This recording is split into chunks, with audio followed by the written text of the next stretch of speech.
today, focusing on health, hope, and community. And before we dive in, we want to start with a very, very special welcome from 3 organizations. And they are American Cancer Society, City of Hope, Lions Club, and of course, our community partners and volunteers who help to make today possible. Now give them a round of applause.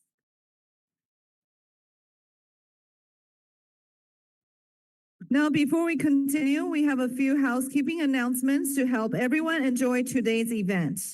We have a health resource fair. Be sure to visit our health resource fair, which is open now. It is located in the Cooper Auditorium and filled with booths offering health information and resources. City of Hope also has community mobile screening unit at the Hope Village. Don't miss out on the valuable information and freebies there. And if the reception is not good on your cell phone, we do have free Wi-Fi on site. Just look for the network name, COHGUEST, Guest. And if you have trouble locating that, you can ask one of our volunteers on site as well. So that will help you stay connected, and feel free to share experience on social media, post on your Facebook, Instagram, to spread the word about today's event. Thank you. Very importantly, restrooms. They're located outside on your right. If you need help finding them, just ask one of our staff or volunteers. And quick question, does everybody have their healthy living passport already? It looks like this. If you don't, you can raise your hand. Our volunteer will hand you one, or you can go to the counter in the back. They will hand you one as well. It's very important. We encourage all of you to participate in this activity and the survey as well. What you can do with it is you can go to each booth in the health fair and get stamps and complete the post-event survey to enter into our raffle for some great prizes. And be sure to complete it and turn it in for a chance to win. And most importantly, winners must be present to collect the prize. If you're gone, you lose. Oh, yeah. Yeah, so our subject matter is very serious, but it's a very lighthearted afternoon. So we want everyone to leave with a lot of knowledge and feeling confident about your health and your future. So more about our City of Hope mobile screening unit. Be sure to visit the 2025 Asian American Cancer and Diabetes Health Symposium booth to get valuable cancer health information and earn a stamp for your healthy living passport. Who has a passport? Raise your hand. Who doesn't have one? You guys can go to the outside on the booth. They have one for you. And very importantly, something that you don't see within this auditorium is our City of Hope mobile screening unit. We have an open house for this. And picture speaks 1,000 words, so I'm going to show you a video and you understand what it does.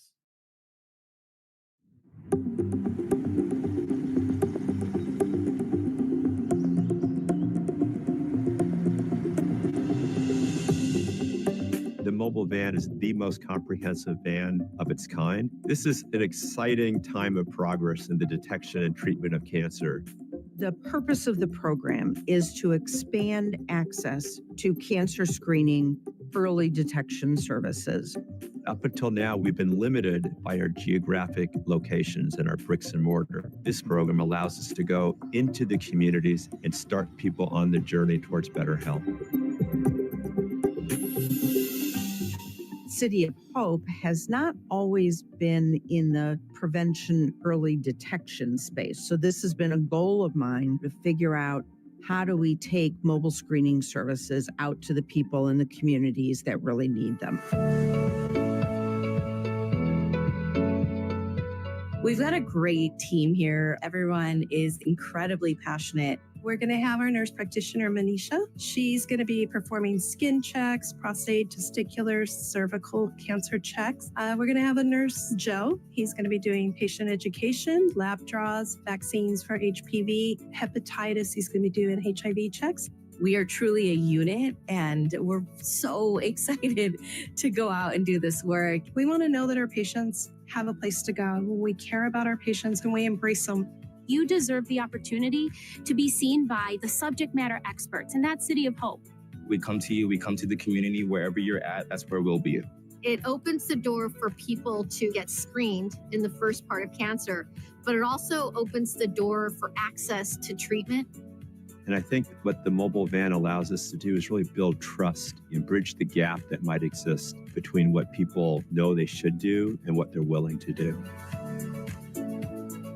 We have an obligation to serve our community, to take these services to our community. We want to screen anybody and everybody. The best way to cure cancer is to prevent it early. And I think that's exactly what we're doing. We look forward to you visiting our clinic. We want to show you everything we have to offer. Make an appointment and let's prevent cancer today.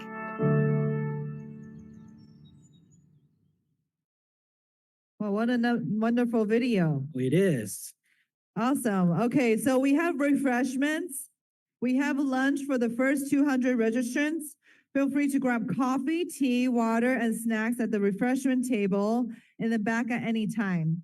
Please make sure to check in at the registration table to receive your meal ticket or lunch box.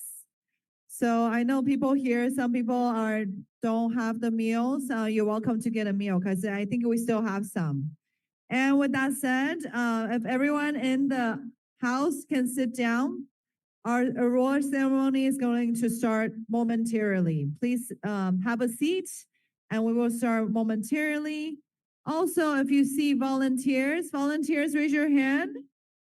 Volunteers, raise your hands. Thank you, volunteers. Let's give them a round of applause. If you guys need directions to the restroom, if you guys need anything, you're welcome to look forward to the volunteers in helping you.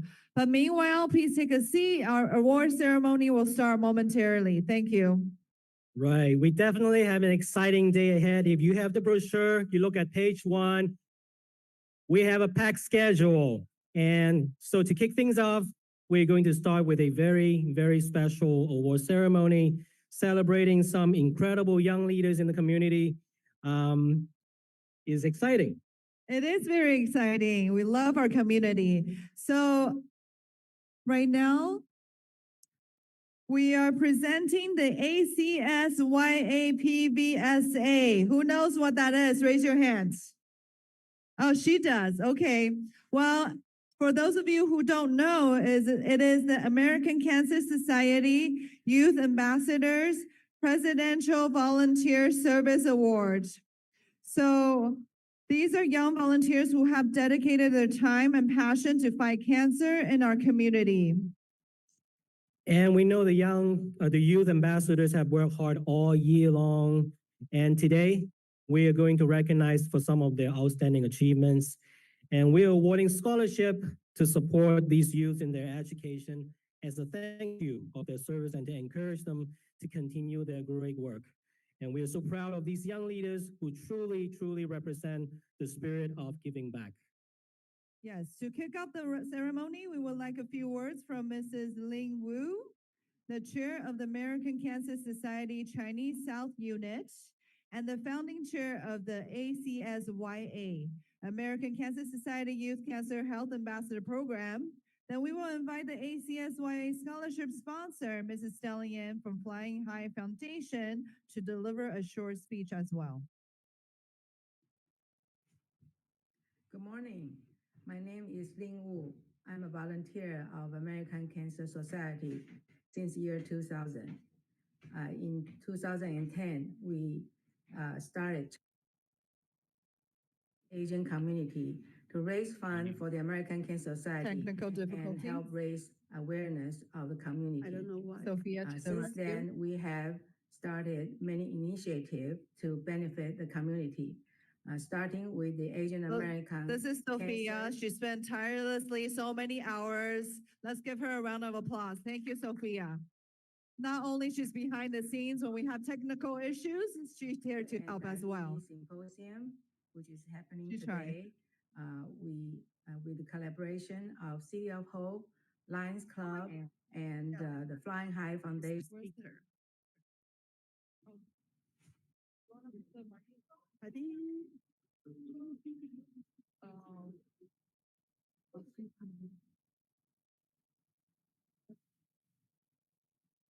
I know you, your mom's my friend, right?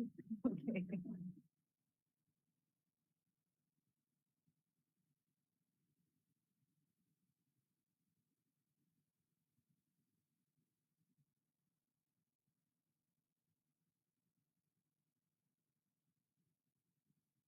Okay, while we're waiting, let's take a survey.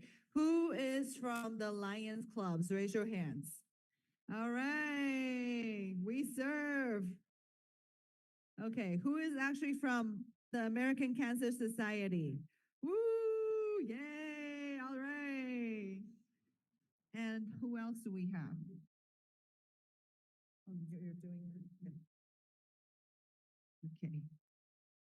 Who is from City of Hope? Yay! Well, we got to thank our sponsors as well. So while we're waiting, let's read off some of the sponsors. I do have their logos actually in the front. So it's very important that you visit every booth. The reason why we have a passport is that we want you to get a signature from every booth so you get to understand what they do for our community as well. I think right here we have the St. Gabriel Community Hospitals, Garfield Hospitals, and then we have our Lions Club booth in the back, EPIA Insurance. We also have Ross Entertainment, East West, Gentle Sisters, Spiceology, Cancer Support Communities, Department of Mental Health. So to name a few. So meanwhile, our video is fixed. So let's listen to Ling's message. Good morning. My name is Ling Wu. I'm a volunteer of American Cancer Society since year 2000. In 2010, Everyone, please. started Chinese Relay for Life to engage the Asian community to raise funds for the American Cancer Society and help raise awareness of the community. Since then, we have started many initiatives to benefit the community, starting with the Asian American Cancer and Diabetes Symposium, which is happening today. With the collaboration of City of Hope, Lions Club, and the Flying High Foundation, we impart very important knowledge from many experts. Then we will have youth multimedia contest that youth can submit their work related to cancer knowledge and learn the knowledge by doing the artwork. Also, in October 11th, we will have Relay for Life in the Arcadia Community Center that help American Cancer Society raising funds and raise awareness of the community and celebrate the survivors. And in November, we'll have youth conference to gather the youth to learn about cancer health and get together, network, and learn the knowledge and impart to the community as ambassadors. And also, we started an initiative of ACS-YA, American Society Youth Ambassador Program, that we have monthly meeting helping youth to learn tobacco cessation and other activities that can benefit the health and the community. Also, we started a youth recycling program that they can recycle, learn the impact of environment, and also raise funds for the American Cancer Society. And with the loving support of our survivor chair, Ms. Carol Fang, we have Chinese survivor group monthly in Mandarin, so that she's very supporting of the cancer survivors. Cancer survivor can call her and get together with her and get support from her in fighting cancer, and also the families. And also, I want to thank our chairs, Scarlett Koo, Maggie Lee, and Virginia, and of course, Miss Sophia Young, who is our most important partner in helping us understand the need of the community and gather knowledge to impart to the community. And I hope every one of us can learn from the knowledge of these wonderful activities and be ambassadors to the community. Take this knowledge to the community, because when fighting cancer, knowledge can save life. So, we have many wonderful knowledge here, and I hope you take knowledge with you to tell other people and help them fight cancer and have a healthy living life. Thank you. Let's give her a round of applause. Thank you so much, Chairwoman.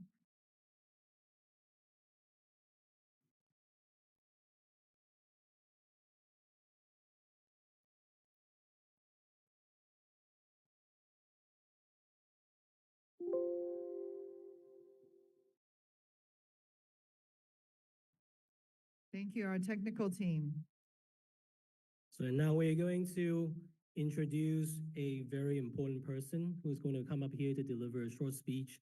So we can have your full focus here, be very nice.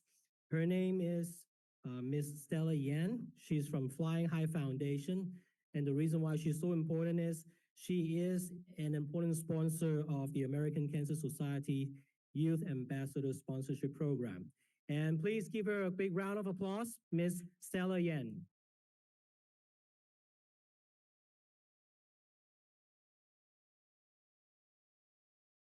Good afternoon, everyone. I got the message. It has to be short. Hello, I'm Stella Yan. I am the founder and CEO of Flying High Foundation. Personally, I've been participating in ACS program since 2019. And last year, we got the privilege to sponsor Youth Ambassador program for ACS, because we believe in the good cause, the noble mission of ACS, that is to care for cancer patients and their families. And at Flying High Foundation, our mission is to inspire and motivate young students to take part in educational and community service. So ACS Youth Ambassador Program just does that. It's not only promote the awareness of cancer in our community, it also helps them to expand their portfolio. So that is why it's our privilege and honor to be the sponsor for Youth Ambassador Program. So thank you all very much. May health be with everyone here. Thank you. Thank you, Ms. Stella. Now we would like to recognize our award recipients. We have 4 amazing young individuals to honor today. As we call your name, please come up to the stage. We'll present your award, and you could share a few words with the audience if you like. So first, our first place award recipient, Evan Cha. Evan is receiving a $1,000 scholarship for his extraordinary contributions. He has shown exceptional dedication through his volunteer service. We're so grateful for all your hard work. Evan, please say a few words in the middle of the stage. Hi. I first joined the American Cancer Society Youth Ambassadors in 2020, initially helping with social media during the pandemic. From creating graphics to brainstorming post ideas, I found an eagerness for advocacy through digital outreach. As quarantine lifted, I helped restart in-person events and encouraged peers to re-engage with ACS-YA's mission. Since then, I have dedicated over 300 hours to promoting cancer awareness and received 2 PVSA awards for my efforts. As a 5-year social media lead, I currently manage a group of 9 passionate teenagers, organizing content calendars for them and providing feedback to ensure every post has a purpose, amassing over 10,000 interactions across platforms over these past 5 years. I also participate in planning meetings for large-scale ACS-YA events, often designing graphics, for the event and promoting them on social media like this one. Beyond digital work, I volunteer at major in-person events such as the annual youth conference, symposiums, and Relay for Life, often spending entire weekends helping coordinate and represent the youth voice. At Temple City High School, I've brought ACS-YA's mission to campus as club president, organizing club signing events and encouraging students to participate in our initiatives. I use our school club meetings and social channels to amplify ACS-YA efforts, bridging local and regional outreach, and I encourage everyone else to do so as well. Through ACS-YA, I've learned that leadership is about service and positive influence. Receiving the scholarship would support my education and accelerate my path toward a career in healthcare. And to prepare for this, I'm currently taking dual enrollment courses to reduce the time and cost of my undergraduate studies, bringing me closer to my goal of earning a Doctor of Nursing Practice degree. Just as I have worked to raise awareness through ACS-YA, I hope to do the same for my future patients and families. Thank you. Thank you, Evan, for all that you do. Now we have our second place award that goes to Jerry Yang, who is receiving we have a special check for Evan Chia for $1,000 scholarship. Thank you so much.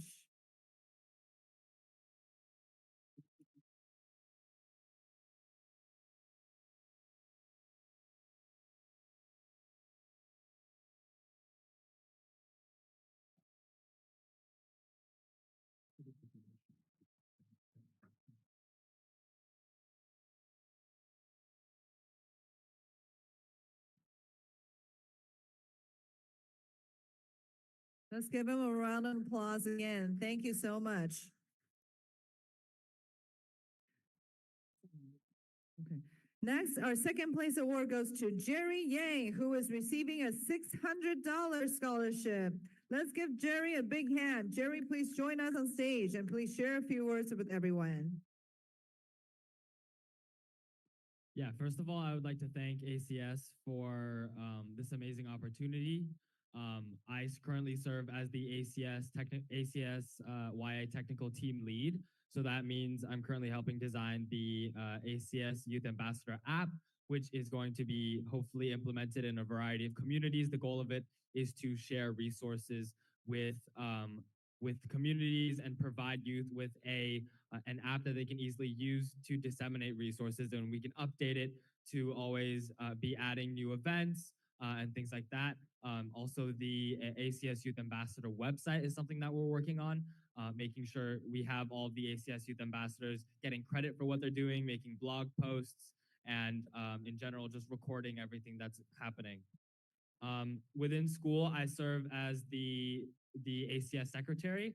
In that position, I have helped raise hundreds of dollars for the American Cancer Society as well through various activities, including Dime Wars and other fundraisers, going to Relay for Lives. The main thing that I do as well is emceeing. So last year at the Asian American Cancer Health Symposium, I served as a youth MC. This year, I'll be doing the same. And then last November, I also served as an MC for our annual ACS Youth Ambassador Conference. So super excited to be here. There's a great event in store for you guys and super, super grateful for this opportunity. Thank you. Thank you, Jerry, and we look forward to your portion of the emceeing later on today. So without further ado, please come up for the presentation of the $600 check.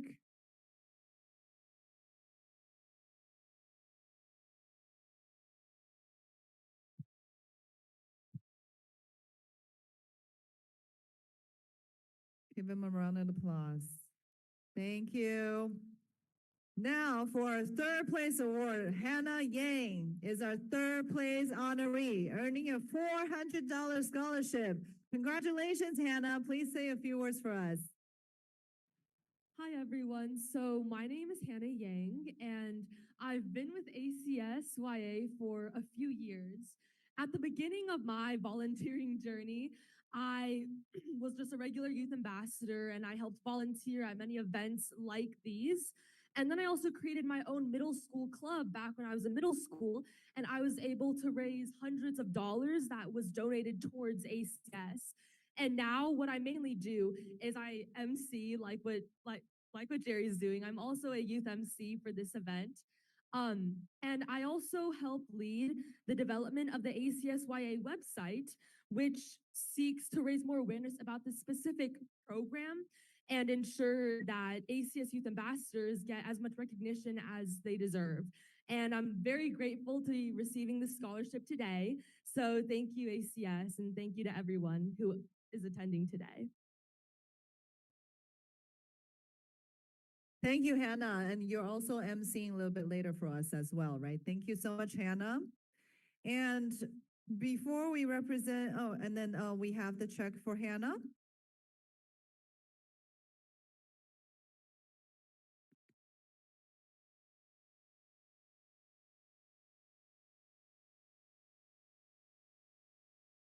Thank you again.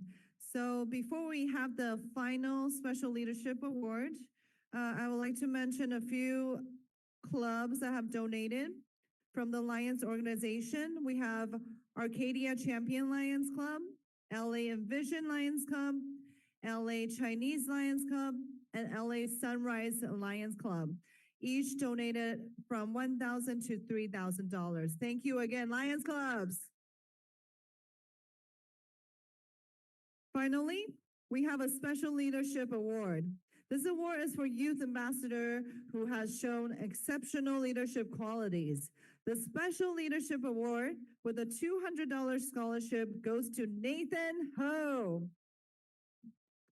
Nathan, please say a few words.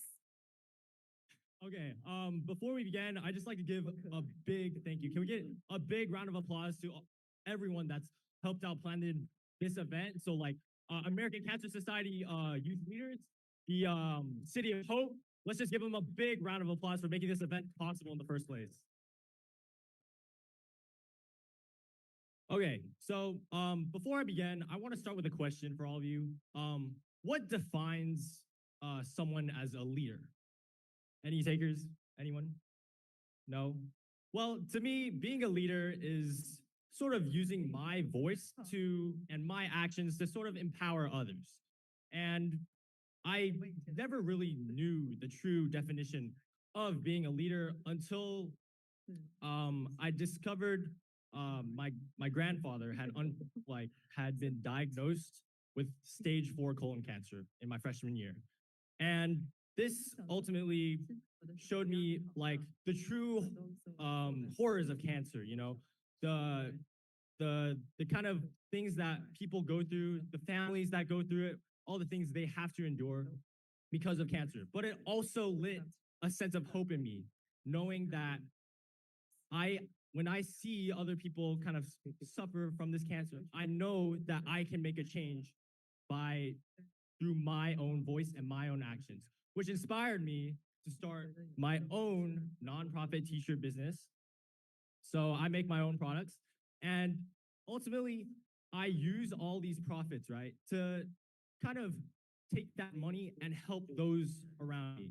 And from this journey, I've been able to gather $8,000 or over $9,000, I want to say currently, in sales, and I've been able to donate over $3,000 towards cancer patients all over the world, and sort of give them, thank you, and sort of give them that kind of opportunity to kind of just be themselves, you know, whether it be for supplying for a vacation, just to give them some sort of like safety, some kind of pleasure for themselves, you know, because cancer is not an easy thing to go through. And we all can agree on that. So by giving them, whether this, my donations could whether go to a second opinion or to help fund their research, it's just through my donations, I felt like I've been able to sort of send a message, you know, that cancer, it's something that we all battle through, and it's something that should be raised, like awareness should be raised more. And I feel like through my ventures and my donations, I've been able to make a greater impact towards raising that awareness. So yeah, I'd just like to thank all of you for being here tonight or today, and I hope you guys have a great time. Okay. Once again, let's give him a round of applause. Who knew he was a TED Talk spokesperson? That is so awesome. I read that he has a t-shirt business too. So let's give him his scholarship and thank you again, Nathan.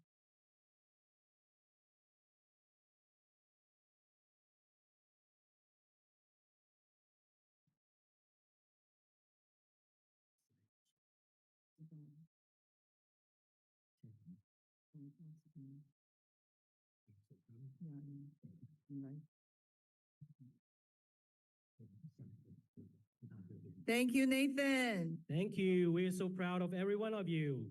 And keep up the fantastic work. We know you all have very bright futures ahead, and we cannot wait to see what you can achieve. And we also want to thank ACS-YA again for organizing this youth program and all the volunteers and mentors who have supported these students. And today's award celebrates not just individual effort, but the power of community support and teamwork. Thank you to the families, teachers, and mentors who encourage these young volunteers. This is what the community is all about, lifting each other up.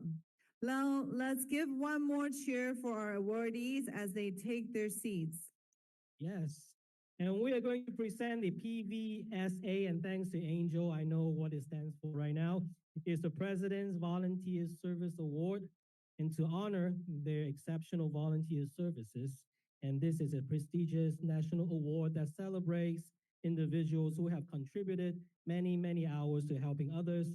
And we would like to invite Swanika Liang and Tara Kim on the stage to receive the awards.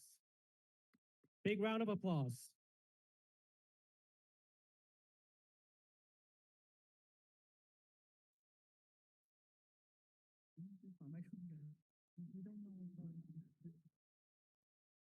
Thank you so much for this award, and I'm so honored to volunteer so much for this award, and I will continue volunteering throughout my high school years, and thank you so much. Yeah, thank you. I've really enjoyed volunteering with ACS-YA, and I hope to volunteer more and contribute more. Thank you. All right, with that said, we're gonna have Sophia Young presenting the award to our awardees, Swanika Liang and Tara Kim. Let's give them a round of applause and cameras ready.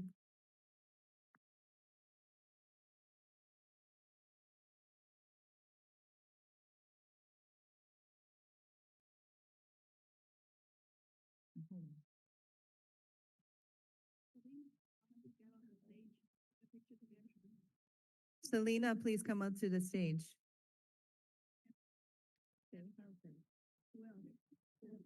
And Kelly, please come up to the stage.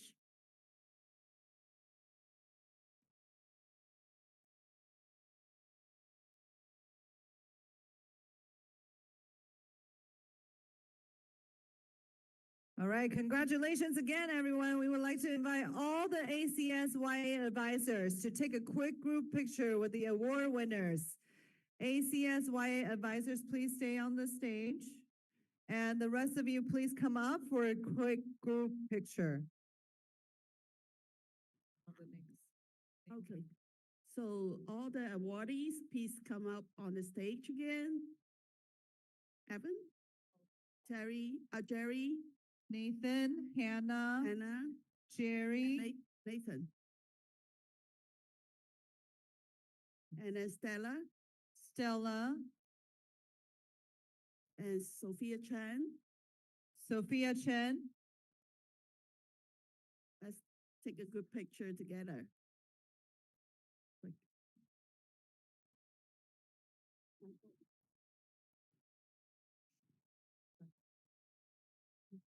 Let's take a good picture together.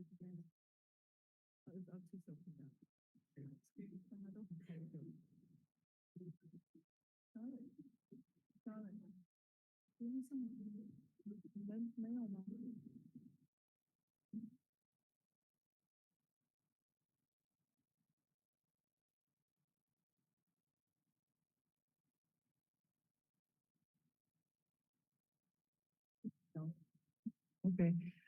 All right. Thank you so much. This symposium is a community effort made possible by many wonderful partners. We want to take a moment to express our heartfelt thanks to our key partners and sponsors who have supported us. We know that we truly could not have organized this event without all of you. And let's give all our partners a round of applause. And thank you. Thank you again for believing in our mission, for supporting the health of the Asian American community. We also want to acknowledge the many volunteers and organizing community members who have spent countless hours preparing for today. And now, to capture the spirit of unity and joy in this room, we'd like to invite everyone to take a group picture together. This includes a long list, and if I miss you, please just come on. Dr. Tressel, Dr. Loretta Ermwongsi, Dr. Ashing, Sophia Young, Van Antrenchi, Diana Tam, Teresa Chan, Sergio Marina Luna from City of Hope, Fei Kao, Hangzhou, Selena Yu, Lisa Guo, Sophia Chan, Carol Fang, and Miss Scarlett Koo, myself, an author, and Mr. Kaiser Mo from Lions Club, representative from Judy Chu, and symposium sponsors including LA County Tobacco Control and Prevention Program, Ms. Cynthia Song, City of Hope, Dr. Ryotaro Nakamura, and Spiciology representatives as well. We definitely want to remember this moment and all of you who are here, to make this huge difference. Now we are honored to welcome the Lions Club. Oh, let's come up for the group picture. Let's come up for the group picture. If we called your name, please come up. District Governor Kaiser Mo, ACS Scarlett Koo. 没有叫他。先上来吧。OK， 那我们自己也去站过去。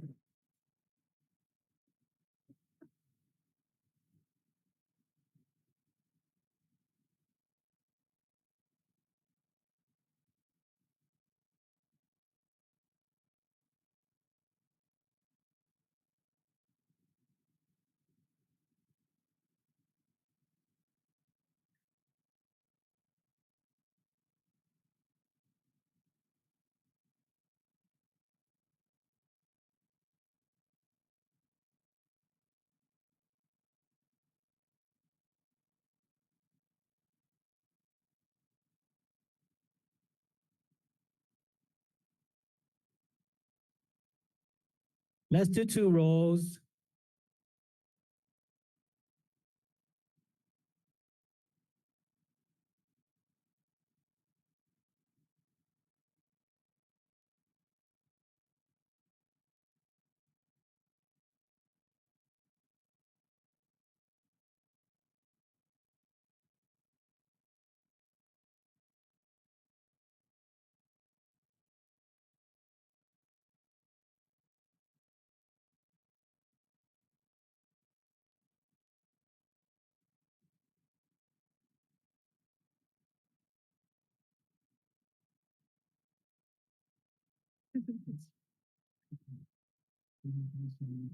Oh yeah， 我不知道。And we keep saying Julie Chu. Yeah, she's not here. It's okay.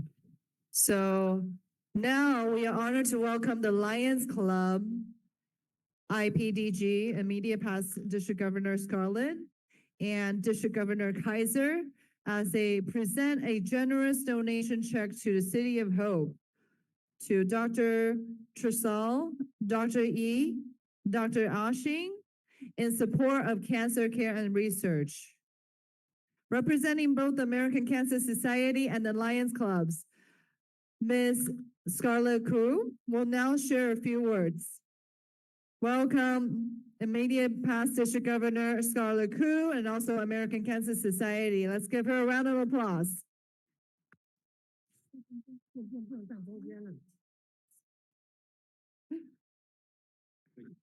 Distinguished guest, fellow Lion and friend, Good afternoon.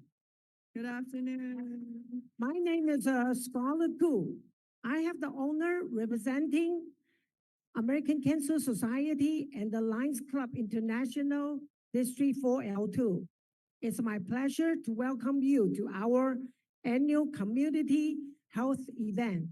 For many years, our Lions Club District 4L2 and the American Cancer Society, in partnership with the City of the Hope, has organized this event. It has become a proud tradition in our community to address important health issues. Our goal today is to provide you with a valuable knowledge and insight. We have invited expert speakers, healthcare professionals, researchers, and the community advocates to share their experience and expertise on cancer and the diabetes prevention. And by listening and engaging, I'm confident you will live with practical health outcome in your family and the communities. Thank you for all being here. We are proud to continue this tradition, coming together to learn, share, and support one another. I hope you find today's program both informative and inspiring, and that together we can make progress toward healthcare community for all. Thank you. Thank you, Ms. Scarlett Hu. And with that, we have our District Governor, Kaiser Mo. Thank you. 我用中文，你用英文，我们是不是这样全包了，对不对？你可以讲中文，我可以帮你翻译成英文。好的，各位来宾，下午好。Good afternoon, everybody. 国际狮子会对儿童癌症跟糖尿病一直是我们的8大项目之二。For the International Alliance, it is our mission to help with youth cancer. It's one of our 8 missions. 我们国际狮子会与 City of Hope 已经有多年来的合作，他们的公园还有一些其他的捐赠，也都是来自于国际狮子会。The International Alliance Clubs and City of Hope has been collaborators for many years, including the parks and many monuments inside the City of Hope. 我们今天讨论的是一个亚医的论坛。我希望我们将我们 City of Hope 的所有的医疗资源，不但可以在美国开展，也可以到我们的亚医国家去做发展。Today, we're focused on the AAPI. So we hope that one day, not only we work with the communities here, we can also expand our services to Asian countries as well. 因为国际狮子会有212个国家，它有很深的地方的资源，可以把这个 City of Hope 的所有的医疗的解决技术问题推展到其他的国家去。Lions Club International currently has 212 different countries that we reside. So it's very important that when we collaborate, we can push the initiatives of healing cancer and treating cancer to all corners of the world. 我们知道 City of Hope 的医疗对各种癌症的治愈率是非常强的。我希望它能带到台湾、香港、中国、日本、韩国、越南、柬埔寨等亚裔国家。So now Kaiser's just testing me on my translation. He just named 10 different countries. So I will try to remember. Basically, we will, he hopes that with the Lions Club and City of Hope collaboration, we will be able to bring this healing process and also the technology that City of Hope has to all the countries, whether it's Southeast Asia, we have Taiwan, China, Burma, and Vietnam, all the countries in the world and also in Asia. 希望我们未来有更多的合作的空间跟发展机会，我们愿意做中间的桥梁。We really hope that we can develop a new relationship where we can become the bridge of all the services that we provide here at City of Hope. 谢谢，这是我的 report 报告，谢谢。He's very thankful. Thank you, everybody. So please do not leave. Scarlett, please come up to the stage. We're going to have our Dr. Trissell and Dr. E and Dr. Ashin to be on stage. District Governor Kaiser, please be on stage with us. And IPDG Scarlett Koo. Let's do the presentation today with City of Hope. Well, welcome, Dr. Trissell. Welcome. Dr. E and Dr. Ashin. Everyone is very shy today, but we're bound to get them on stage. District Governor Kaiser.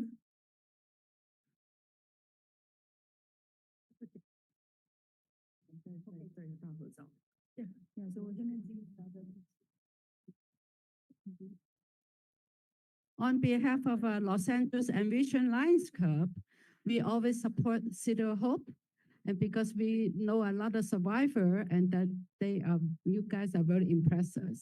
So our club and the member is right down there, and we would like to present you a check, just a small one, $3,000.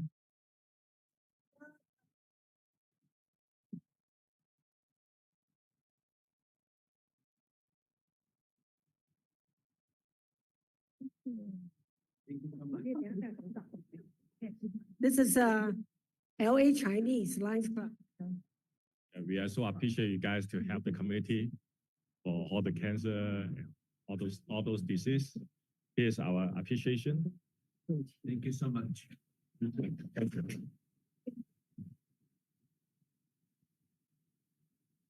Hello, representing the Los Angeles Sunrise Lions Club, and I have we have always been contributing to the City of Hope, and so we have a small donation, but with all the really good heart that we thank you very much. My pleasure, sir. Thank you. My pleasure. Thank you. Sure. Thank you. Hi, we're from Arcadia Champion Lions Club. We'd like to contribute $1,000 for City of Hope. You're welcome.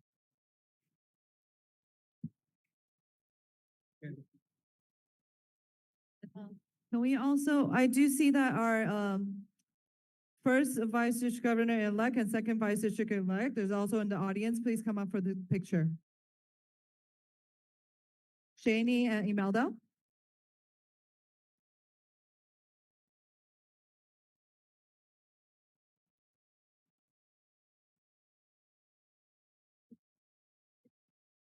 Thank you. Please stay up here, and then we will welcome our Honorable Congresswoman Judy Chu. She made it. Yes.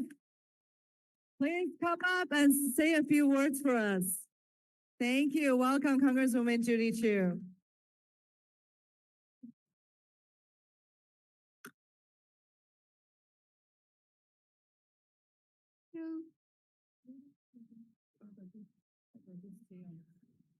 Well, hello, everybody. I'm Congressmember Judy Chu, and I'm so thankful to be joining all of you for the Asian American Cancer and Diabetes Health Symposium.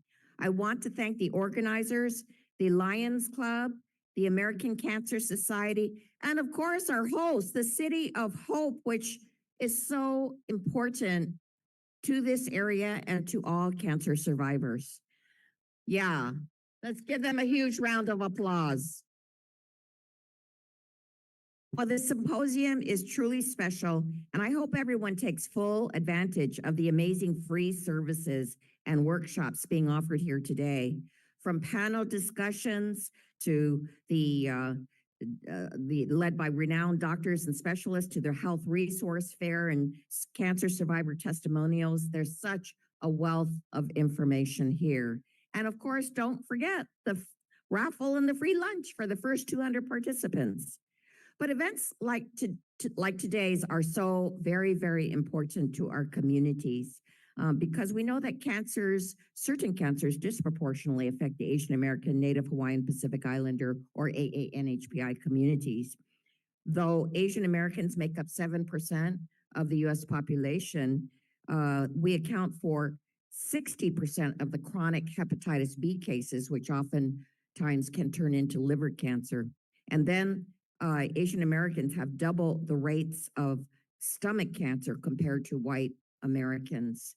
And along with this is the fact that many Asian Americans need help with language access, with 32% of AANHPIs having limited English proficiency. And yet they need as much information as possible to fight that cancer. And this issue hits home for me for sure. There was the mayor of San Gabriel, Chi Moy, who did not know, but one day he went to donate blood and he had hepatitis B. And he engaged in a very, very valiant fight, but we watched him as he got weaker and weaker and ultimately succumbed to liver cancer. And so this is something that should not happen because we have vaccinations now and we have really great treatments. And so we need to get that information out to everybody, which is why I'm so grateful to this symposium. And then complicating matters further is the fact that far too often AANHPIs are just lumped together in the data sets. And that is not right because we have 70 racial ethnic groups and there are 100 plus languages spoken. But what we need to know is with each specific sub-ethnic Asian group, which ones have a greater rates of particular cancers so that we can target the treatments and the information on them. That's why in the federal government, I lobbied for a long time for the Office of Management and Budget to change its standards so that there would be what we call the disaggregation of data, so that when data comes out, especially in the health arena, that it breaks it down by all the different Asian subgroups. And so they did do that. They passed and last year, they passed for the first time since 1997 a rule to do just that. And so this will help us, that getting that kind of information will help us to fight health disparities, will enable better detection and treatment of diseases like hepatitis B and stomach cancer. Because you know what? Early awareness and prevention are critical and they can help so many people. They can help our community.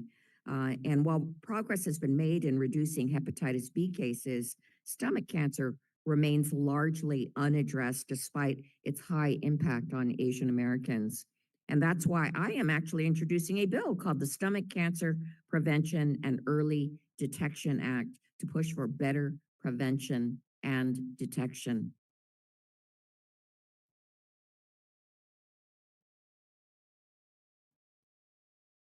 But the hard work starts here today, which is why I'm so thankful that you have put this symposium together, that so many people are attending, and that you are also live streaming this. It is great to have that information out there. Congratulations on a great event.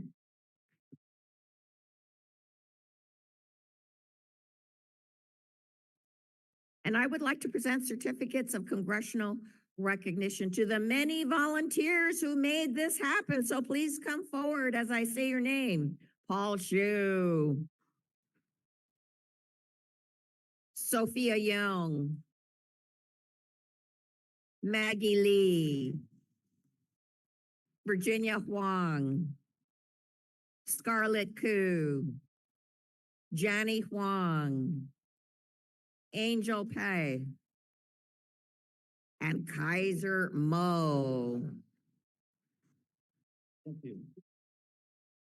And of course, let us take this picture with our City of Hope hosts. And so thank you, City of Hope, once again for having us here.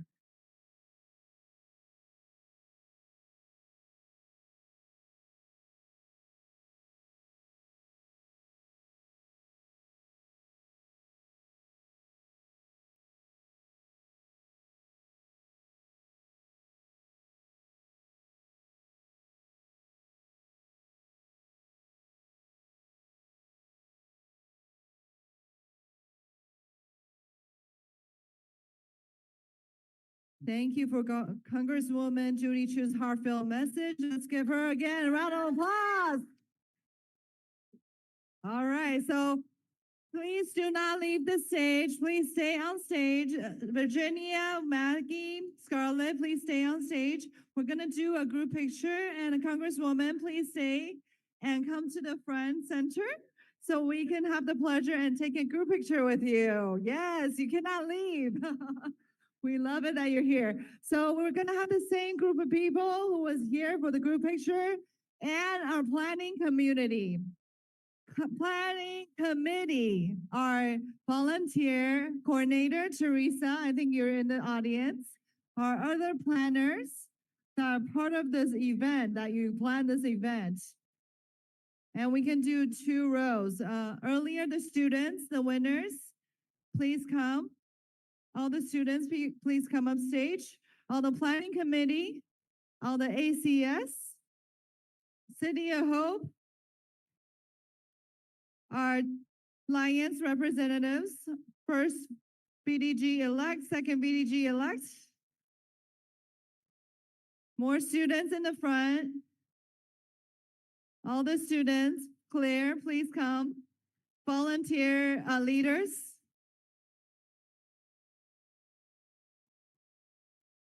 Planning committee, please don't be shy.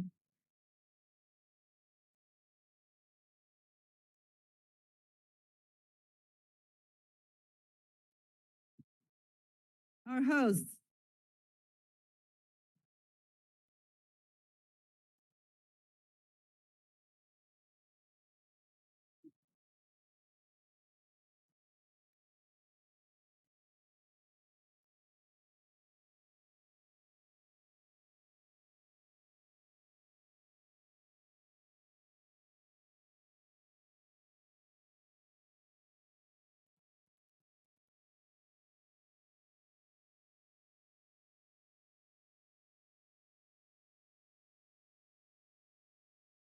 All right, thanks again, Congresswoman Judy Chu, and all the volunteers and all the people that made it happen today. Thank you, thank you.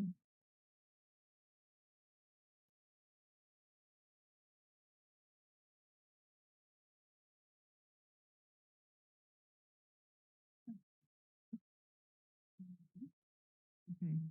All right, so now we'd like to officially welcome you all to the Asian American Cancer and Diabetes Health and Symposium. So we're happy to announce that we're now actually live streaming the whole event on YouTube. And so our colleague in the staff room, please, right now we can kick off the live streaming. Whether you're here or in person or joining us online, we welcome you again to the symposium. And today we have a fantastic lineup of speakers and presentations that's coming right up. And let's give a big round of applause again to the incredible ACS-YA Youth MC team, who will be introducing each of our speakers today. Show them your support. Today, we come together to celebrate May as Asian American and Pacific Islander, API, Heritage Month, World to No Tobacco Day, a reminder that smoking is a leading cause of many cancers and increases the risk of diabetes. Mental Health Awareness Month and AAPI Military Appreciation Month. Let's honor our heritage, health, and heroes as we unite for a stronger, healthier future. And up next, we are thrilled to introduce our first speaker of the day, Dr. Vijay Trisal. He is the System Chief Clinical Officer of City of Hope. He's going to deliver an opening remark for us. Welcome, Dr. Trisal.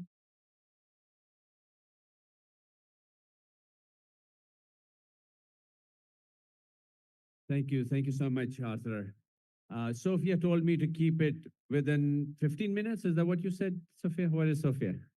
Yeah. No, she said 3 to 5 minutes, and I will try to take a few of my thoughts and put them forth. On behalf of the doctors, the nurses, the administrators of City of Hope, I really welcome you all. And when I look at this room, there are 2 thoughts that came to me. I think, Scarlett, this came about your remarks. One is the community. and number two is information. But before I talk a little bit about that, I will want to take a minute to really thank our Congresswoman Judy Chu, who I have been fortunate in both watching from the sidelines as a Pasadena resident, but also the courage and the bravery that you have demonstrated, especially in these times of misinformation. We're so thankful to have you lead us, and we're so thankful for you to be an advocate of what we are doing here at City of Hope. Without you, many of these bills would not have moved forward, and many of the changes that sometimes feel like we are pulling teeth have impacted people, saved lives, and made lives better. So thank you. Please give a round of applause for our Congresswoman. I want to talk a little bit about information and misinformation. Esme and I were talking about how in this time of so much information, there is so much misinformation that comes forth. So these kind of meetings where you have experts talking about not just why we have increased risks of gastric cancer, why have increased risk of liver cancer, why we have increased risk of diabetes that impact especially our communities, but also how we need to figure out treatments that might be so relatively important for a group of people where other treatments may not be as impactful or may not be relevant. I come from India. I come from Kashmir, which has been unfortunately in the news recently for all the wrong reasons. And there's a concept that in Sanskrit, they talk about a concept called Vasudeva Kutumbakam. And that concept means that Kutumb is like a camp. It's a community. It's a community similar to this. It can be a group of 30 people. It can be a group of 3 million people. And that this concept of this kutumb, this camp, this community, is that the whole world is one big village. The whole world is one big community.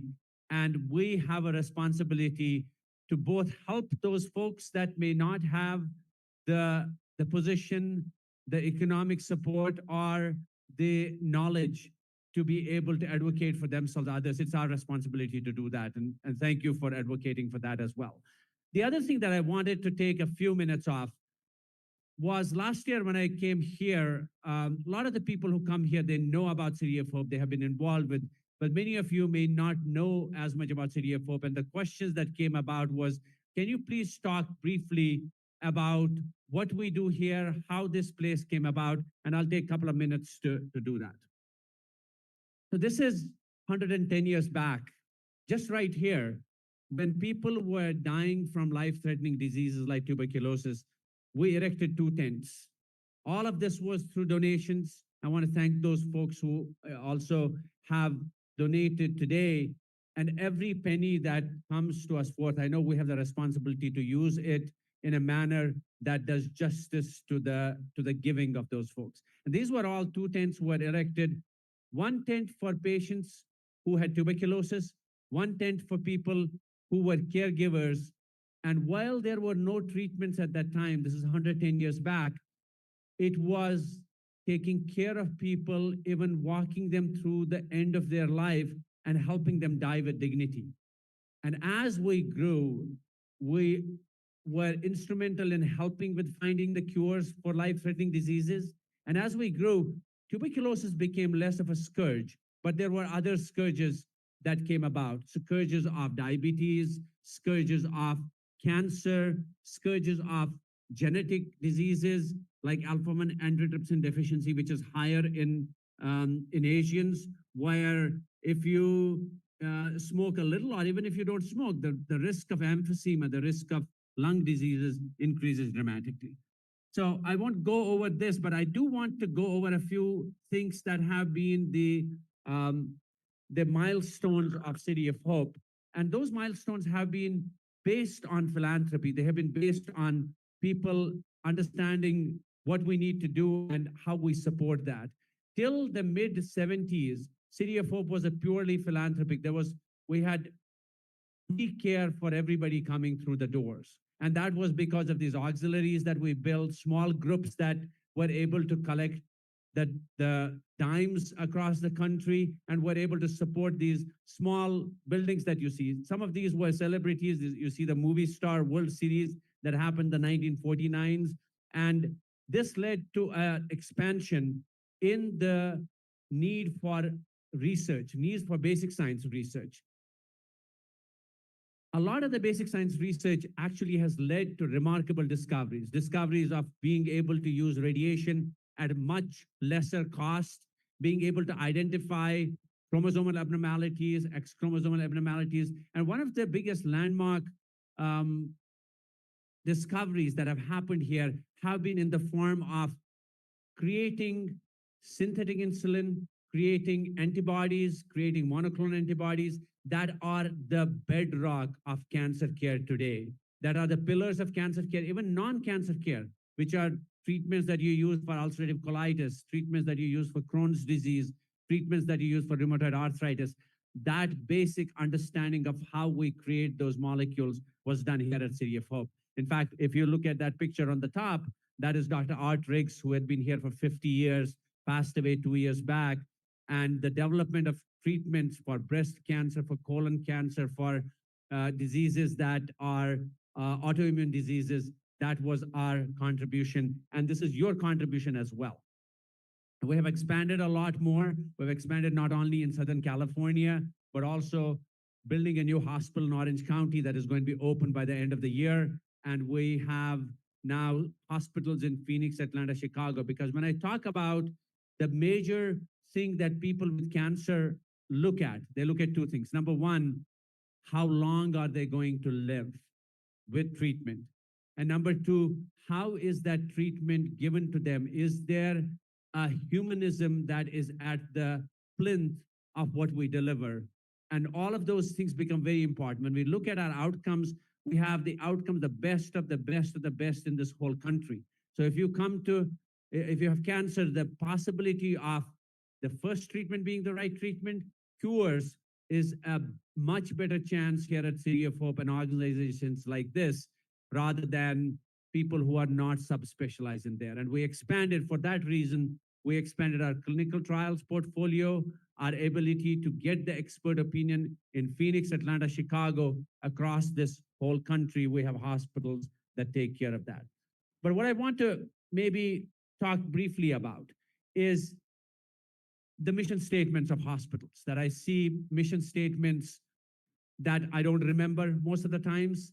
But when I look at what guides me and what guides people who are providers of care or are coming to City of Hope for a purpose, whether those are employees or those are our volunteers or those are people who are our philanthropic supports, this is what guides me. And if you go past here, just in that rose garden, there is a Golter Gate. And I would urge you to come and walk by there. And this is Sam Golter, who was our first president, who put this gate there. And it says that there is no profit in curing the body if in the process you destroy the soul.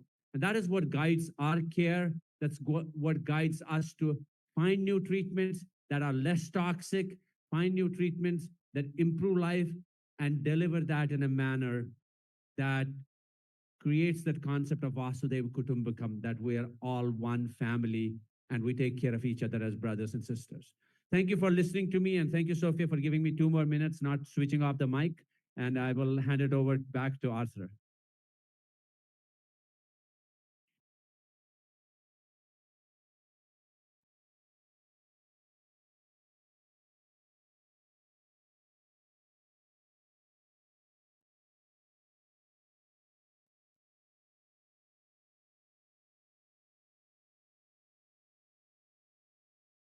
Okay, Dr. Trissell, we want to present a certificate of appreciation to you.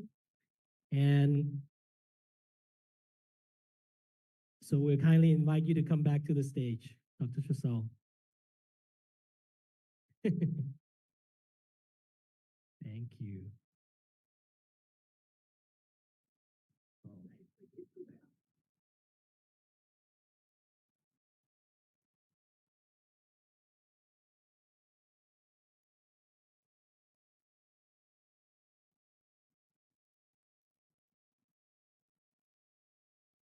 And now we'd like to invite Mr. Patrick Casebolt, Associate Director, Cancer Center Partnerships, American Cancer Society, to give us the opening remark.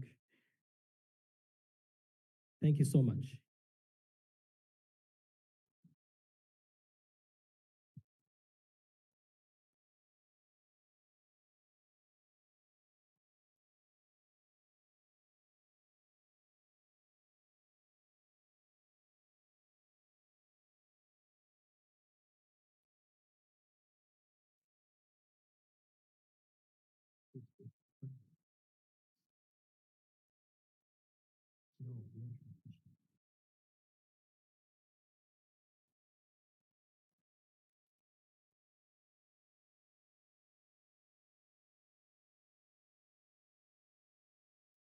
I don't appreciate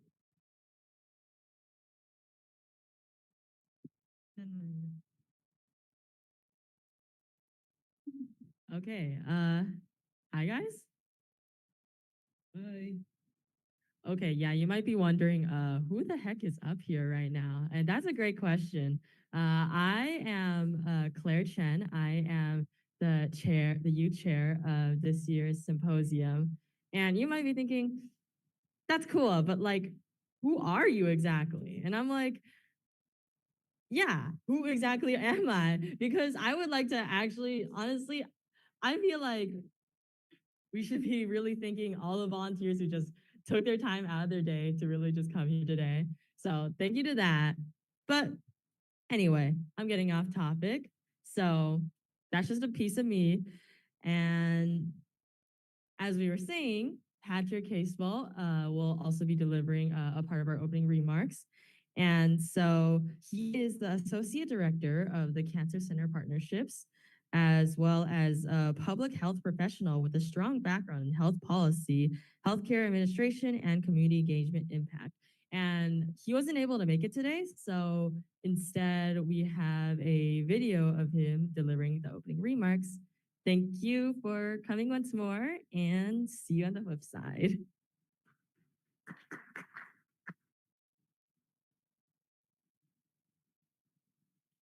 Hi, everyone. My name is Patrick Casebolt. I'm Associate Director of Cancer Center Partnerships at American Cancer Society. I want to start by thanking everyone on behalf of American Cancer Society for being here today. I regret I'm not able to be there in person today, but really truly honored to be able to share some information for you all and some words prior to this event. First, thank you to the organizers, our amazing speakers. Your dedication to health equity is really appreciated, and you're making a huge difference by being a part of this event, I promise. I also want to thank our attendees. Really thank you most of all, because you really are the heart of this gathering. And I want to give you an assignment as well for after this is over and empower you. Whether you're here as a caregiver or survivor, a health advocate, or really just someone who's here to learn a little bit more, I want to invite you to take all the lessons that you learned today and bring them back to your communities. I want you to bring them back to your family, to your friends, to your neighbors, to the person down the street. I want to make sure that everyone takes the information you learned today and you share it with at least one other person, but hopefully more. I also want to acknowledge that Asian Americans are not necessarily a monolith. Asian Americans are growing in population between 2016 and 2060, expected to increase in population by 2 times. But there are different subgroups within that population that really have differences in cancer and diabetes risk. This is something that we'll be talking about today as well. There's real differences in screening rate and diagnosis and outcomes. And it's important for us to pay attention to these differences so that we can better address and target our efforts in health equity. Ultimately, health equity is really about meeting people where they are with respect, evidence-based practice, really culturally meaningful support. And that's really what today is all about. Once again, I want to thank you all so much for being here today. Please remember the assignment to bring the information back to your communities. Thank you for investing your time, your energy, and your voice.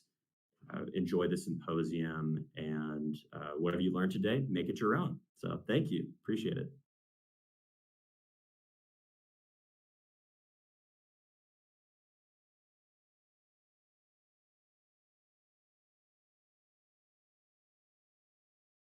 All right, thank you, Patrick, for those opening remarks. I just want to touch on one thing that he said, which is spreading the information that we have here today.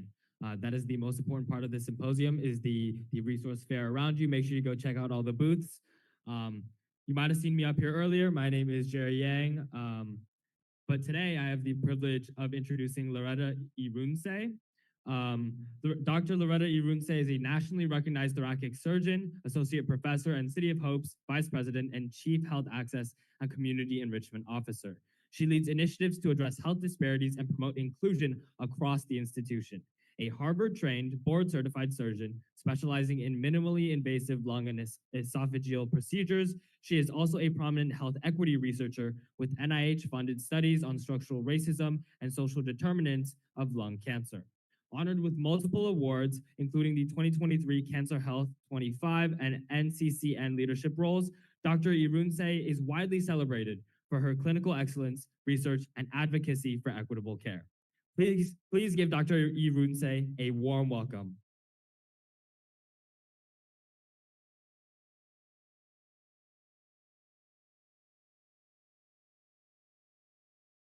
Hello, everyone. I have to, no, I got it. Well, just show me, yeah, there we go. I'm good. Thank you. You're great. It's good to see everyone. First of all, congratulations to our sponsors, to the APC, IRG, the Lions Club, American Cancer Society, and all of our sponsors and leaders of this group. I am already excited about this symposium and all of the amazing things that we're going to be able to talk about and learn together. It is very important to, first of all, during this beautiful month, to celebrate the different voices and traditions within the Asian American, Native Hawaiian, and Pacific Islander communities.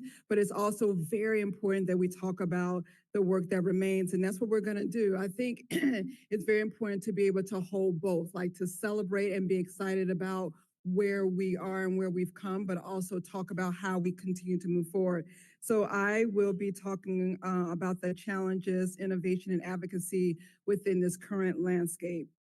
I wanted to start off by acknowledging, forgive that we do have a new office. It's called the Health Access and Community Enrichment Office within City of Hope. And the whole point of it is to, as the words underneath this say, to inform, to include, and to inspire.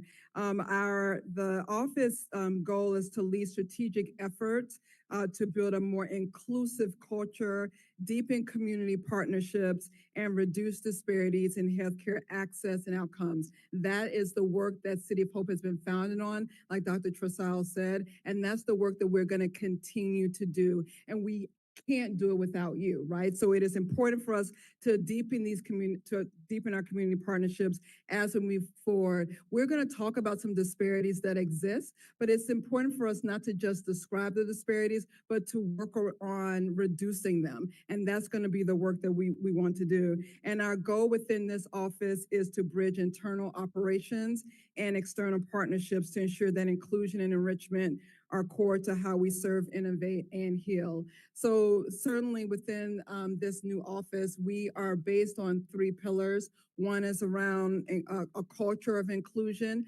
As Dr. Tressal may have mentioned, at City of Hope, we have only four core values. One value is being trailblazing, another is integrity, a third is compassion, and the fourth is inclusion. So it is very important for us that you feel included, that I feel included, that we all are included, and that means that we all feel seen, heard, and that we really are invited to the table. So that's going to be part of what we do. Also, community connection. I'm going to keep saying that even throughout this talk, because again, the way forward is together. We can't do this alone.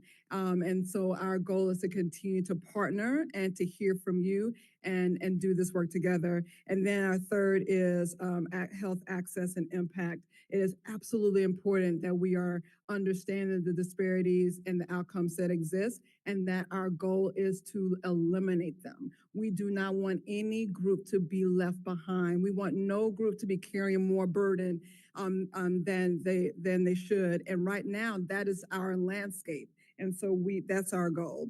So some of this data might be already readily known, but I like to level set. I am the type of leader and researcher and a physician who likes to have data. And so the things that I mentioned, please feel free to, if you have questions, to let us know, and we'll try to answer. So the Asian population is the fastest growing racial group in the United States. I'm sure that's not news to anyone in this room, but despite the disparity of cultures, places of birth, migration histories, and other characteristics that differ within and with the Pacific Island populations, disaggregated data are rarely reported. And by that, I mean that often, and I think it was mentioned today by Representative Judy Chu and as well as Dr. Tresal, that often numbers for Asian groups are just sort of created as one instead of disaggregating or separating so that we understand the differences that different subpopulations are experiencing. And that is work that we've got to continue to do. And that is a real problem. And that continues to lead to the disparities that we see. But as a collective, in 2020, about 20 million people, about 6% of the U.S. population is made up of Asian populations. Almost 60,000 cancer cases within the Asian population, as well as almost 20,000 cancer deaths. Those are significant numbers that we've got to know and contend with. The most common cancers: female breast, prostate, and lung. I am a trained cardiothoracic surgeon, so most of the patients that I've seen and see have lung cancer, so I know this data very well. And most common causes of death are lung cancer, breast cancer, and colorectal cancer. I put this up because, again, we've got to disaggregate the data. If we just say, oh, the number one cause of cancer in Asians is X, Y, or Z, that is not a comprehensive sort of assessment. But us looking at the different subpopulations, again, gives us insight into what's actually going on. So we can see whether we're talking about a Samoan or Chinese or Filipino or Korean, that the number one leading cause of cancer death among Asian American, Native Hawaiian, or Pacific Islander males is lung cancer, period, end of sentence. And that is actually the number one cancer killer throughout the world. It's the number one cancer killer in the United States. And we see that even within several of the Asian subpopulation, it's the number one. But when you start looking at number two, that changes a bit depending on what subgroup we're talking about. And that information is very important. So for our Vietnamese males, liver is the second cause of cancer death, whereas for our Samoan men, it's prostate. And so the point is that it is very important for us to disaggregate this data so that we know what different groups are experiencing. And then when we look at our Asian American, Native Hawaiian, and Pacific Islander women, we see that there are differences. Again, that's the point. That's the reason why we can't just lump groups together. We've got to separate groups, because we can see here that breast cancer is the number one cause of cancer death for Filipino and Samoan and Asian Indian women, but it is not for Chinese, right? And I think that's very important to know that it is in fact lung cancer. That is the number one cause. So again, when we're thinking about treatment opportunities or outreach opportunities or what we should be doing to help support communities, it's important that we again disaggregate the data as we've been talking about. And it's also important for us to understand not just the number one cause of death, but the differences in survival rates as well. And we see that almost every Asian, Pacific Islander, and Native Hawaiian subgroup has a lower survival rate when it comes to cancer when you compare it to non-Hispanic white individuals. That's important to know, right? And so when we think about resources and programming and how we support, we can see here that to the far left that when you take in all cancer groups, that the survival rates can be as low, the 5-year survival can be as low as 40%. That is woeful. That is very low, especially compared to about 69% 5-year survival. So again, when we get this information, it's not just so that we, first of all, it's important for us to be aware, but secondly, we then need to start creating tactics and strategies so that we can lower and improve these rates so that certain groups aren't left behind. I didn't talk much about the breast cancer numbers because we're going to have a phenomenal talk about breast cancer that's coming up. So I will focus especially with the limited time. But again, our API populations have the lowest overall rates of cancer incidence and mortality compared to other racial and ethnic groups. But according to the CDC, the Asian American, Pacific Islander, and Native Hawaiian groups was the only racial or ethnic population with cancer as the leading cause of death. That is usually it's like cardiovascular disease or other diseases like that. But within these subpopulation, cancer is the leading cause. So that means we've got to be thinking about how we support that. And as was mentioned earlier, the API populations are disproportionately affected by cancers that are caused by infectious agents, such as hepatitis B and H. pylori or Helicobacter pylori. So when we think about, when we compare it to non-Hispanic white populations, the API populations have a more than 70% higher probability of developing stomach cancer. And that's primarily because H. pylori, that bacteria, causes up to 75% of the stomach cancers. And we just said that there's a higher rate of that incidence within our Asian and Pacific Islander populations. As well, there's a 42% and 20% higher chance of dying from liver or gallbladder cancers, primarily because of HPV infections. So again, this data is really to empower so that we know where our focus should be. Again, as a lung cancer surgeon, it would be remiss of me not to talk about the disparities within lung cancer as well. Unfortunately, or actually, fortunately, lung cancer rates have been steadily dropping because people are smoking less, which is awesome, right? Like we are so glad that tobacco use is declining. We could have a whole nother talk about vaping and how that might be wreaking havoc and reversing numbers. I won't talk about that today, even though I would love to. But the point is that the lung cancer rates overall are dropping, but there's a very concerning trend within our young Asian women where we're seeing increasing cases of lung cancer in those who have never smoked. And so there are a lot of people at our institution and nationally and globally who is looking at this because it's not just a US problem or a Taiwan problem or a Chinese problem. It is a global issue. And it's very important that we understand why the rates of lung cancer in women who have never smoked is going up so readily.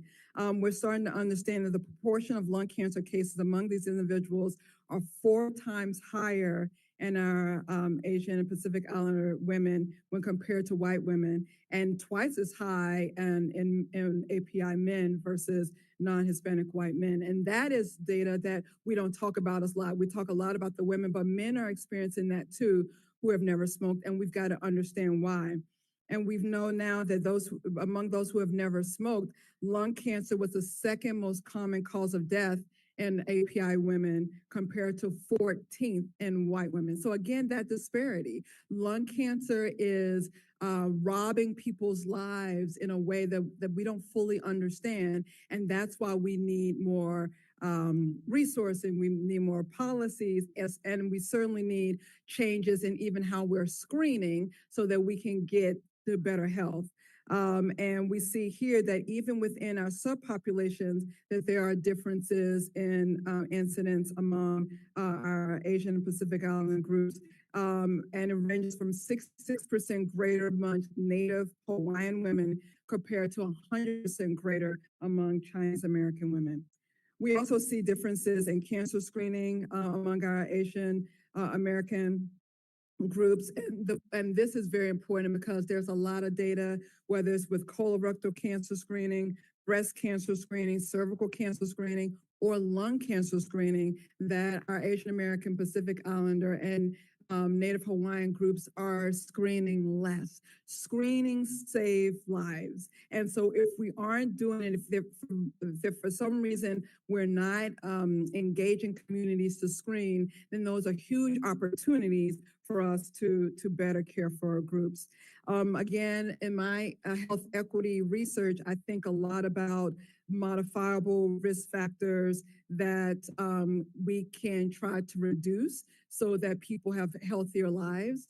And one of the things that I tout very importantly is that a lot of the risk factors that people contend with that increase their chances of getting cancer are not because of their own individual behavior, right? There's a lot of neighborhood or upstream and systemic population factors that determine what people experience sort of today. And that is because, as you see on this slide, upstream, we start talking about marginalization, discrimination, and stigmatization, that all of these things that really do influence laws and policies and the environments where people live, and that influences people's risk factors. So it's not enough to just go to an individual and say, hey, you need to stop smoking. We do need to do that. Smoking cessation is very important, but we also have to be thinking about our neighborhoods and what people are exposed to,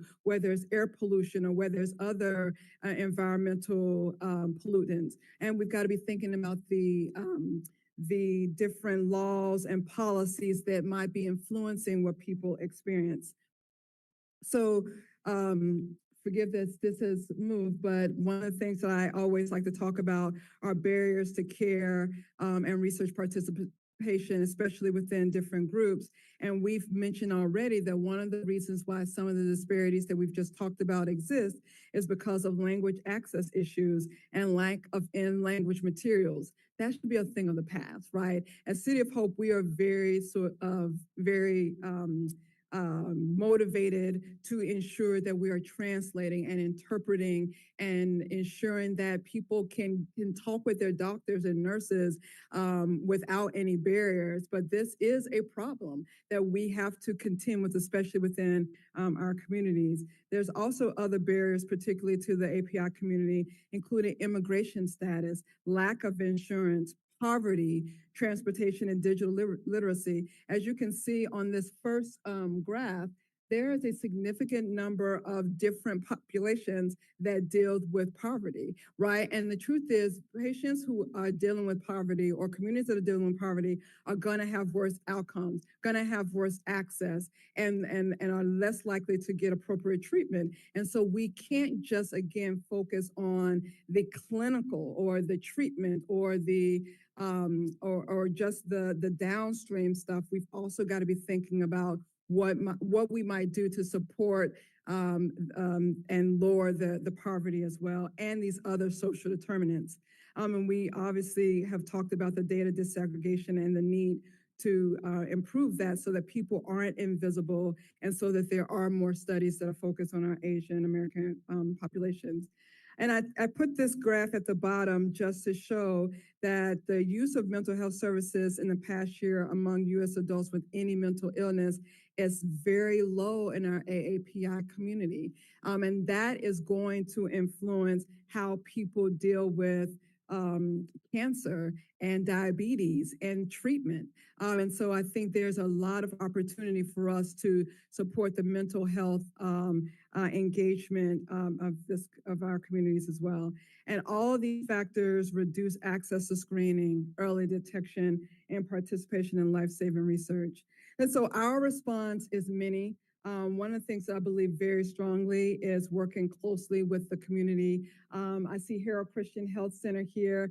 They have been longtime partners of City of Hope, as well as some of our many research programs. And we've been able to partner with them, as well as Park Tree Community Center, in our goals of reaching the communities and understanding what the needs might be. We've worked with and created lung cancer screening programs, so that we can improve the reach of lung cancer screening to groups that have high rates of lung cancer. And so we've created education programs, screening and navigation, understand what the social determinants are, and working to support those, as well as really educating providers as well as patients on the importance of screening. And so this is some of the work that we've been doing in partnership with Harold as well as Park Tree, and we will continue to do this work. We also have a very strong program that is focused on lung cancer screening adherence. And we've been really proud of this work. And the point of this is really to understand what neighborhood factors might be driving low adherence. And adherence really means getting your screen that you're supposed to get if you're eligible. So if you're smoking or over age 50, making sure you're getting that year after year so that we can ensure that we find cancers early. And we've been able to, again, with our partnerships, really recruit almost 200 individuals so far. And within the Asian subgroup, so 34% of our participants are of Asian American, Native Hawaiian, Pacific Islander background. And we see here on the bottom that we've broken down the Asian subgroup because we really want to understand what the different drivers are of non-adherence. We know the smoking rates, we know the different ethnicities, and it's important for us to also know the different subgroups. And we found that household income influences whether people come back to get their screen, as well as education level.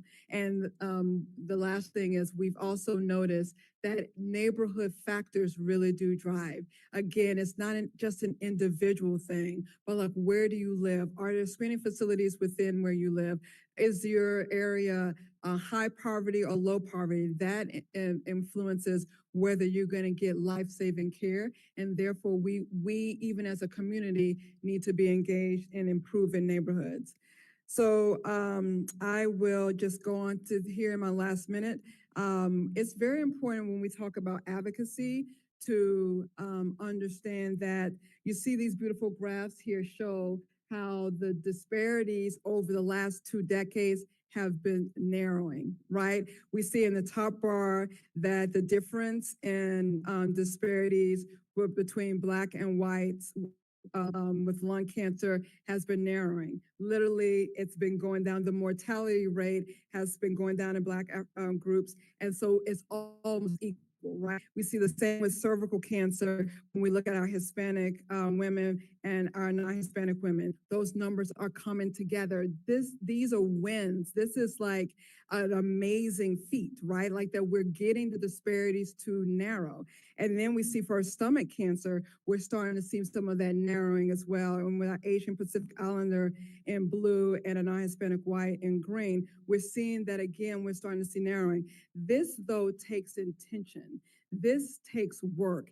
It takes policies and it takes funding. And so when we talk about advocacy, it's important for us to be strong in our unified voice that our communities need to be heard so that these narrowing don't go the opposite way, right? So if we start having different policies that narrow or limit the amount of funding that we have for this important research, then we might see a reversal of this narrowing. And so that's why it's very important for us to vote. It's very important for us to engage our legislators, and it's very important for us to be aware. Again, we're seeing improvement in outcomes. We want to continue to see that. That is not going to happen without our combined voice and coming together.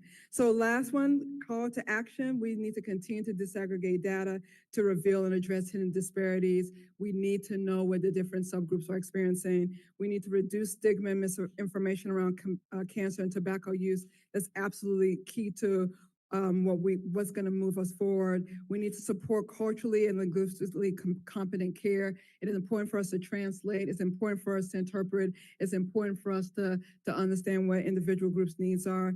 And it's very important for us to outreach to vulnerable communities, as often the highest risk individuals are unable to reach academic centers. So we've got to be the ones who create awareness.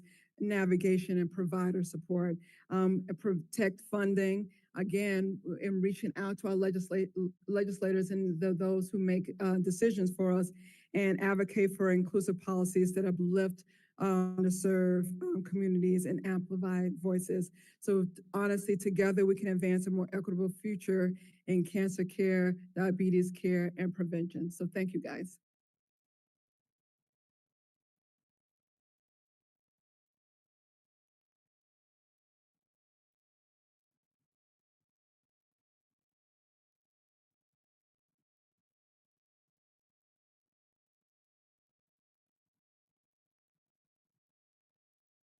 Hi, everyone. Hi, everyone. I am Haley Chung, and I'm a part of the City of Hope ACS Youth Ambassadors. So I am a ninth grader at Arcadia High School, and additionally, I'm also a junior varsity swim team. And I'd like to introduce to everyone Dr. Ryotaro Nakamura. Dr. Nakamura has been a leading figure in stem cell transplantation research and clinical care since joining City of Hope in 2002. As a director of the Center for Stem Cell Transplantation and Jan and May Siegel Professor, Dr. Nakamura specializes in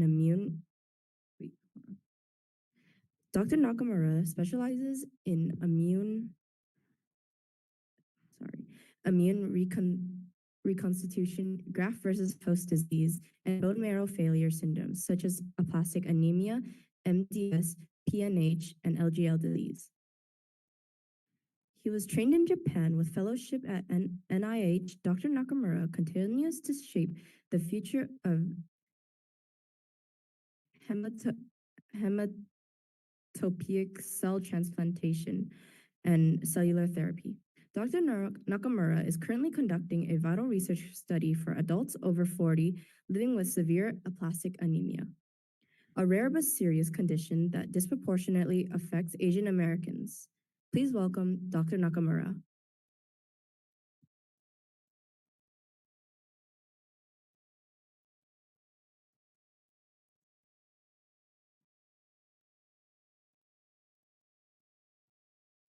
Thank you so much, AB, for a wonderful, generous introduction. I'm Ryo Taro Nakamura.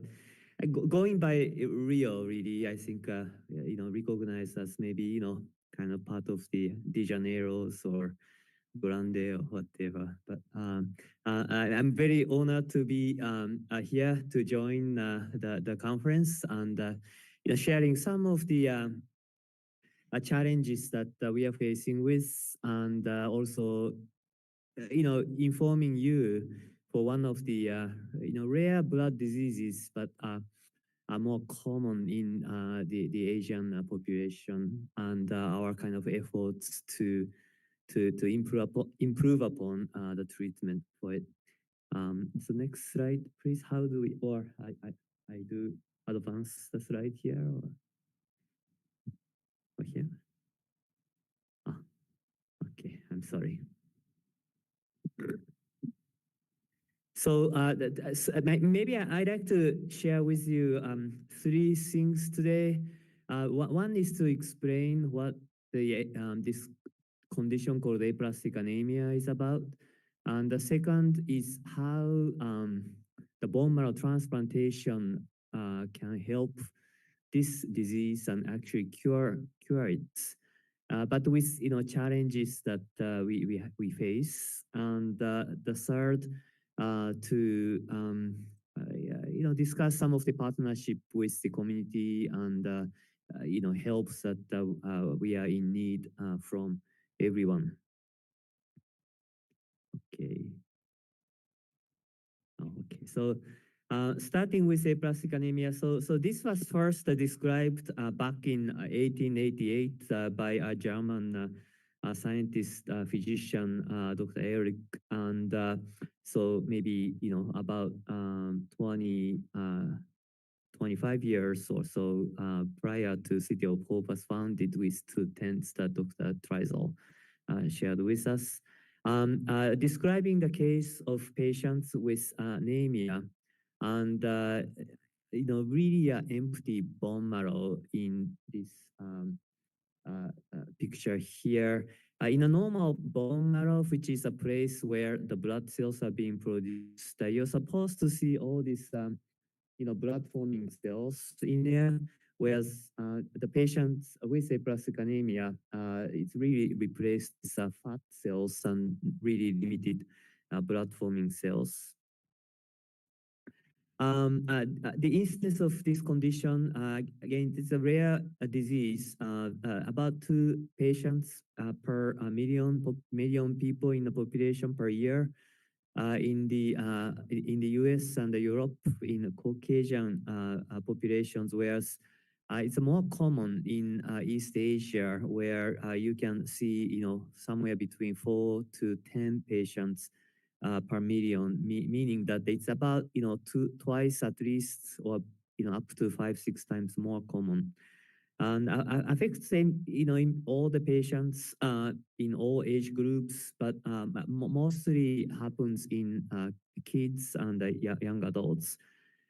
This was a really, it's not a cancer, and I will explain a little bit. It's not the cancer, but was a very serious disease back in 70s through 80s until 2 very effective treatment modalities became available. Now, I mean, I think I have to kind of think how difficult it was for researchers and physicians to study something that is not visible, empty. Have been some time of research struggles. It's interesting to really look back some of the efforts physicians and researchers were making, both from the laboratory side and clinical sites, that some coincidental findings where this one, as an example, is syngeneic bone marrow transfusion, meaning that, if a patient happen to have a genetically identical twin, that the healthy twin partner could be a donor. And when the cells are just infused, half the patients are saved, but half the patient did not. So it suggested a mixture of the conditions where, the lack of hematopoietic cells, should have been fixed with just cells being dumped, but that wasn't enough in at least half the patients. Okay. Now, I do not have time to go through all the details, but one of the hints that this was autoimmune disease, meaning, it was caused not by the defect within the bone marrow cells, but due to the immune system of the patients themselves that were attacking against their own bone marrow cells and killing them inside the bone marrow, causing empty bone marrow space and lack of blood forming cells. Came from some of the cases where the stem cell transplant were performed in 70s or 60s, sometimes actually with radiation exposures victims. When the patients received some of the medicines, ALG, ATGs, immunosuppressive drugs, to facilitate engraftment of the cells, actually some of the patients rejected the infused bone marrow cells from the donor. However, actually, some of them had the recovery of their own blood cells. Again, suggested that the improvement was not because of the new cells which were rejected, but because of their own original cells started to come back as a result of immunosuppressive therapies. There are lots of laboratory evidence also that the patients with this diagnosis have skewed or super active immune conditions that suggest overreactive lymphocytes that also supported the condition coming from autoimmune attack. So the 2 treatments have been established as highly effective. One is immunosuppressive therapy, another is a bone marrow transplant. And we'll focus more on the transplantation, but just to share with you some of the recent data. This was from the NIH, where they conducted two drugs that can suppress the immune system called ATG, or anti-thymocyte globulin, another drug, cyclosporin, commonly used in organ transplant as well, which suppress the immune fight between the donor, within the patients for autoimmune conditions. And, over 80% of the patients responded to these treatments, and over 90% surviving for 2 years. However, non-transplant treatments, while they are very effective, there are additional issues that these patients can develop into new blood diseases out of the background of aplastic anemia, such as myelodysplastic syndrome or even leukemia occasionally, presumably due to this immune attack in the bone marrow cells, making those cells injured, leaving some genetic damages and creating some new blood issues later on. Aplastic anemia can happen again if the immune system, the autoreactive, we call it, overreactive immune system was not suppressed enough to last long. They can still get excited again and start to fight back the bone marrow cells. So there is a challenge. Now, when it comes to stem cell transplantation, the two cartoons show different sources of stem cells. So we are looking for same type of cells, but the methods of taking them can be slightly different. When you hear about blood stem cells, we harvest from the donor's veins through a machine called apheresis machines, and actually blood goes through, may look like a dialysis that goes through the machines and come back to the donor.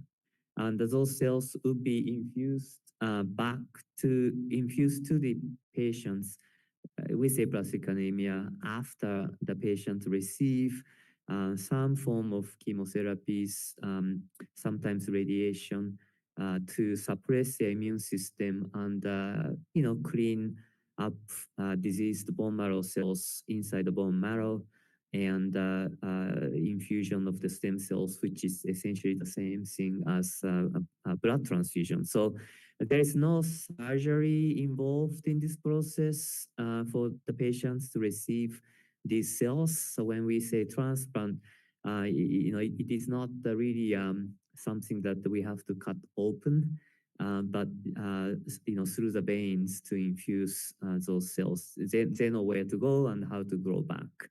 The bone, we also harvest the cells from the bone marrow space directly using a needle, and that takes about 1 hour, and the donors are in anesthesia. And with this, actually, the data is from almost 25 years ago now. Over, close to about 88% of the patients are being cured when you have a matched sibling donor and when the patients are young. So the series, had about the median age of 20-year-old. Most of the patients are, again, kids or young adults, and from the sibling donor. Now, I don't need to go through details, but these are human immune molecules that determine self and non-self on the genes, chromosome 6, and inherited from the mom, and because each has a set of 2, the chance of having a match is about 25% for each sibling, and so not everyone has this type of donor.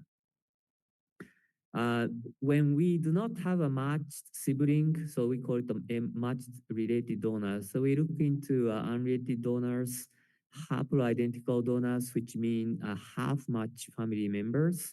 So in this cartoon, if you have only one set of the genes, we could still do offer transplantations and mismatched unrelated donors. Now, the worldwide unrelated donor registry has about 40 million people registered, which really quite helpful. But again, the population in the donor bank are mostly from West Europe and North America, meaning, Caucasians with their common genetic backgrounds, that it is still a challenge to find a donor in a minority, racial ethnic population. And you can see the outcomes different, much related donors being great, but when we don't have that type of donor, we struggle. Same thing was found in a European database here. And this is one of the statistics that reported to us that, if you are white European descent, I mean, your chance of finding a well-matched donor is over 70%, whereas most of the other populations, range more like a 30-40% to find a well-matched donor. The Johns Hopkins group, and we also, as a part of the national network, developed this approach, which really improved upon how we do the transplant between the patient and donor who are not perfectly matched, and again, became available. However, again, also when you look at the challenges in age group, so this is a City of Hope data that the transplant, largely successful for younger adults less than 40-year-old, but as we take care of patients over the age of 40 or 60s, I mean, the results are not quite as good as we should be. Another right side data is from national data from Sweden, demonstrating really, different outcomes according to the age, irrespective of how they were treated. So here is a challenge we have, and the solution we are hoping to achieve is some, new scientific approach, manipulating graft composition, so different immune subsets within the stem cell grafts that we harvest, and this is largely based upon the findings by Dr. Defu Zeng's laboratory in mice first with combination of chemotherapies and anti-thymocyte globulin, and using ideas that some specific population of T cells, lymphocyte, may be responsible for this immune problem. And in fact, series of experiments he and his lab showed improved immune tolerance and acceptance in this model, and we worked on to scale up so that we can apply this technology and scientific findings to humans, and developed this regimen, quite choreographed, regimented approach, and actually, Dr. Rosenthal, who is a retired pediatrician and chair of the department, applied this technology to another blood disease called sickle cell disease, and one of the patients' cause described here, successfully transplanted. We are applying this technology to patients with aplastic anemia, and same combination of chemotherapy, ATG, and transplant. Lots of processes to derive these manipulations of stem cells and immune cells harvested from transplant donors. And we actually, this project is tailored to use haploidentical donor transplant. And as you can imagine, half-matched family member can be found relatively well if the patients are young, their parents could be a donor. If the patients have kids, their kids could be a donor. Sibling donors have about 50% being half match. Even, cousins, nephews. We have had some patients from grandson donating stem cells for grandfather as well. We have treated in this approach 2 patients very successfully. As I mentioned, one patient was a Caucasian 76-year-old that he's now, many months after transplant and his blood cells came back well. The second patient is undergoing transplant. He's a Vietnamese and has his son being a donor and going through the processes. The manufacturing was good. Laboratory data really support the hypothesis that we try to achieve in terms of, achieving immune tolerance between the donor and the patients in the bone marrow cells as well as blood cells. I'm here also on behalf of the research team, and we've been closely working together with Dr. Ashing. I think she's here to also give us a talk later, and she's one of the organizers for this events to partner with the community like you. And we have the advisory board supporting our projects. It's a rare disease and focused on populations underserved. And we're trying to outreach to make sure the patients community are aware of this diagnosis and how this diagnosis can be curable, and that yet still need a lot of team effort and support from everyone. And again, we continue to have this outreach efforts through the aplastic anemia, MDS international societies, Kaiser groups, Facebook groups, SNS, and again, I'm very honored and appreciative for the invitation to share our research as well as to talk about this rare autoimmune disease in the bone marrow. Okay, so thank you so much. These are the collaborators and funding agencies. The project is supported by the California Institute for Regenerative Medicine, and especially Katarina, Dr. Piasvoli, and Dr. Mokhtar has been instrumental to connect us these projects with the events today. So thank you so much. Yeah.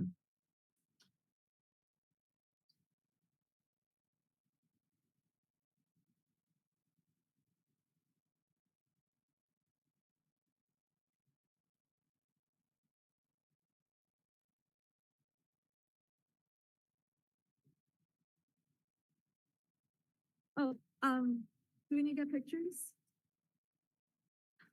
Okay.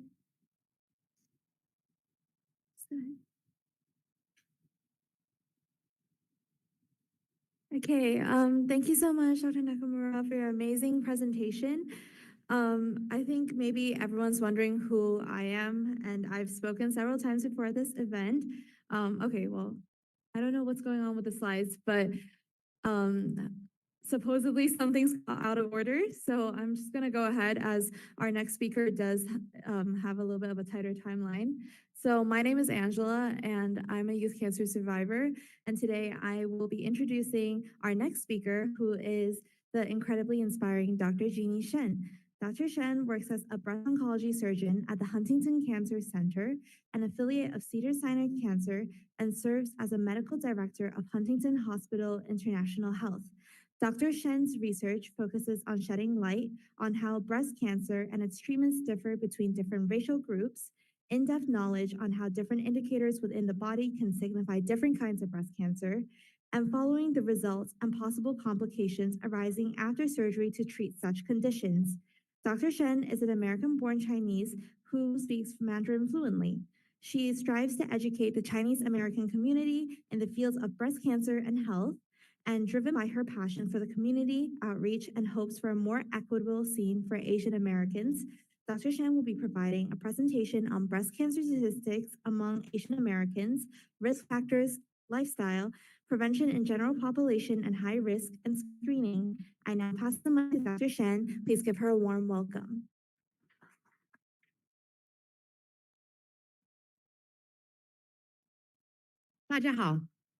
I'm American-born Chinese, born and raised in Monterey Park.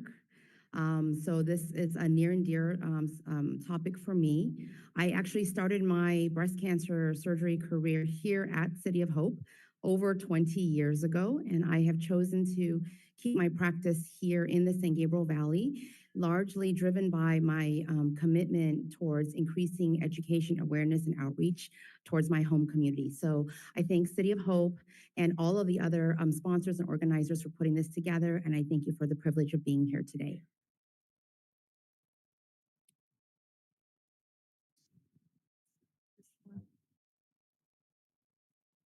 Sorry.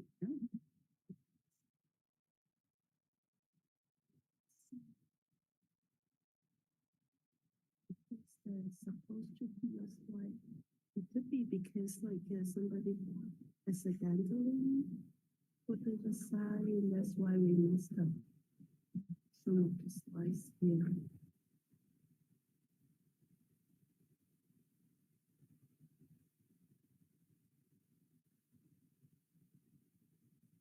We already have to start the slide in between.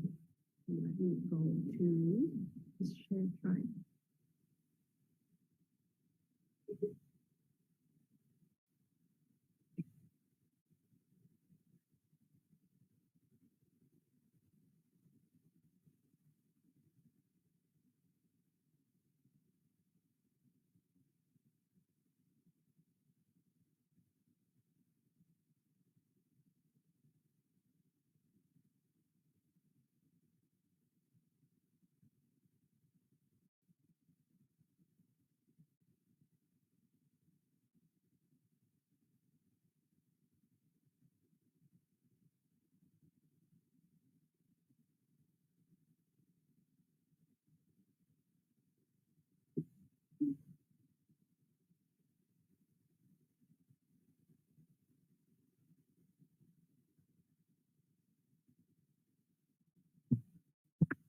Apologize for the technical difficulty.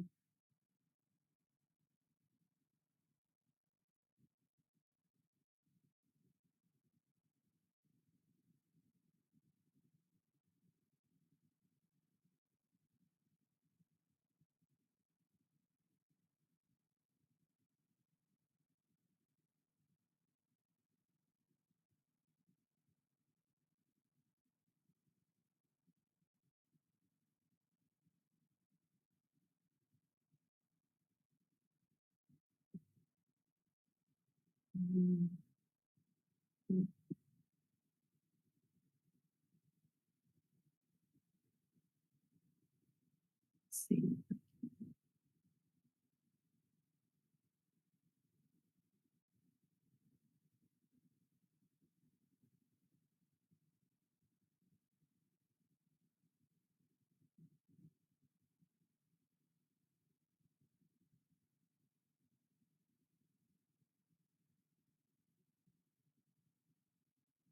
I cannot do the full screen mode. Oh, okay.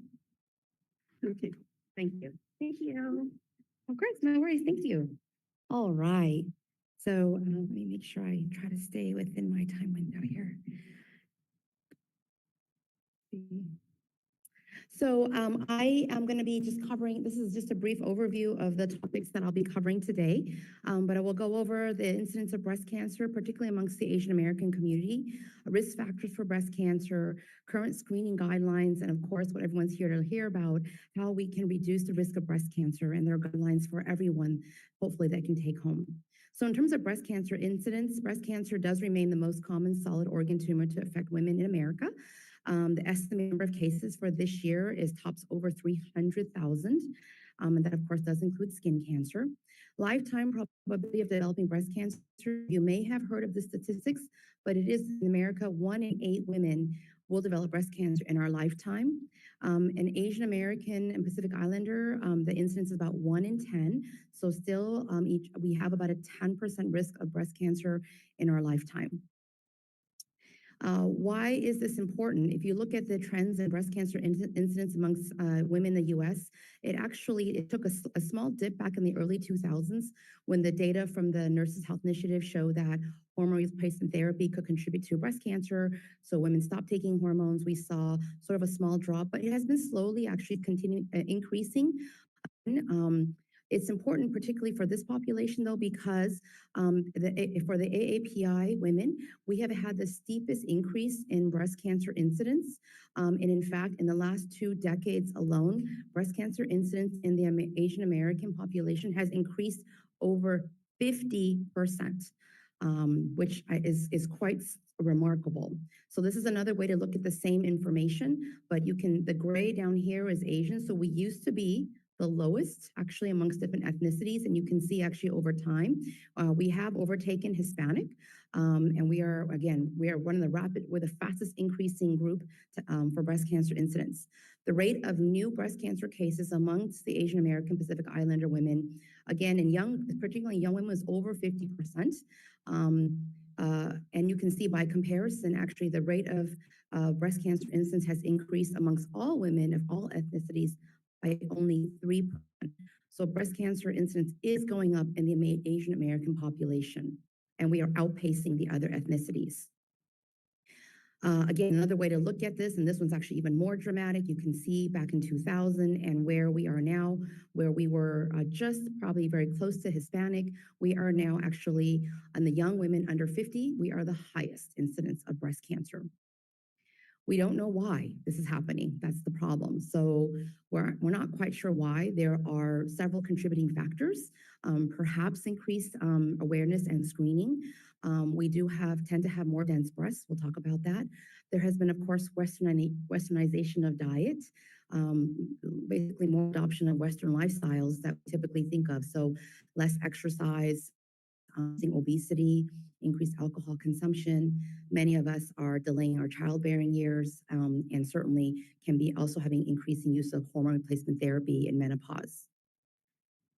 The problem with to compound this problem, not only is breast cancer incidence going up in the Asian American population, but breast cancer rates are not dropping. So whereas if you look at all women from the year 2000 to 2022, breast cancer death rates dropped by about 30% in all women. You can see that in Asian Americans, it's actually fairly flat.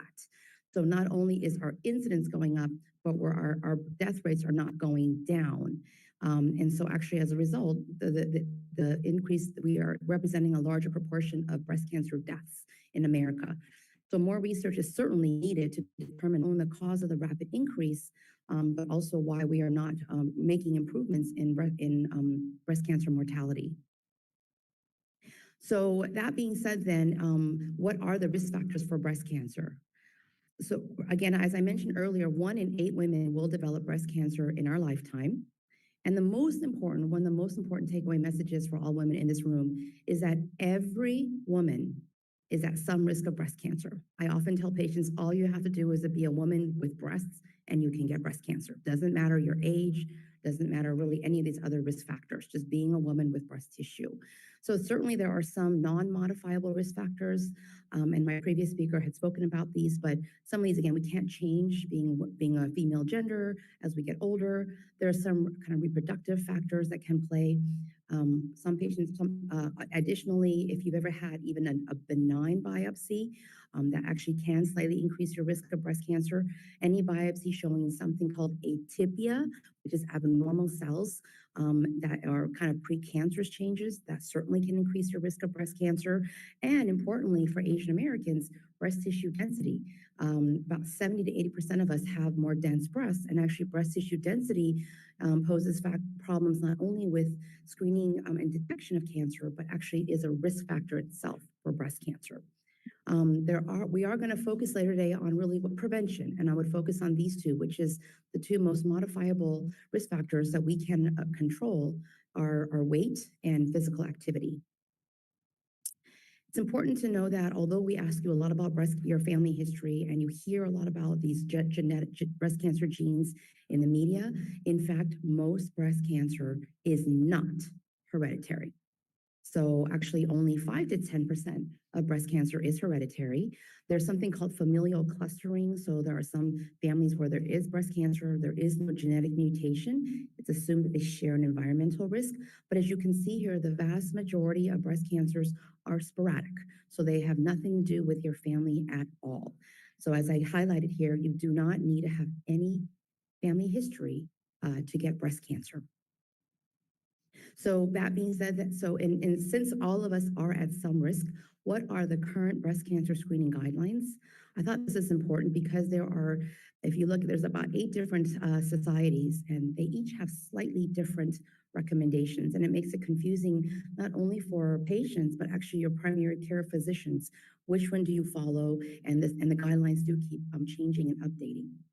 Generally, we use the American Cancer Society guidelines, which is a monthly self-breast exam in your 20s. You want to start to having your doctor, your OB, or your GYN, or your primary doctor do a clinical breast exam starting in your 30s. And the current guidelines, including the more recently updated U.S. Preventive Task Force, do recommend starting an annual screening mammogram at age 40. They used to be 50. That was changed back in May of 2023. The current guidelines now match and are in alignment with the American Cancer Society. We recommend an average risk woman to start annual screening mammograms at age 40. And we do recommend you continue as long as you're in good health. Screening breast MRIs are actually only recommended for patients who are at much higher risk, and those would be patients who have a genetic mutation, perhaps childhood exposure to radiation, so young lymphoma survivors, and women who have a higher lifetime risk of breast cancer. So screening is very important because, as you've heard over and over again, early detection saves lives. You can see here that if we can detect the cancer either at stage 0 or stage 1, survival rates are about 100%. And even stage 2, they're quite high. So, certainly is advantageous. The earlier we catch it, the higher the success rate. So what kind of screening do we recommend? Mammogram is still the best method for screening for breast cancer amongst all women in the U.S. Over 40% of breast cancers are detected on a screening mammogram. And mammograms are very important to helping us catch cancer early, usually before you have any symptoms. So I often have patients that come in and say, I can't believe I have cancer. I come in every year and get my mammogram and they've never found anything. I don't feel any different, but I have a biopsy saying cancer. And what I tell them is that, yes, the mammogram worked. The mammogram's job is actually to detect the cancer before you have any symptoms. And so when we find cancers on mammogram, they tend to be smaller. They tend to be more often not yet spread to the lymph nodes. So this is very important, and I hope that each of you will take this message home, because breast cancer screening rates are actually lower in Asian American women compared to all women. And so we do need to spread the message out to our moms and our sisters and our friends and our daughters about the importance of breast cancer screening. And why this is, some of it could be cultural, access to healthcare, as our previous speaker mentioned. Certainly, sometimes there's insurance barriers and language barriers. But I really, truly believe that some of it is simply just education. In the Chinese community, many people still believe that if you don't have a family history, you can't get it, so you don't need to come in for screening. Or other people think, as we'll talk about, that the radiation from mammogram will cause cancer, so they won't come in. But we need to spread the message that mammograms that breast cancer does affect Asian American women, and that it is important for us to go get mammograms. So let's talk about what keeps women, especially Asian Americans, from coming in for screening mammogram. I think there's usually 2 common things I hear in the office. First thing is safety. So people say, oh, I don't want the radiation from the mammogram. I heard it'll cause cancer. I didn't get cancer until I went and got a mammogram. So this is a little diagram of sort of how much radiation is involved in the mammogram. And it shows down here the average effective dose what's called millisieverts from a mammogram is about 0.4. And actually, it says, you can see here that average background radiation, so just living on this earth, walking in the sunshine, so food, drinks, the rays of the sun that bounces off the floor, buildings and skyscrapers reflecting on us. There's an average natural background that we all get, probably exposure of about 2.4. So actually the dosage from a screening mammogram is very low. And if you compare that to the CT scan, so a lot of my Asian patients, sorry, I have echo. A lot of Asian patients go to Taiwan or China, they get whole body scans. That's a lot of radiation you're putting your body through compared to the tiny dose of a mammogram. So mammogram radiation dosage is very low. It is absolutely safe and it does not cause cancer. Another common reason I hear why women don't bother to go get screened on my Asian patients is, oh, I have dense breasts and I heard that mammogram doesn't work, so there's no point. What exactly are dense breasts? So breast tissue is made of fatty tissue, which is kind of dark gray. Trying to reduce the echo. I don't know what's happening. Switch to, there's something I can do. I'm the only one giving the echo. So when we look at a mammogram, we look at what's called breast tissue density, and any of the women in this room that ever had a mammogram, you might have seen your report afterwards that talked about your breast tissue density. Breast tissue is made of fatty tissue, which is this dark black tissue, and then this kind of whiter, light gray tissue, which is dense tissue. Usually when we're young, our tissue is more dense, and usually as we get older, it gets replaced by fat. Breast tissue density is not really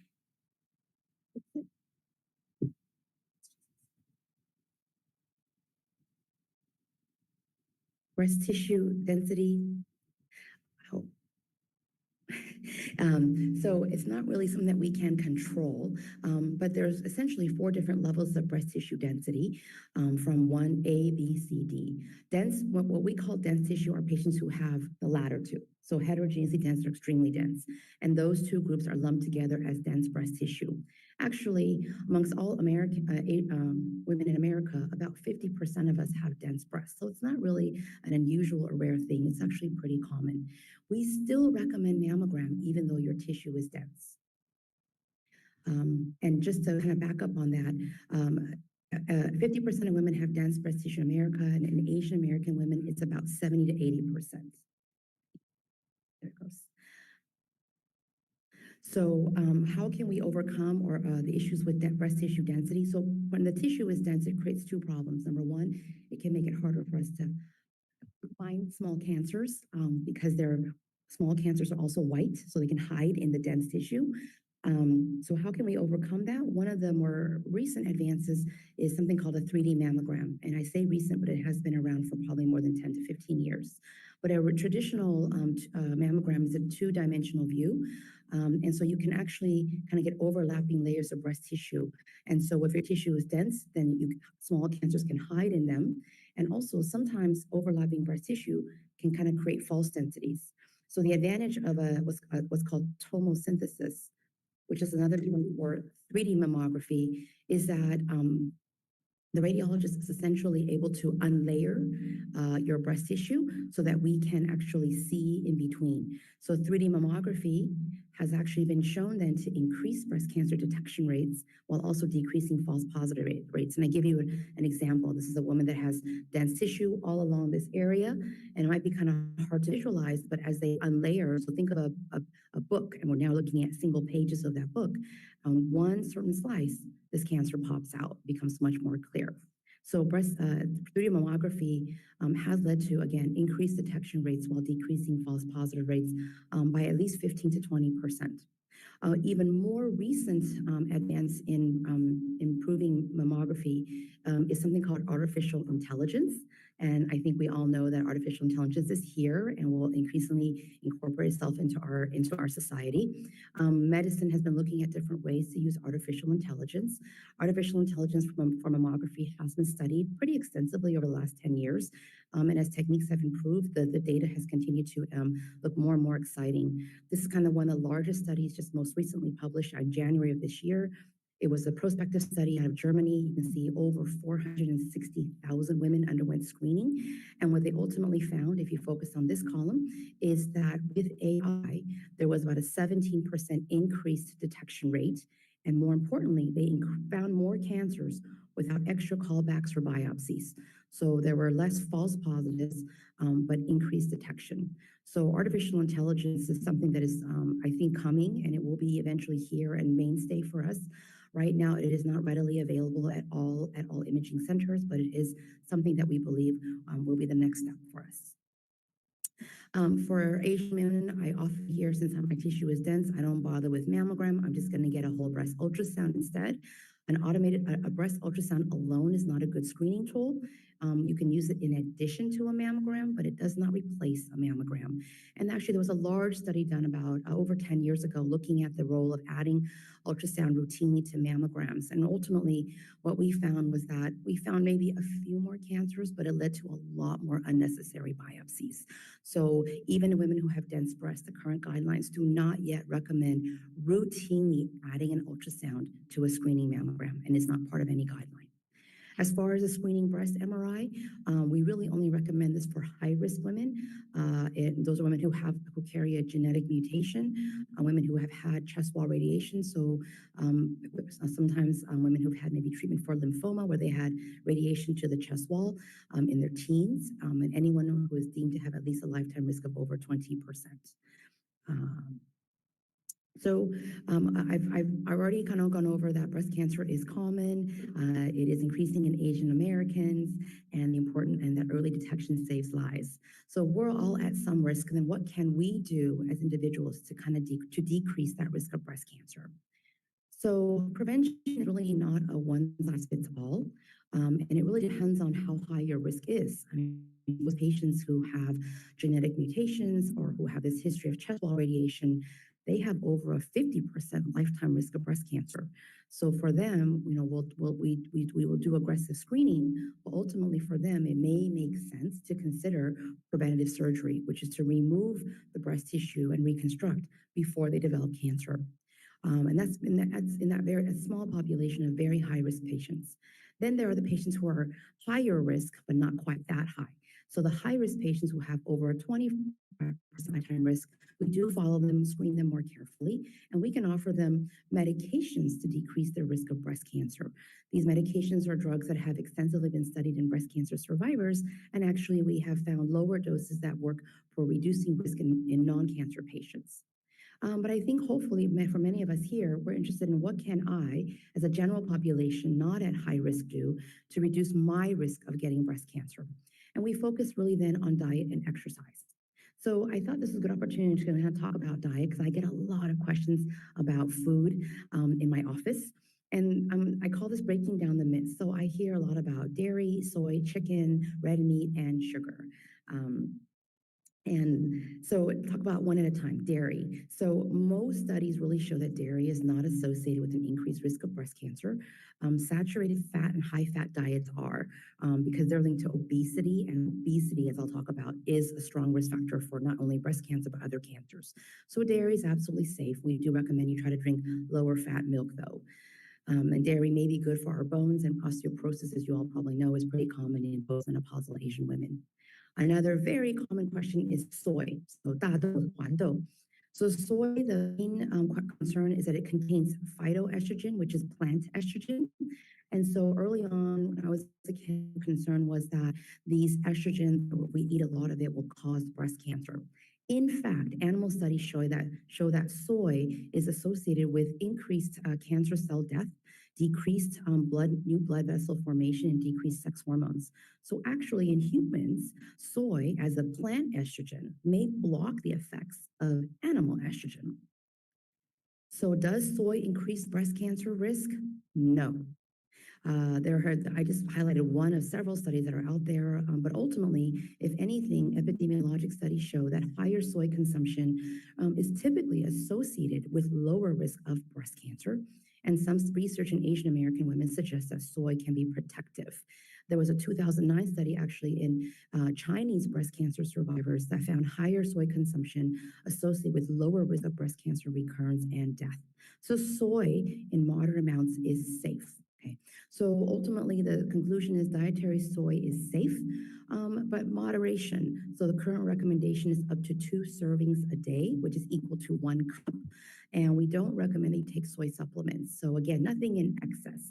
And so these are some sources of soy that are commonly ingested. Chicken is another one I hear. So chicken actually is a very good source of protein, has far less fat and cholesterol than red meat. Eating chicken has been associated with lower risk of certain types of cancer. We certainly recommend baking or boiling better than grilling or frying. You don't want to char the meat because that has carcinogens. And organic chicken that doesn't have raised without hormones and antibiotics is usually better. Red meat is a very common thing. So I hear patients who come in breast cancer and they swear off all meat. They're going to be vegan, and that's not necessary. Red meat, I'm including beef, pork, and lamb in this. There is no direct link between eating red meat and breast cancer. The current recommendations do recommend you limit your amount to no more than 3 servings a week. And I highlight here how much is 1 serving. 1 serving is the size of the inside of your palm. It's actually quite small. So I do think that in America we have a bit of issue with portions. I mean, when I go to the market or Whole Foods and you're planning a steak dinner for 5 people, you buy 5 pieces of steak, and each steak is like this big. That's 2 servings. That's at least 2 servings. But we are kind of fooled into thinking as consumers that's 1 per person, and it actually is. That will count for 2 servings for the week. But you can have up to 3 servings a week. You want to avoid charring the food because char has carcinogens in it. And again, try to buy organic if possible. So sugar is actually the biggest evil that I hear about in the office, and people swear off sugar. So this is pretty impossible. So first of all, remember that glucose is the basic energy source for our body. Every cell in our body needs glucose and galactose sugar. So simply cutting all sugar from your diet is not the answer because your normal cells do need it for energy. Sugar does not directly cause cancer, and cutting out sugar doesn't actually help us treat breast cancer. So why do we still recommend that you cut down on sugar? Because of obesity. So a high sugar intake typically can lead to obesity, and then that will increase your risk of breast cancer. How can this happen? There's probably several different ways that we think about, and there's probably even more that we don't know. Number one, our fat cells do create estrogen. So in postmenopausal women, obesity is a risk factor for breast cancer. And actually, when they decrease their risk, they can lower their risk of breast cancer. Number two, the fact having being obese, excess fat causes increasing levels of insulin and other insulin growth factors that actually can contribute to cancer cell development. And then number three, fat cells can promote inflammation. And inflammation, again, is one of those sexy words we hear about that actually can promote cancer growth. In fact, obesity is not only associated with breast cancer, and I just looked this up, but obesity is currently associated with at least 13 different cancers, and it includes not only breast, thyroid, liver, stomach, pancreas, endometrial, kidney, myeloma, even esophageal cancer, and brain cancer. So it is actually controlling our weight is actually very important. So you can't cut out all sugars. What you want to be able to differentiate, though, is you want to kind of know your sugars. When we talk about sugars not being good for you, we're not talking about natural sugars that occur in fruits and vegetables per se. We're really talking about added sugars or synthetic sugars and sweets, which you want to limit as much as possible. There actually is a study in mice, this is a few years back, that does show a direct link between added sugars and breast cancer in this poor little mouse. So we fed it a very high fructose diet. It increased some cellular signaling, and ultimately this fat little mouse ended up getting breast cancer that spread to his lungs. So there actually is a link probably between added sugars and cancer at some level that we are still working to understand. So should you cut, as an average consumer or a cancer survivor, should you cut all sugar out from your sugar from your diet? It's impossible. Okay, sugar is almost everything you eat. Your body cells do need glucose for energy, and there's no evidence that a sugar-free diet actually lowers the risk of cancer or cancer recurrence. The current recommendations are to try to limit the amount of added sugars. You want to cut down on sugary drinks and sweet treats and try to make healthier choices for yourself. So really, in summary, as we close down, then healthy lifestyle tips. Number one, maintain a healthy weight. Again, weight gain not only increases the risk of breast cancer, but also breast cancer recurrence in our survivors. So we do encourage maintaining a healthy weight, and those patients who are overweight actually would help themselves to lose that weight to improve their breast cancer prognosis. Another very important tip is regular physical activity. Physical activity can reduce breast cancer death rates by almost 40% and has the most powerful effect of any lifestyle factor on breast cancer outcomes. This is something I cannot emphasize enough. I will admit, as a child, I ate a lot of McDonald's Happy Meals, so I do struggle with my weight. I hate going on a diet, I really do. But I emphasize, and for myself and my family, the importance of regular physical activity. This is actually much harder than you think. Most of America would rather take drugs or pills or shots to lose weight than actually just go out and get some exercise. So incorporating exercise is very important, not only to help you lose weight, but maintain that weight loss. The American Cancer Society currently recommends at least 30 minutes a day of moderate to intense physical activity 5 days a week. So it's 2.5 hours a week. You want to try to add a little bit of strength training. The more exercise, the better. So the longer, the better, the more intense is not necessary. And I actually underscore this for myself. Some exercise is better than none. So if you can't do it once a day, you maybe split into twice a day. If you don't have time to exercise that day, maybe if you have, but you got bunch of errands to run, which is usually me, I tend not to fight for the closest spot. I'll try to park a little farther away because that might be all the exercise I'm going to get for the day. But find some ways to incorporate a little bit of exercise into your daily routine. There are lots of other benefits to exercise, and I think our speaker on diabetes will talk about that later. Additional healthy lifestyle tips. Recent evidence has shown an association between a history of smoking and breast cancer mortality. You want to limit alcohol consumption to no more than 1 a day. And then vitamin D. So low levels of vitamin D have been associated with increased risk of breast cancer and breast cancer mortality. It is not a causative effect. It's not low vitamin D causes breast cancer, but it's somehow associated. And it's not only with breast cancer, but a lot of other cancers. This can be very important for Asian Americans because most of us are trained since birth to stay out of the sun. We all like our light skin, and so we stay out of the sun. We slather ourselves with sunscreen, and our sun is a very powerful and important source of vitamin D for us. So it turns out that vitamin D deficiency is much more common in our population than we thought. Your primary care physicians usually will monitor it. And what I tell patients that you don't need super high levels, but you want to make sure that your levels are at least within normal limits. The current recommended daily allowance for vitamin D is about 400 international units.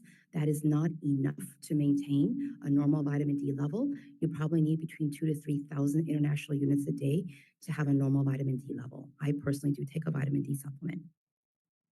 So the current 2025 diet recommendations, it looks kind of like a Mediterranean diet. And luckily, this is also similar to what our cardiologists recommend for us. So it's what we call it a triangle. What's on the bottom, the pyramid, is what you want to eat the most of. So lots of dark green leafy vegetables, nuts and beans, good sources of protein, trenmai, whole grains. You can have sort of moderate dairy and eggs and poultry, and you want to limit your red meat intake. And again, no more than 2 servings of soy a day. I'm sure everyone's going to love this page, so I thought I'd put up there. So foods to eat and avoid. Again, lots of dark green leafy vegetables, fruits and vegetables, fatty fish high in omega-3. You want to minimize alcohol, fast food, fried foods. Darn that squishmallow McDonald's Happy Meal. Processed meats, added sugars, and refined carbs. Portions is very important. So this is it used to be a third of fruits and vegetables, a third whole grain, a third meat, but the current healthy plate should be at least half of your plate should be just fruits and vegetables. And then you want a little bit of whole grain and some protein on that. And I just gave you, this is like a quick and dirty portions at hand. So again, this is kind of the serving of a red meat. This is how much whole grains. A fist is how much fruits and vegetables. This is how much protein, that was your meat. And that's how much saturated fat, which is the tip of your finger. These are all usually available on the web. Again, personally, I hate being on a diet. I don't actually limit myself to anything. Mostly tell patients that anything in moderation is okay, but watch your portions. So I love this cartoon when the guy's like this ginormous, they go off the screen, cone of ice cream. He's like, don't worry, this is low fat. Portions do still count. So again, most foods in moderation are okay. Thank you so much.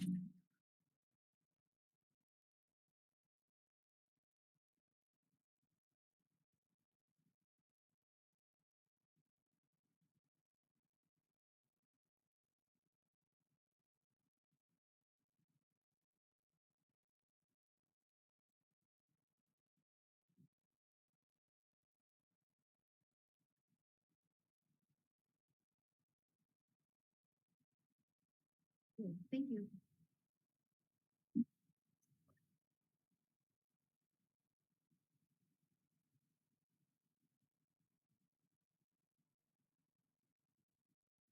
Hello, so my name is Hannah Yang, and I was up here earlier for the ACS Student Scholarship, but now I'm back with the honor of introducing Dr. Ping Wang, who is a nationally recognized endocrinologist with over 30 years of expertise in diabetes research and care. Now at the City of Hope, he leads efforts to expand diabetes programs and advance the mission to cure all forms of diabetes, including type 1. Dr. Wang earned his medical degree from Kaohsiung Medical College in Taiwan and completed advanced training at Harvard in epidemiology, endocrinology, and metabolism. He previously served as founding director of UC Irvine's Diabetes Center and chief of endocrinology. A passionate advocate for tackling the global diabetes epidemic, Dr. Wang is fluent in English and Mandarin and is committed to building a center of excellence for diabetes and endocrine tumors through clinical care, research, and education. Let's all give him a warm round of applause.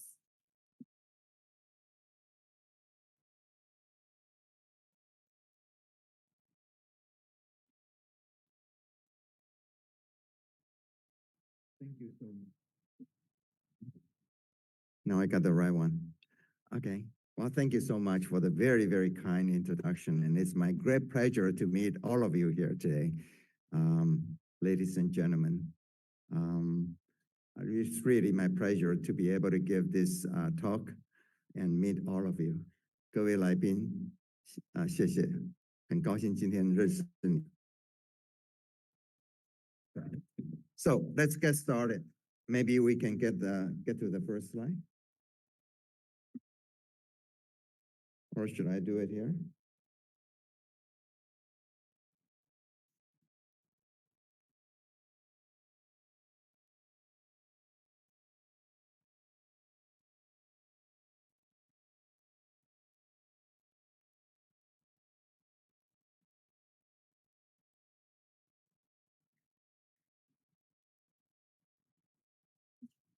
No, those are not mine.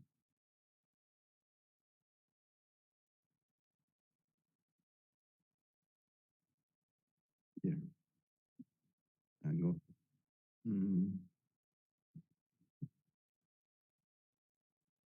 These are not mine.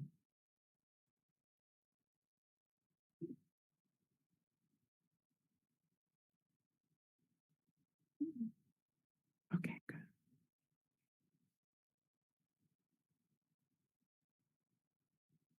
Okay, great.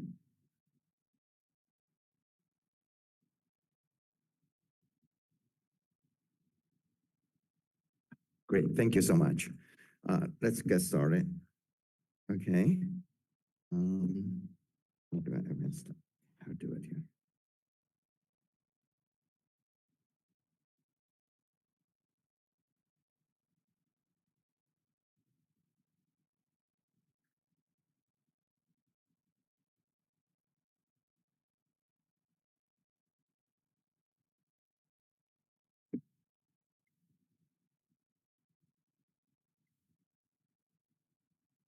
Okay. First of all, diabetes means high blood sugar, but diabetes itself is sort of a tip of the iceberg. There are many different reasons why people can get diabetes. commonly we know as like type 1 diabetes or type 2 diabetes, but there are specific diabetes types that are caused by specific biochemical or genetic disorders. We are not going to go through all this because there is not a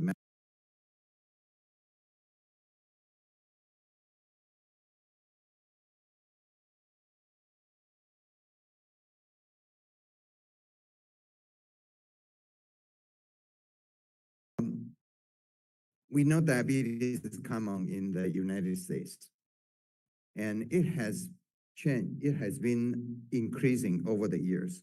This slide shows the prevalence of diabetes in United States in 2024. The darker the color means those are the counties with high incidence of diabetes. Okay.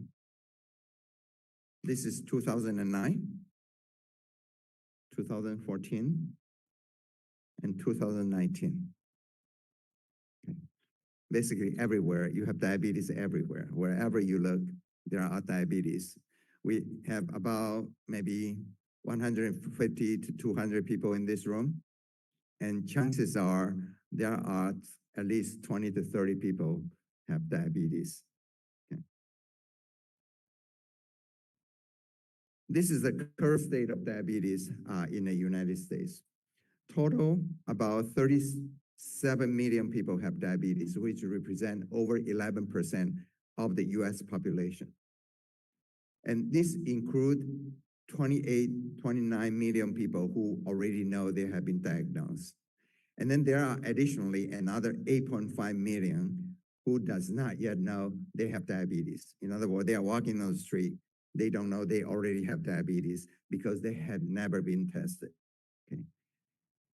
In addition, there are about 96 million people at the age of 18 years and older. They have so-called prediabetes.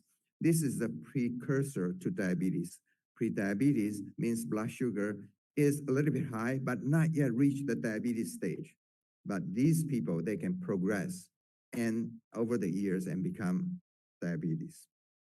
For people who are 65 years and older, about 26 million people who have diabetes. It represent about nearly half of the prediabetes. What's the cost? We just met Congresswoman Chu here, and she's dealing with money in Washington, D.C. all the time. But this is the impact of diabetes in U.S. economy. That's a whopping $413 billion. Not a small number. We have been paying tax. We have been paying medical insurance. Now you know where your money goes to. And unfortunately, the cost of taking care of diabetes is even more than cancer right now in the United States.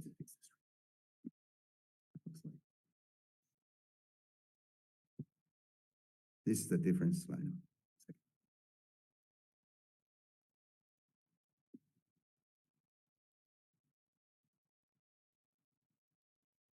Okay, thank you. Okay, we can move on to the next slide. So if you look through the war globally, two countries stand out. They have by far the most diabetes in the world. And the two countries are India and China. And if you can see here, the number keep growing over the years, and it's projected to go even higher in the next few years. Okay. This is the prevalence of type 2 diabetes among individuals who are 45 to 84 years of age in America. And if we subdivide them into different subgroups of Asian Americans, this is what you are seeing here. Okay. The first bar you are seeing here is Caucasian Americans, which they have about 12 to 13% of them have type 2 diabetes. Latino Americans, 25% has diabetes. African Americans, 25% has diabetes. Chinese American, 15.6% diabetes. Japanese Americans, 18% have diabetes. Korean Americans, 18%, they are about the same. And Southeast Asians, other regions, also has about 18%. South Asians shot up to 29%. Okay. This is including India. And Filipinos at 31%. Hawaiian and Pacific Islanders, nearly 35%. Okay, this is one of the leading, one of the group that has the highest incidence of diabetes in America. And it has different shades of gray among this group. Okay, not everybody is the same. Why do I say that? If you look at the prevalence and mortality risk compared to Caucasians, or Asian Americans has increased risk of type 2 diabetes. They also have increased risk of peripheral vascular disease, okay? They have low risk of peripheral vascular disease. But at the same time, the stroke mortality is also significantly higher than Caucasian Americans. So they have different profile. But even if you look at within this group, Asian Indians has high risk of coronary artery disease. They have heart attack, and they can die from it. The mortality is also higher than other groups. For Chinese, Japanese, and Korean Asians, the heart attack risk is lower. Okay, we don't know why, but it's lower. For Filipino Americans, heart attack risk and mortality is increased, but they also have a high risk of hemorrhagic and ischemic stroke. So not everybody is the same, and we have to look at each individual when you are trying to take care of these patients. What are the mechanisms for type 2 diabetes? We know obesity is one. If you have increased visceral fat, if you have a fatty liver, there is also increased risk of diabetes. And then if you have increased intramuscular fat, there is increased risk of diabetes. And at the same time, this individual usually have a decreased lean body mass. And then most importantly, the pancreas in these individuals, they have less insulin. They produce less insulin from their pancreatic islets, which is not a good combination because insulin lower blood sugar. And if you have low insulin and you have high fat, then that's a bad combination, may eventually precipitate the occurrence of type 1 diabetes. There is also strong environmental factor as well as genetic factor that might contribute to the occurrence of type 2 diabetes. And this area is very intense areas of investigation, including the research team here at the City of Hope. So what should we do knowing these kind of pictures? We need to have, there are also genetic factors, lifestyles, socioeconomic status, and cultural factors that might influence and contribute, precipitate to the occurrence of diabetes and diabetes complications.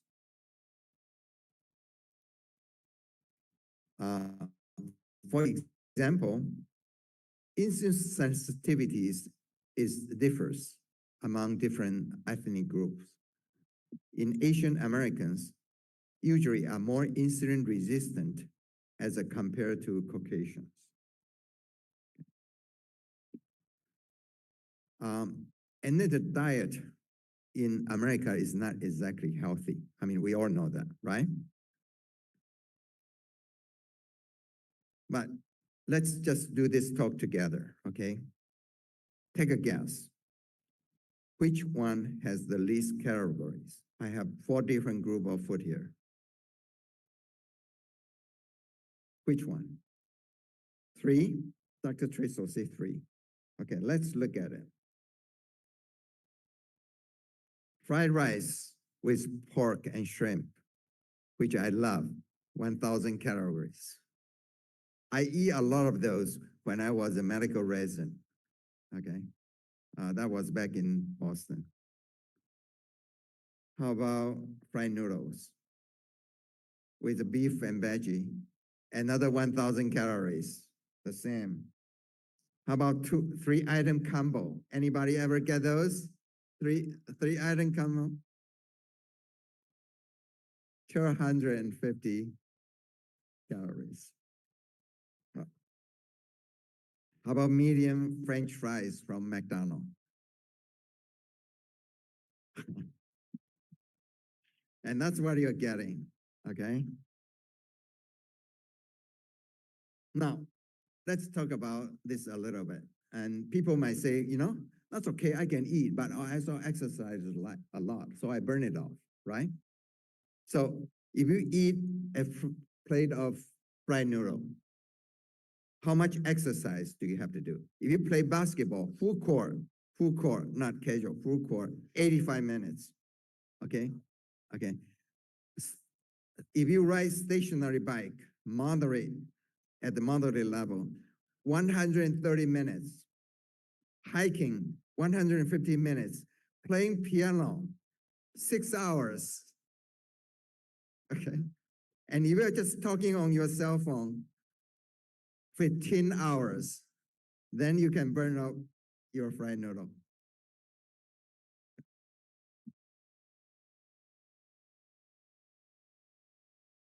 Now, we just talk about people who can be different from their ethnic and sort of social backgrounds.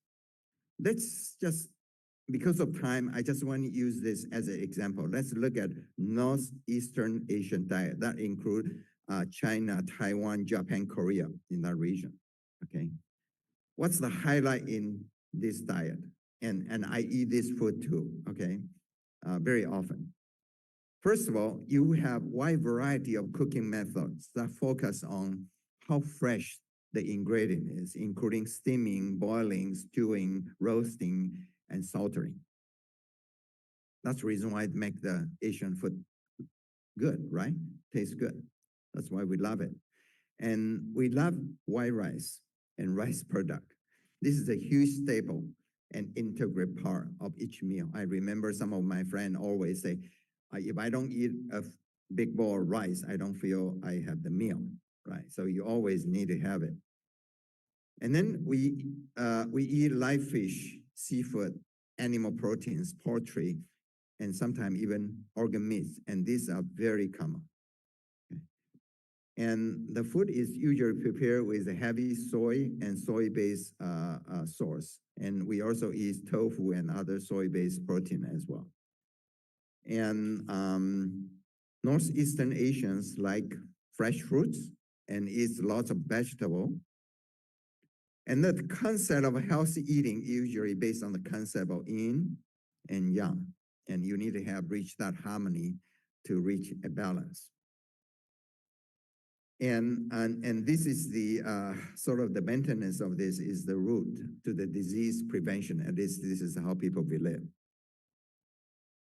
In addition, we also have pickle and fermented meat and vegetables, and these are also very common. So what's the problem?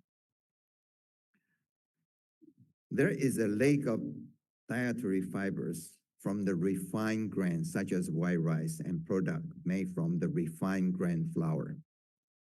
Okay. Secondly, our diet usually contain with high saturated fat as well as dietary cholesterol intake from animal proteins and also organ meats, internal organs, liver, heart, among other things, intestine, stomach. There is high sodium intake from preserved meat, pickled vegetables, and condiment, including soy, oyster sauce, hoisin sauce, miso, and so forth. So what are the recommendations if you want to avoid diabetes and obesity? Well, you have to increase the use of whole grain product and try to incorporate brown rice and whole grain flour. Okay. Reduce the amount of red meat and organ meat consumption and increase the use of lean and plant-based proteins, like tofu, they are good, or soy.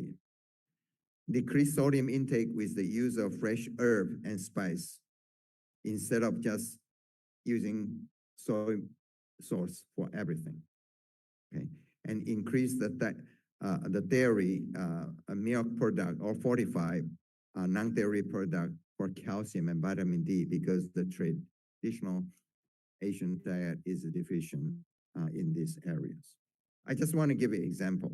Okay? If you are interested in other regions in Asia and what's the weaknesses and strengths and the relation for those that, please let me know. We talk about walking and Dr. Shen, importance of exercise. Now, this is a study done a few years ago, and it included nearly 3,000 adults in this study. And they compare individuals who walk at least 2 hours per week against those who does not walk at all. So by just walking along, there is about 40% reduction in all-cause mortality. Means you are less likely to die by 40%. And 34% reduction in cardiovascular mortality, meaning that the risk of dying from heart disease and stroke is about 34% lower. Okay, that's the evidence. Okay. Now, this is a study we did, my group did, and published a few years ago. We look at the Asian immigrants in California and comparing them to the Caucasian living in California. First, we look at the risk of diabetes. And this is the risk of diabetes. The black bar represent Asian immigrants. Over the years, you can see there is a significant increase in the risk of diabetes among Asian immigrants in comparison to the whites. And the rate of increase is accelerating. It's getting higher and higher. We also look at the exercise patterns in these individuals, okay? Let me just take one set of the data, for example. For those people who do not have diabetes, only 26% of the Asian immigrants engage in regular exercise. And that number is 36% for Caucasians. But once you get diabetes, the Asian immigrants does increase their effort. They actually exercise more than those diabetes patients who are white. Okay? So that's kind of the silver lining. So once you know you have diabetes, you step up the effort. But wait a second. You know, what we should be focusing in this area, because if you are interested in preventing diabetes, even without diabetes, you should be exercising. But Asian immigrants are not doing their part. There are many drugs, medications has been developed for type 2 diabetes over the years. Now we have dozens of drugs, and they are very effective, and they do a very good job in treating diabetes. I'm not going to go into the detail of this drug because I want to make one additional point since my time is almost up.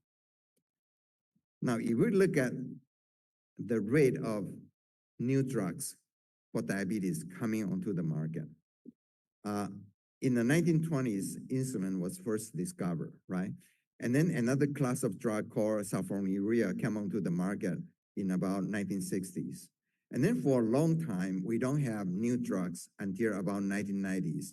The metformin started to come on the market. And then afterwards, new drugs just keep coming up, okay? Okay. So we have a lot of new drugs since the 1990s that we can use. But let's look at the picture of current diabetes epidemic. There is a declining number of patients who have their diabetes control at goal. A1C is the kind of the metrics we use to measure how well a person's blood sugar is controlled. But those people who have reached therapeutic target actually get worse over the years. Number two, only about 50%, half of the patients are being controlled at their target. And then there is an increased number of patients with very poor control. Okay? And there is an acceptable level of morbidity and mortality, complications, and so forth. But if you look at this picture, now we have increased number of medications, increasing options of medication we can use, but it's not addressing the problem. So from public health or epidemiology point of view, dealing with diabetes epidemic is more than just coming up with new medications. Okay. Right now, there are more than 40 new type 2 diabetes treatment options approved since 2005. I want to dissect this question, just look at from different angle, okay? Now, how can we look at this? You know, how a new drug can be brought to the market? Because first of all, we have to do clinical trials and prove it's effective. And then FDA will then prove it. And then we can use it for the community, for everyone. Now, if we compare how effective the drug is in the community against the efficacy reported in those clinical trials, we only achieve about half of the effect. If you look at the hemoglobin A1C, this is the effect reported by the clinical trials. But this is the effect we are seeing in the real world. Okay. Even with the new miracle drugs, such as Ozempic or Mounjaro you saw on TV all the time, they are highly effective. We love them. But this is the reduction of A1C in clinical trials. And this is the reduction in A1C in the real world situation. Okay. Meaning that we are not achieving the same efficacy as we can achieve in the clinical trials. Why is that? Anybody want to take a guess? Lifestyle could be one of them. But one of the things is only 50%, roughly half of the people who are prescribed those medications, only 50% of them are taking those medications as instructed by the doctors. Asian Americans frequently, they make their own decisions whether or not they want to take medications. Or sometimes they wake up in the morning, they look outside, okay, this is a good day, I'm gonna take medication today, all right? And sometimes they don't. That's a major reason of it. So what we need is, we need to create a model, we need to do community education, and we need to take all the cultural, social, economical factors into this picture. And we need to identify those people who are not actively following medical orders and not compliant, and create a mechanism to allow them to be able to take their medications or get treatment at a regular basis. How can we do this? Well, we already have the tool now. Okay, we did not have this kind of tool 10 years ago because right now everything is digitalized. Everything is electronic in an electronic medical record. We know when patients pick up their prescription, okay, and whether or not they really follow up at the regular basis. So there will be opportunities going forward for us to achieve better care for all these diabetes patients, okay? Now, this is our, we are, in addition to doing research, we have very active clinical care programs. We have office in Duarte, right here, taking care of diabetes and endocrine patients. We also have our clinic in Orange County, in South Pasadena, as well as in Atlanta and Chicago. And just in case if you are interested. I'm gonna end my talk here. I probably run over by a few minutes.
Thank you.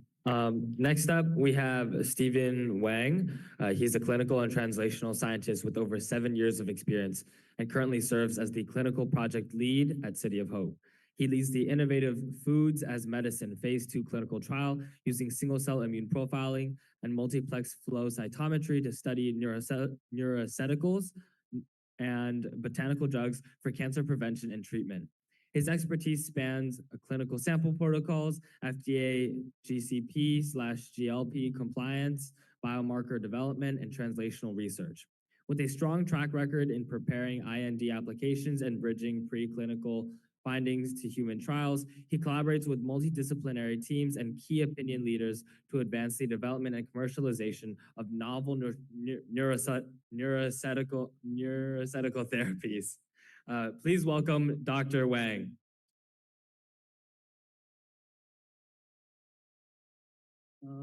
Thank you very much for the nice introduction. Well, so next slide. Okay, moved. Okay, perfect.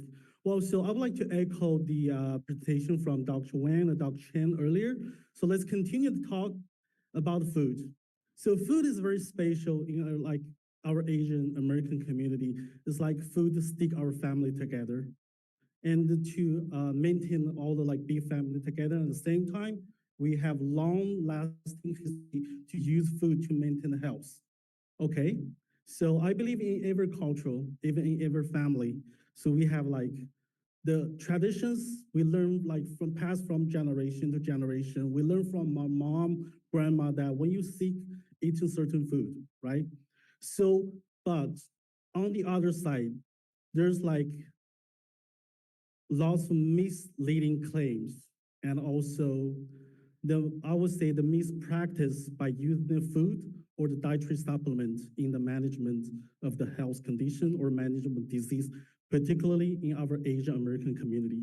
Well, for today's my presentation, I would rather focus on the tell you what type of food to eat, and then I would like to tell what you shouldn't do when you're thinking about using food to management your disease, or when you think about food and medicine approach.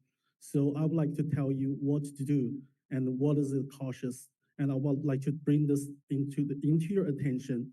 And then, so I present this on behalf of our research team led by Dr. Chen. So my PI, so unfortunately, he's not able to make it today in person. So if any of you know him in person, I will convey his greeting to all of you. So, okay, let me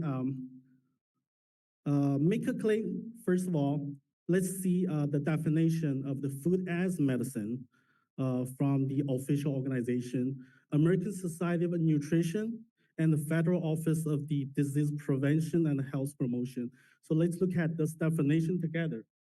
Well, so those two official organizations define food and medicine as consistently access to diet and nutrition-related resources, okay? To prevent, manage, and treat specific clinical conditions Those conditions including but not limited to heart disease, type 2 diabetes, and certain cancers. And then, so in coordination, this is the most important part, in coordination with the healthcare sectors, which means you cannot use food as a replacement of your conventional treatment. Food is add-on, it's not replacement. Those are the most important parts.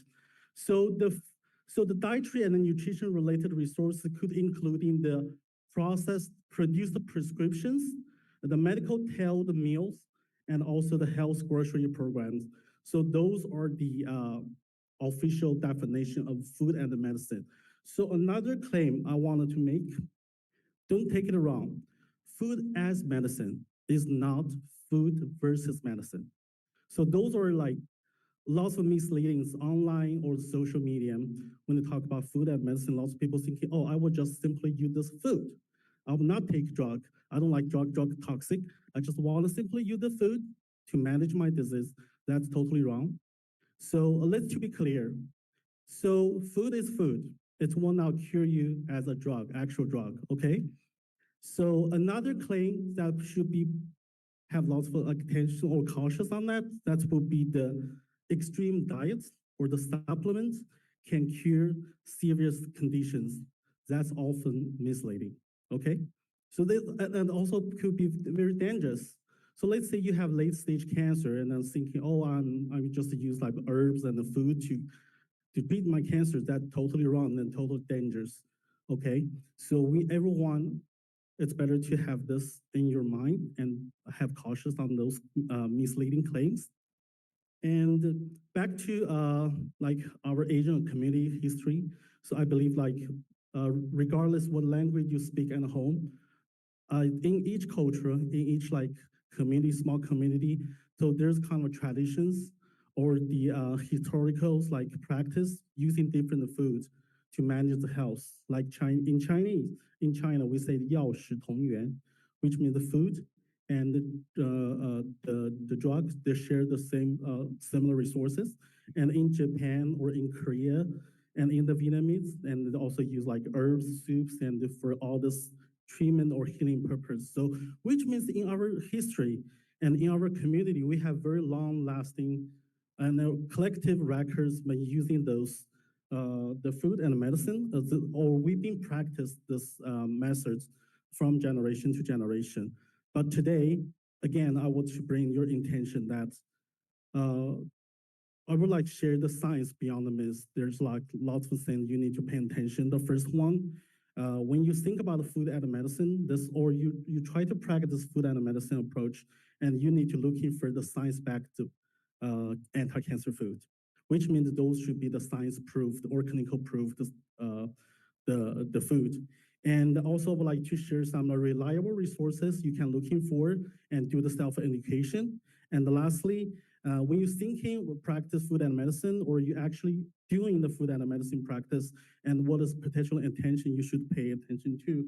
So the first of all, so the science-backed food, which means those food being clinical study through the clinical trials. And then so those are some are the clinical phase 1 and some are through the phase 2 study, and which means those food being clinical studied by the physicians and by the scientists and have scientific evidence to prove that they do have health benefits. Okay, so we can categorize them at different categories, those including the greens, beans, onions, mushrooms, berries, and seeds. So like GBOMBS, so short for this. And then, so basically, as we're talking about the science and how the food can behave as medicine. So this diagram, I would say the one station demonstrate all the key steps that food can help to manage or treat the cancers. Let's start from the beginning, like, but when you consume the botanical drug, and then so after eating, those food will deliver to your digestive system, and from there, the food will get processed and then absorbed, and then so their active component we call the phytochemicals, and they will be absorbed into your blood circulation. And then through the blood circulation, those active components can be delivered to the target tissue or target organs.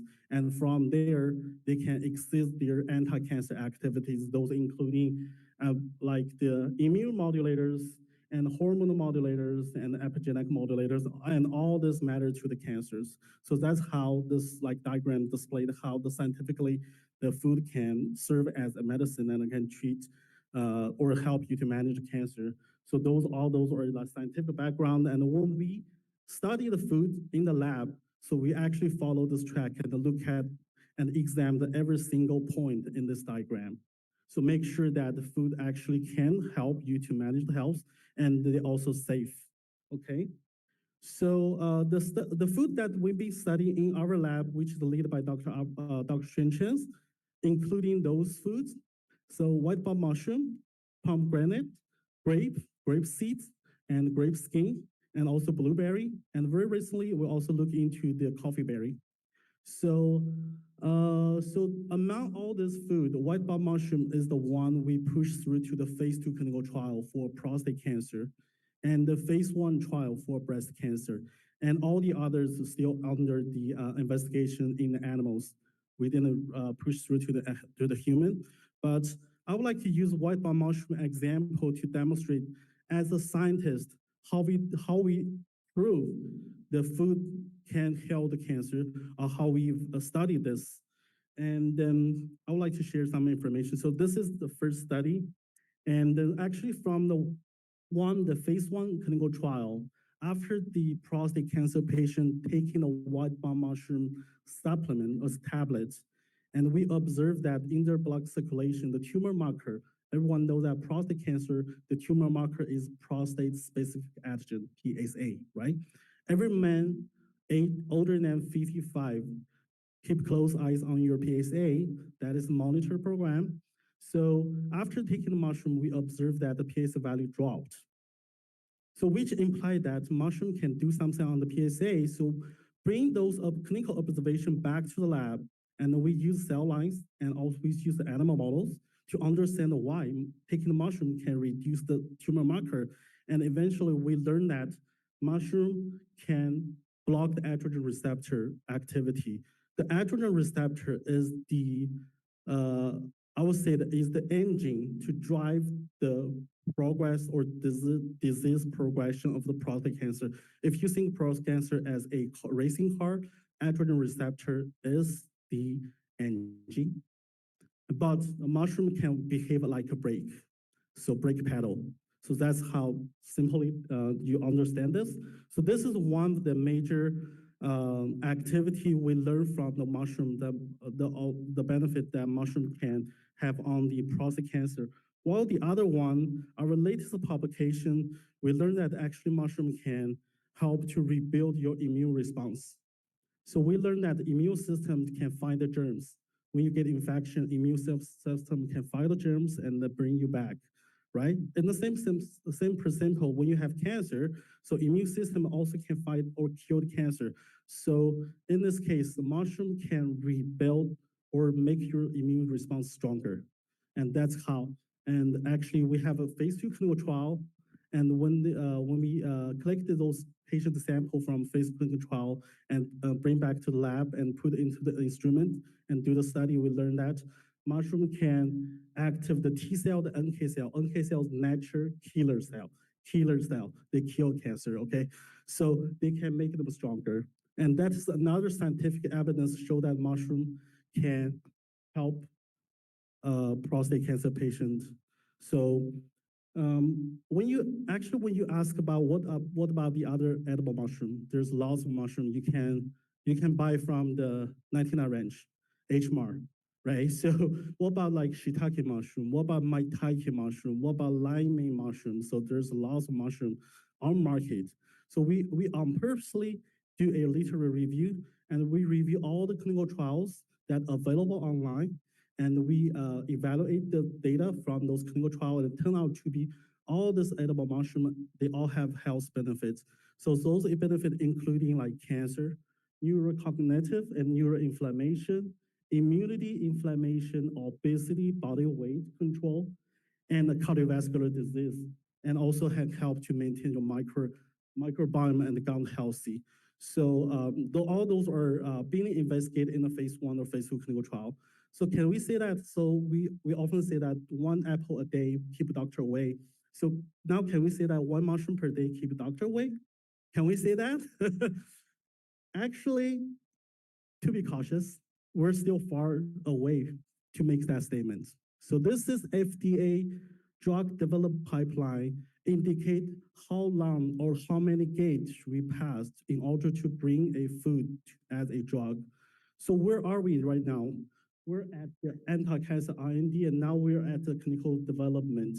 We're still at this stage. We're still evaluating the patient response and also collecting the data. And once if let's say possibly we have like promising data, and the next step that we will submit to the FDA, let them review, and then they maybe eventually approve the mushroom as a drug for cancer. But this is a long journey. Guess how many years we took this journey and to reach the phase 2 clinical trial? Somebody want to give a guess? How many years? 5? 20 years. Yes, 20 years. Like look at our leading PI, Dr. Chen. He's been working on this project for 20 years. 20 years. It's 20 years a collective study on this. And to today, we can reach this point and to the clinical development. So it's not easy to make a statement and say, oh, food is medicine, food is medicine. So actually it took years. It took lots of effort to get this point because we want to secure that the food actually can help and also they're safe, okay? So another topic I would like to echo Dr. Chen and Dr. Wang earlier, and also this is the soya, again, the topic. So Asian community consume lots of soya food. So soya milk and tofu, you name it, there's lots of soya food. So actually in our lab, we also study soya. The reason why, because like Dr. mentioned earlier, so there's one type, the chemicals present in the soya products, which we call the phytoestrogen, which means estrogen from the plant. So they have very similar structure compared to the estrogens produced in women. So the pink one, smile one, this smiling face, is the hormone that made in the human body. And the green one that making like funny face is the chemicals present in the soya products. If you take a quick look, it's quite similar structure-wise, right? So that's why the phytoestrogens, they kind of can mimic the natural estrogens, and they can either compete or synergistic with the natural made estrogens. So that's why when we like consume the soya products, we always like either reluctant or have a question. We actually get lots of phone call, ask, can we consume soya products? And how often can I do it? Can we do that? And here's the answer. So actually from our study, and also from the American Cancer Society, just like Dr. Chen mentioned earlier, so eating soya food, so all different type of soya food actually may help to lower risk of breast cancer, particularly for Asian American community. So eating soya food is good. But, soya bean derived supplement, be cautious on that. Because those products, the chemicals are concentrated, they have high dose. Those, be cautious on that. If you really want to take, do consult with your healthcare provider, discuss with your health provider, okay? So don't do the self-prescription. Those could be dangerous. Soya food, safe, yes. Soya-derived supplement, cautious. And there are some like reliable resources that you can obtain like self-education information about like all type of different type of anti-cancer foods, supplement, herbs, and those including the NCI, they have a website. This version, they call the patient version. So it's in lay language. And you can you just type the food or the herb you're interested. They will pump up with a very informative information, including the image of the food and then the cautious, and then clinical evidence, and all this one-station information you can learn from there. And the Memorial Sloan Kettering Cancer Center have very fantastic website, and also you can learn from there. And American Institute of Cancer Research, they also have a education program and also education website, and you can learn all this information from there. So those will be help if you want to learn more about this like food or supplement herbs, and those will be trust for resources. And the last one I want to mention, particularly for Asian community, sometimes we actually self-prescribe supplements. Sometimes myself even self-prescribe supplements. So when you're doing this or when you practice, be cautious that if you're taking the other drugs, because there's one serious topic, which is drug and the food interaction. So this can cause dangers. So just to give you a quick example. So those are information from FDA. So grapefruit juice, everyone familiar with this, right? So actually, if you're taking stand, this is drug control your cholesterol, okay? If you can taking the stand, and at the same time, if you also consume grape juice, and those grape juice can actually block the enzyme and make the stand stay in your blood circulation longer, which can cause side effects. But on opposites, so if you're you're taking any like anti-allergy drug, which means here like Allergia. So if you're taking this drug at the same time you're drinking grapefruit juice, and this will lead your drug less effective. So those are the critical if you're taking drugs, and then at the same time you're like eating certain foods, and be cautious on this as well, okay? So there's another website, and you can obtain all this food and drug interaction information. So the most I would recommend it was like first one, the drugs and the WebMD, and you can learn all this information. If you're not certain about this, say I'm taking this drug, and then same time I'm eating this food, is that potential food-drug interaction? And certainly you can query from this website or discuss with your healthcare provider, okay? So last slide, do's and don'ts. So take home message today. So always eat balanced food, plant-based food. Like earlier they talk about protein, of course protein is essential, but always eat a balanced food, plant-based food, including like all different colors, like colorful plate, that's always good. And if you're thinking about practice food and medicine or the dietary supplement, do consult with your healthcare provider, okay? So discuss this, whatever the information you learn from your own source or the social media, read the information and discuss with your healthcare provider. And lastly, when you think about self-prescription supplements, be cautious, okay? And do discuss with your healthcare provider. Okay, so I think that's all my information today. And then our study actually supported by the National Cancer Institute, and I will also get support from the Panda Charity Family Foundation. So thank you so much. Wish everyone healthy and happy.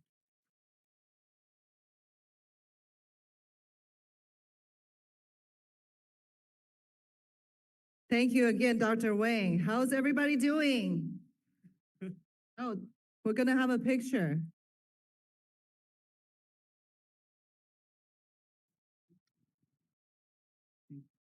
All right, so before we introduce the next speaker, please everybody stand up. He knows the drill.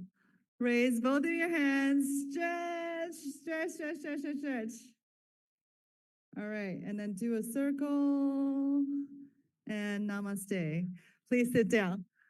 All right, so now we're awake, right? Okay, so we have actually an UCLA.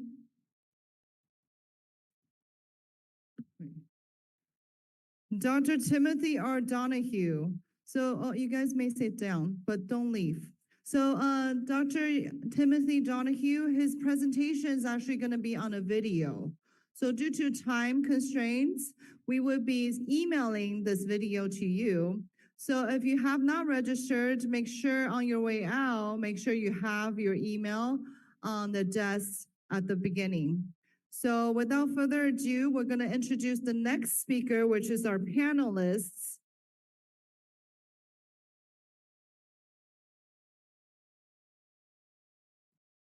So our panelists are coming. And panel one, improving access to cancer care and research participation among underserved populations, including Asian Americans. So we're gonna have a PhD Kimlin Ashing, founding director of CC Care, City of Hope. And we also have Diana Tam, MPH, administration program coordinator from City of Hope. And we have a cancer survivor advocates, Deepti Sood, Alice Chang, Zen Glick. They are going to be panel and speakers. And Diana, please come and introduce our speakers. Let's give her a round of applause.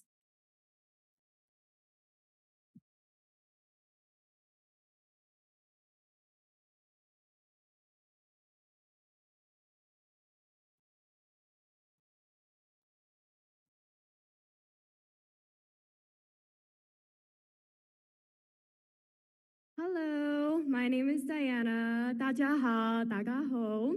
I am an administrative program coordinator, but I am excited to introduce our panelists. So first we have Alice Chang. Alice Chang was diagnosed with stage 1 triple negative breast cancer in May of 2024 with over 30 years in the pharmaceutical industry and a background in immunology and business. Alice currently works at Keto Pharma, delivering cell therapy for cancer patients. So please welcome Alice Chang.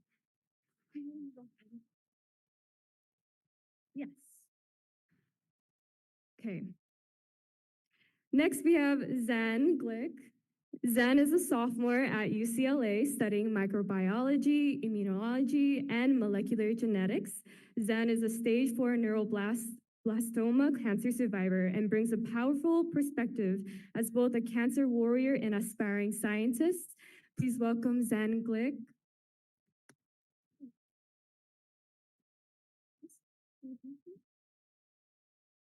Next, I want to introduce Deepti Sood. Deepti is a seasoned industrial engineer with over 20 years of experience leading innovation and continuous improvement across global semiconductor and automotive manufacturing. She has worked previously for United Technologies, Velocity EHS, U.S. Army, and Global Foundries, and is now embracing a new chapter after recovering from cancer surgery. So please welcome Deepti.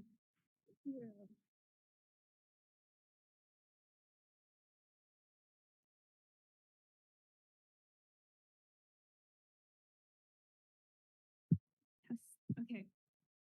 First, we're going to have Alice present her presentation.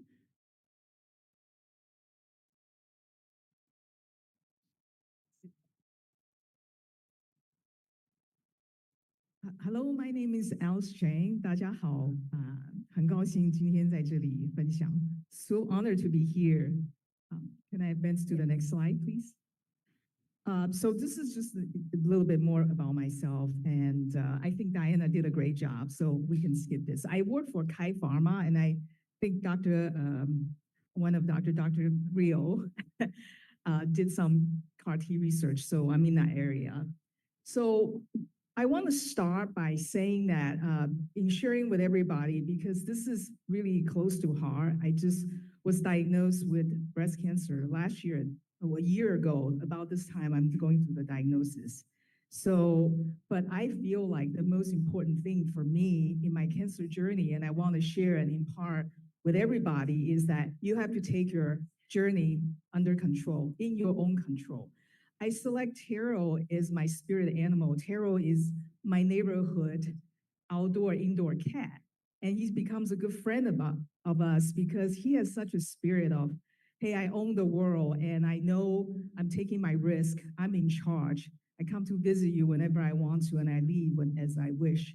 And I would like to have that attitude for my cancer journey. So, which I did. So a lot of it, part of it, just really spending the time looking for a doctor. I went through 6 different oncologists, several surgeons, breast surgeons, and reconstructive surgeons. So it's really about you finding the best doctor for yourself.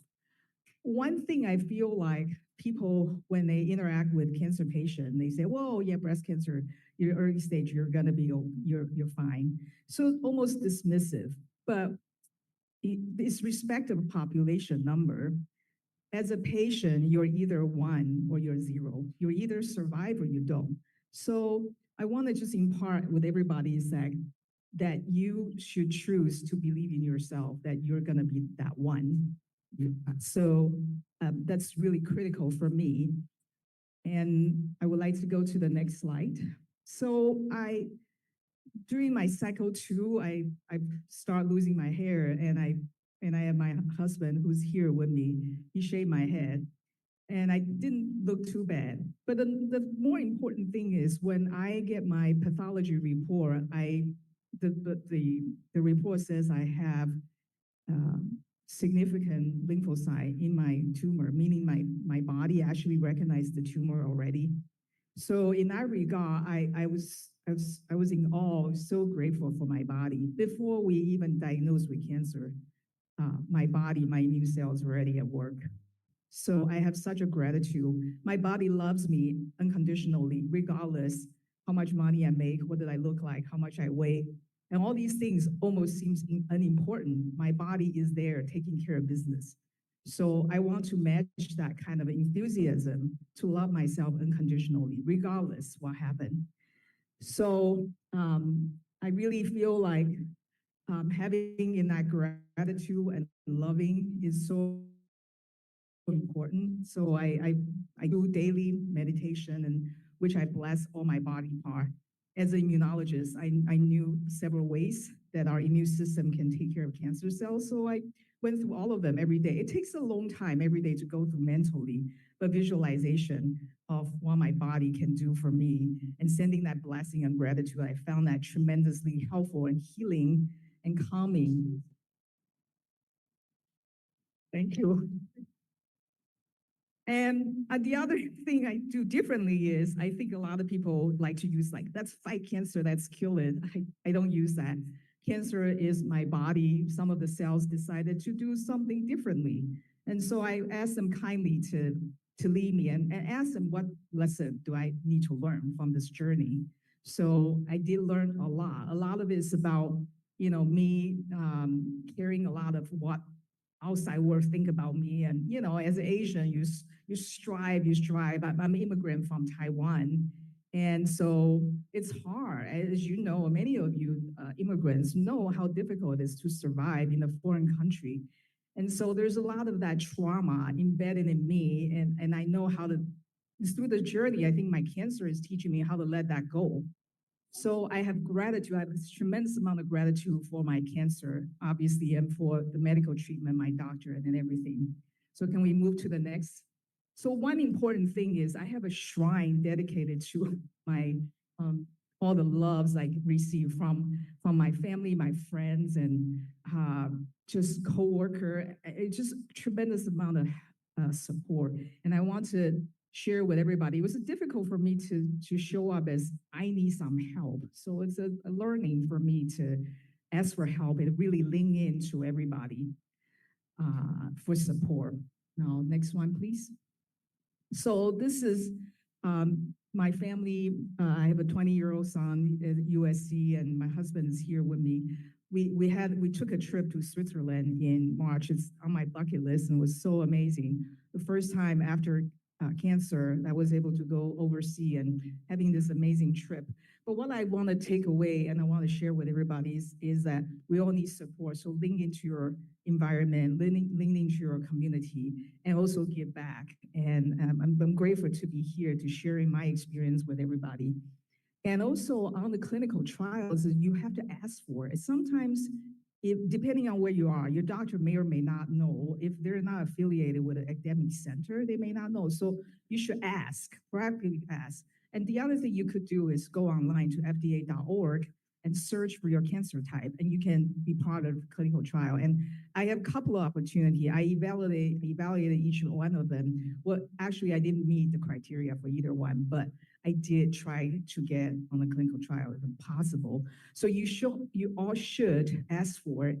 Then if you have money as an issue, there's a lot of support organization. Like for example, there's an organization called Family Reach. They can sponsor you, pay for your logistics, travel if you have to go to a clinical site. So don't lose that opportunity to participate in a clinical trial. It may be a win-win for you and for our community.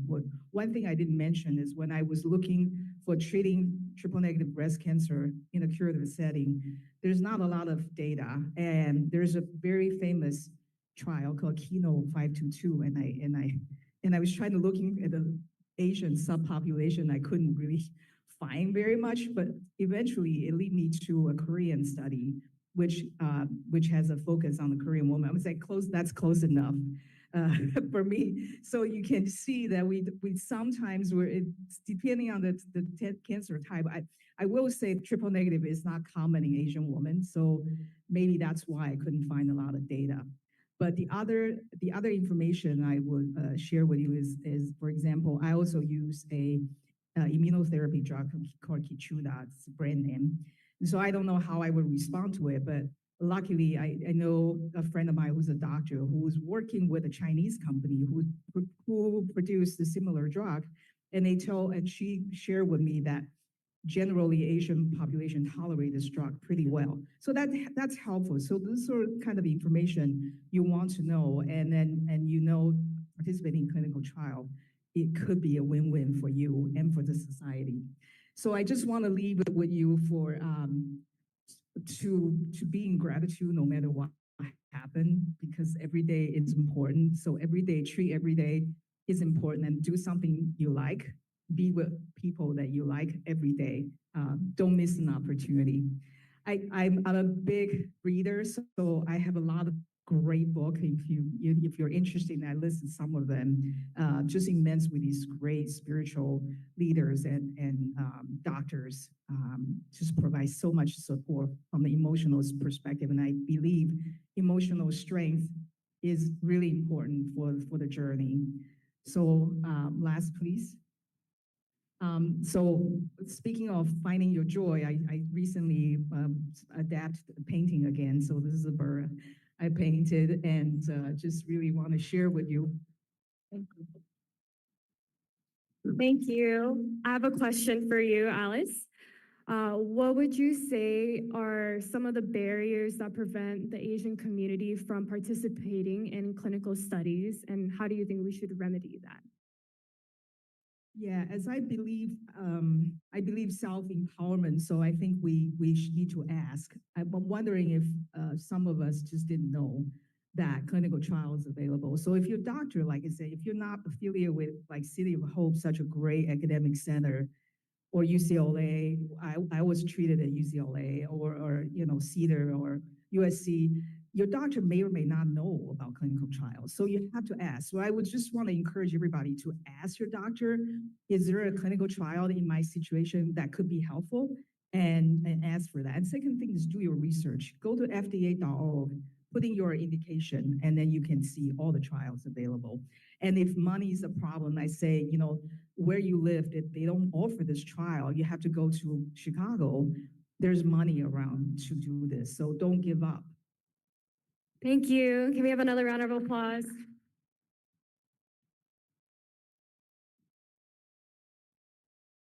Hey everyone. Hi everyone. My name is Endlick. I'm a second year undergraduate at UCLA. And I just want to tell you a little bit about myself. So I was born on June 22nd, 2005, but I was diagnosed with stage 4 neuroblastoma in 2008. And I was treated at CHLA, or Children's Hospital of Los Angeles. And I went through a number of different transplants and therapies, like 6 rounds of chemotherapy and stem cell transplant. And I had about 10 surgeries now. And my mom described it as one of the most difficult times of her life. You can move on to the next slide. So since I was a baby, my mom was the person that was forced to kind of navigate through the treatment process. And my mom had just immigrated from Japan to come to the States 1 year before I was born, so 2004. She's only been in America for about 4 years. And my dad, and this was 2008, so he was very busy trying to make ends meet. And so as a result, she had to be the person to advocate for me, to find out all the resources, to find what I needed. And my mom explained to me how she just felt unheard, how because of her accent or because of her education, which was not in medicine, medical doctors wouldn't take her concerns seriously. And she even made a second recommendation. She also got a second recommendation from City of Hope while getting treated at CHLA. And so when my mom told me this, it was kind of like this eye-opening moment of, like, obviously science is super duper important, but medicine is not just about the science, but it's about the people. And so a large part of my journey and a large part of my experiences is kind of what motivates me and fuels me to be a future pediatric doctor. You can move on to the next slide. And so just to kind of start, I had the wonderful opportunity from Dr. Ashing to attend an AACR conference about my cancer journey. I also joined a research lab focused on what we call FCC, or family-centered care, where basically before medicine was all about isolation, cleanliness, everything. And while that's still very, very important, there are ways to include the family in the treatment process. It doesn't have to be just about the science, it's also about the people. And so if you want to be involved, there are so many organizations that focus on patient advocacy. You can, and there are reasons important for patient advocacy, like different identities. It can help people that are closest to you. You never know. You may have, let's say you may have breast cancer one day, and then maybe a family member might have breast cancer. And so really being involved is super duper important, not just for you, but for your community. And medicine is about serving your patients. At the end of the day, as a doctor or as someone in the medical field, you are there to serve. And so because of this, it's very, very important to just listen and find ways to contribute. And additionally, patient advocacy is super duper important for allowing patients to make informed decisions. Kind of what you said earlier, a lot of patients don't know about the opportunities that are around them. So allowing them to make informed decisions and allowing them to kind of understand what do they have, what tools do they have, is very, very important. And last, this is a very big issue now. There's a distrust between the medical system and the people. And so establishing that trust, it's gonna have generational effects. Yes. Thank you so much. Thank you, Zen. I have a question for you very quickly. You mentioned that your mother had a difficult time navigating the treatment process. What do you think are some traits that are very important to be a good patient advocate? Some strengths? Yeah. Well, I think a lot of it was that she was fueled by her love for me. Obviously, throughout this really difficult time, she kind of was like, I'm suffering, I'm struggling a lot, but I love Zen so much. I'm gonna do whatever it takes. So there's that. But I think the second one is that she knew that she was facing these barriers, and that, again, like this idea of knowing what you're up against really makes a big difference in the long run. Because if a doctor tells you something and you have no idea, no experience, you're just gonna take it as face value and accept it as that's your reality. But if you know that you have other options, if you know that there may be a better way to improve your outcome, your own outcome, or your family member or anyone else's outcome, having that knowledge, having that competency is what makes the difference between potentially saving someone or dying. So it's just super duper important to have patient advocacy and to know what options you have. Thank you. Thank you.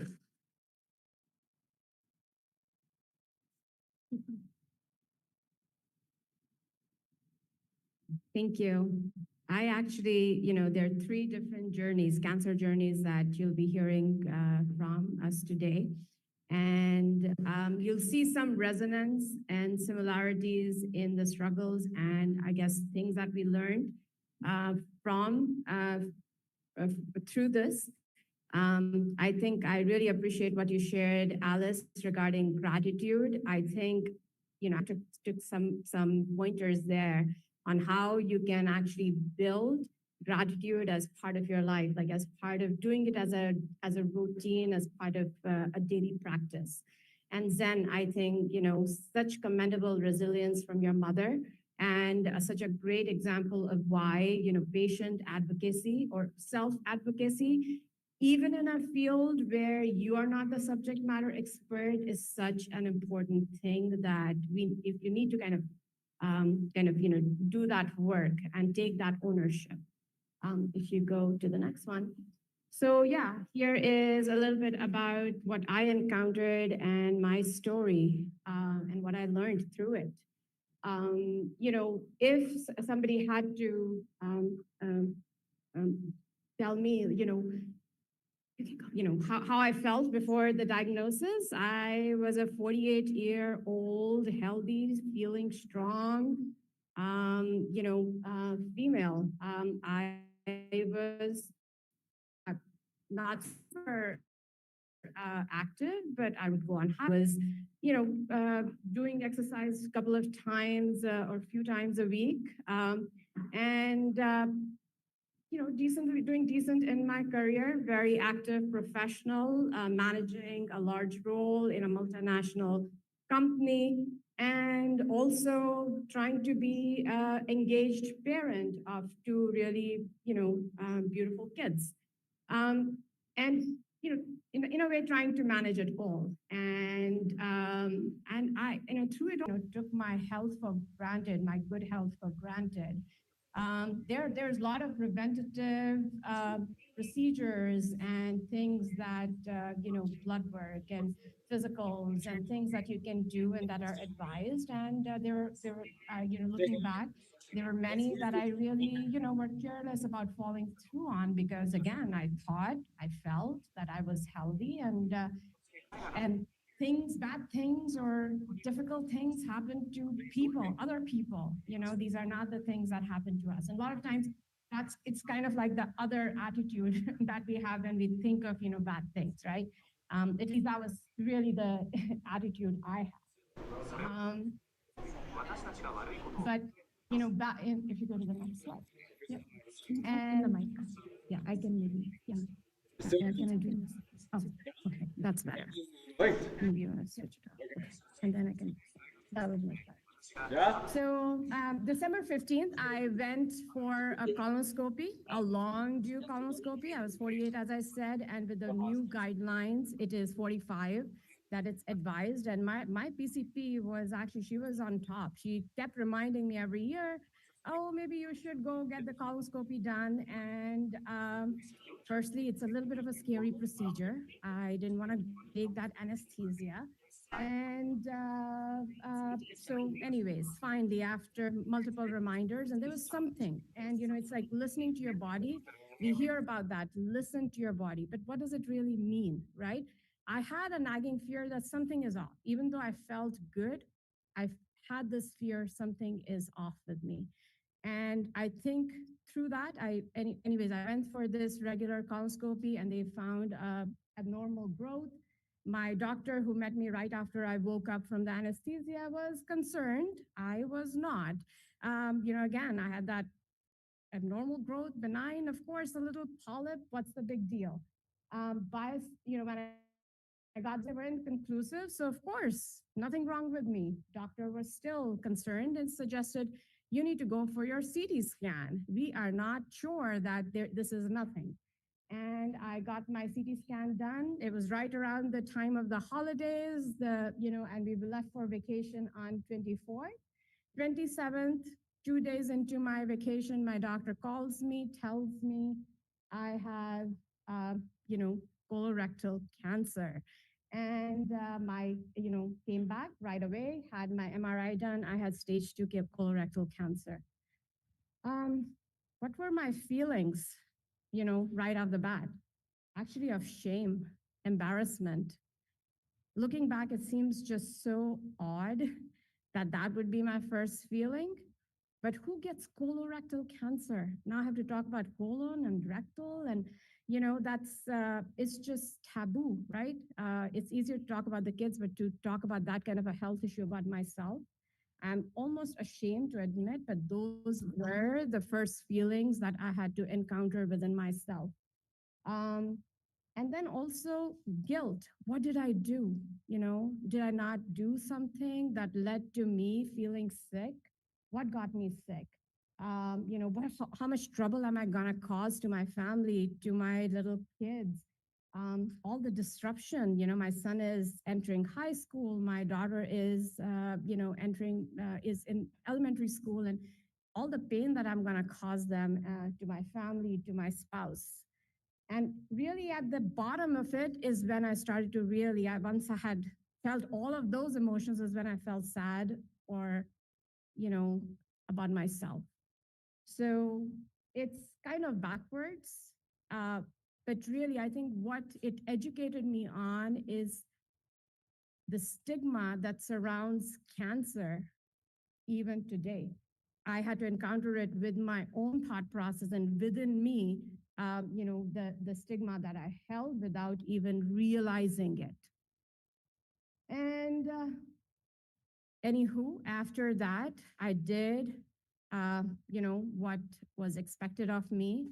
I became the warrior in the battleground. I think, falling, similar to Alice's example, after I had to accept that this is indeed happening to me, I had to take charge of the situation. So I took that ownership and acknowledging the stigma and challenging it, I realized that I needed to accept the support. I need to ask for help to get all the feedback, leverage all my contacts that I could to get as much information on what the path that I'm getting on, right? This is completely unknown.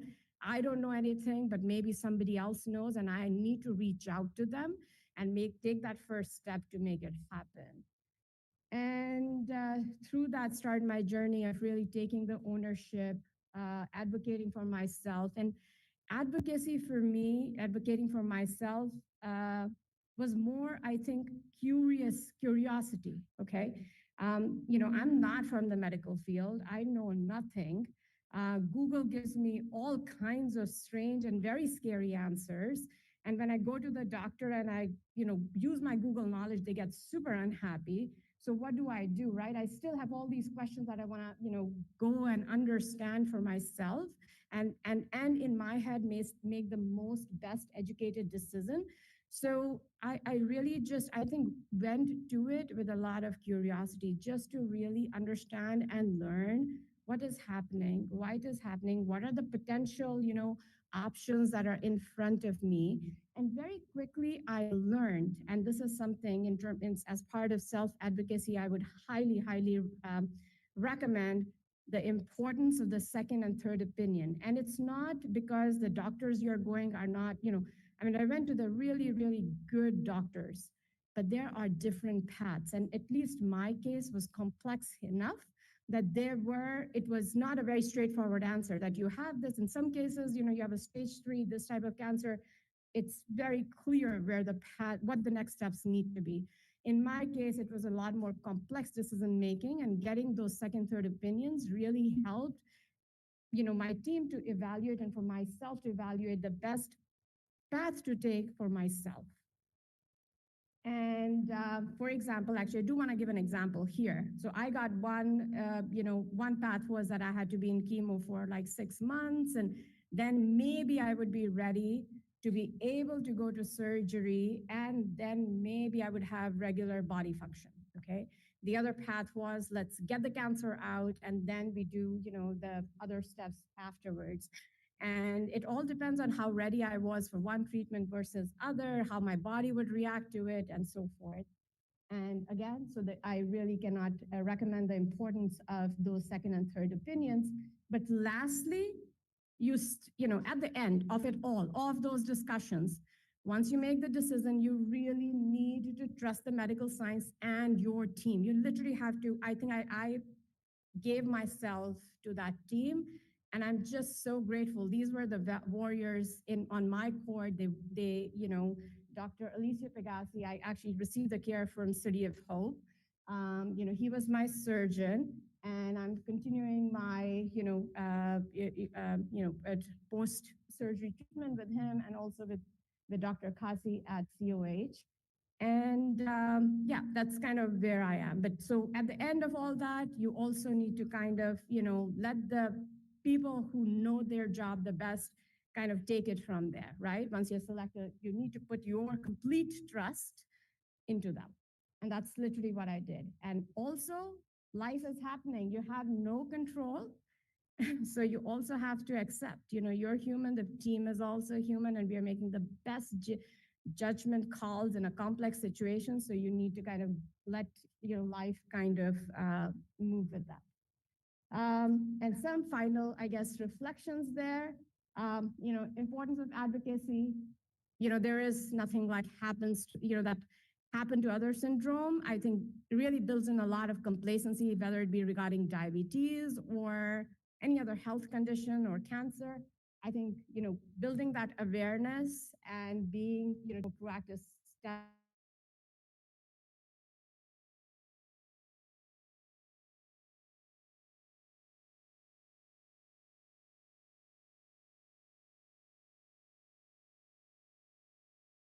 storage of gratitude within yourself is extremely important, and really taking time for yourself. And that means not, time for yourself needs to be action driven. What are the actions you're going to take proactively for your health to have a healthy lifespan? With that, thank you so much for listening. Thank you. Can we get another round of applause for all of our panelists? Thank you. You can go down and sit down. Thank you. We're gonna start with the next panel. Oh, yes, please, the award.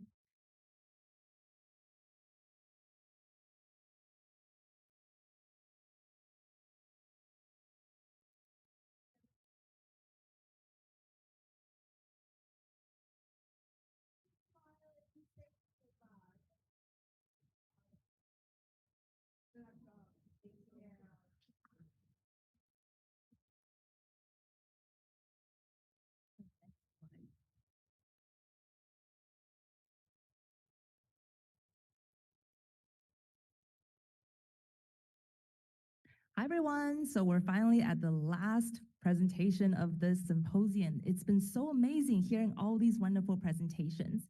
So for our last panel, we're actually going to talk about tobacco. Why are we talking about tobacco? Because tobacco use can lead to cancer and a lot of different diseases, including diabetes.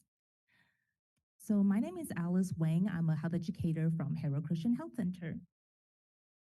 And we have invited amazing panelists for this panel. And first one I would like to introduce is Ms. Cynthia Song.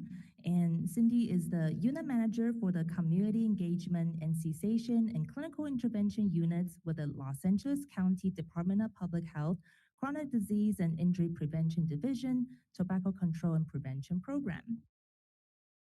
We're also very honored to invite Dr. John Ma.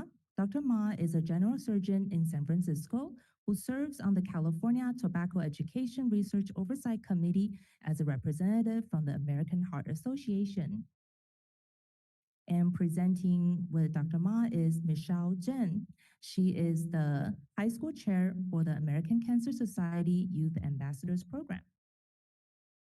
And joining us all the way from San Diego today is the amazing Cherry Ng. She's the program manager of the Asian Smokers Quit Line. And without further ado, let's welcome Cindy for the presentation. Hi, thank you for allowing me to come here on board. And I had a question if I just go ahead and ask people to advance the slides for me. If someone could advance the slides. Yes, Cindy will help you advance the slides. Thank you. So we're working in the Los Angeles County area. And as you know, Los Angeles County is huge. It's over 4,000 square miles. We have a population of more than 10 million people. We have 88 incorporated cities and 140 unincorporated areas. Next slide, please. we've done a great job in the work that we've been doing in LA County with policy as well as for our cessation work. In 2018, our smoking rate was at 11.2%. Currently, we're at 6.0%. However, we do see high levels of smoking or smoking rates in certain geographic areas as well as for our low SES groups. And that can be described as being those who are struggling to make ends meet. And so we see that Latinx, non-Hispanic white, Black African American rates are higher than what the overall rate is. What I'd like to point out is the Asian rates that have been reported in 2018 and 2023. We do not have enough people who are Asian who are responding to our LA County Health Survey. This survey helps drive decisions in terms of funding and programming that's done to help work with our population in terms of prevention. Next slide.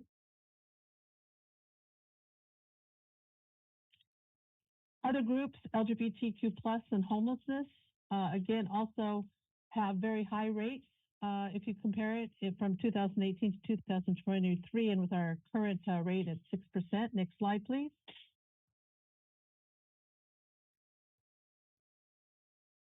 Those who abuse alcohol also have high rates at 11.2%, and those who experience frequent mental distress at 12.6%. Next slide, please. Now, the tobacco companies are well aware of the drop of our smoking rates within LA County as well as the state and across the nation. What we are seeing is a big push from tobacco companies for alternate tobacco products like vaping, snus, Zyn, and some of these other different tobacco products. Overall, the Los Angeles vaping rate is at 12.3% in 2018, and currently in 2013, our vaping rate is at 11.7%. There are more males that vape than females. However, we are seeing an upward trend in females who are vaping. Next slide.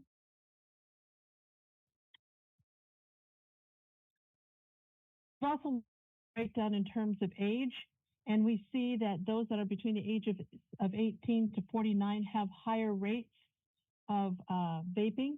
And in fact, between 25 to 49, we've seen an increase in those that are vaping. Next slide. Overall, the vaping rates are elevated. For Latinx, it's at 11.4.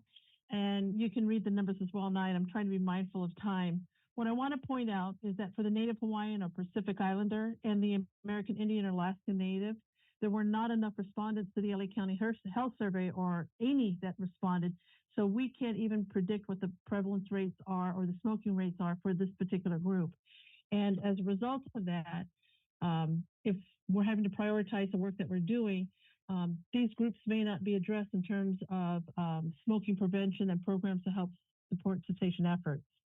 For non-Hispanic, multi-race, or other races, it was at 6.2%, but alarmingly, the rates are now at 16.8% in 2023. Next slide.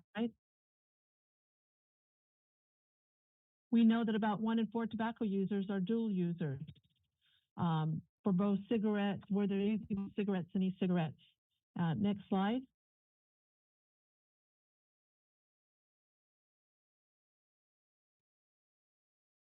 Now, the common thread between all of these products is nicotine, and nicotine addiction is what we're concerned about. With all of these products, nicotine comes from tobacco plants, and nicotine is also manufactured, the synthetic nicotine, but we're also seeing nicotine analogs that are coming out on the market. And these are chemicals that have a slightly different structure than nicotine, but still have the same effects. Next slide.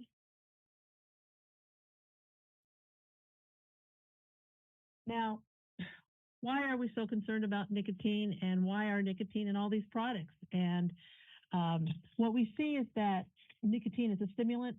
It makes people feel energetic, alive, more alert. It also stimulates the reward system in the brain, and it makes people feel good. And in fact, it can even enhance learning. If you could please click the button again. Next slide. Stop there, please. The problem is that you need more and more nicotine to feel good. But over time, you need the nicotine just to feel normal because the body does not respond to nicotine in the same way. Nicotine is as addictive as heroin. Nicotine is what drives the behavior that makes people want to reach for that cigarette or want to vape or use other nicotine products. Nicotine's effects are focused in the brain. Next slide. And so we need to understand that brain development continues until about the age of 25. And each time a new memory is created or a new skill is learned, stronger connections are built between those brain cells.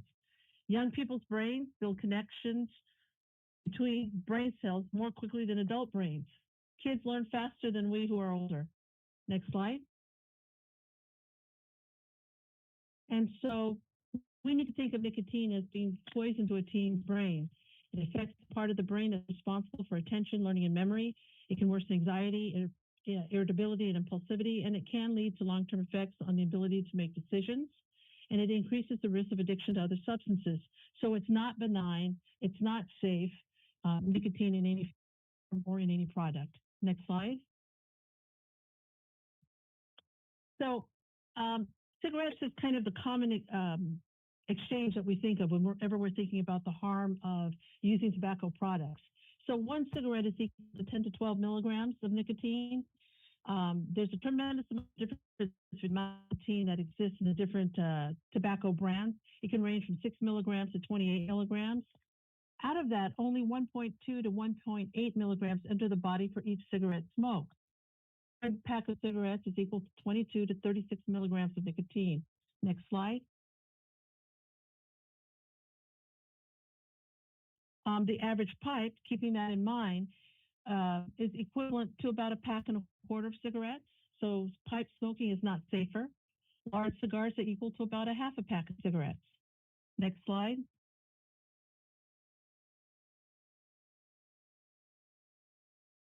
Hookah was thought to be because it's being filtered through water.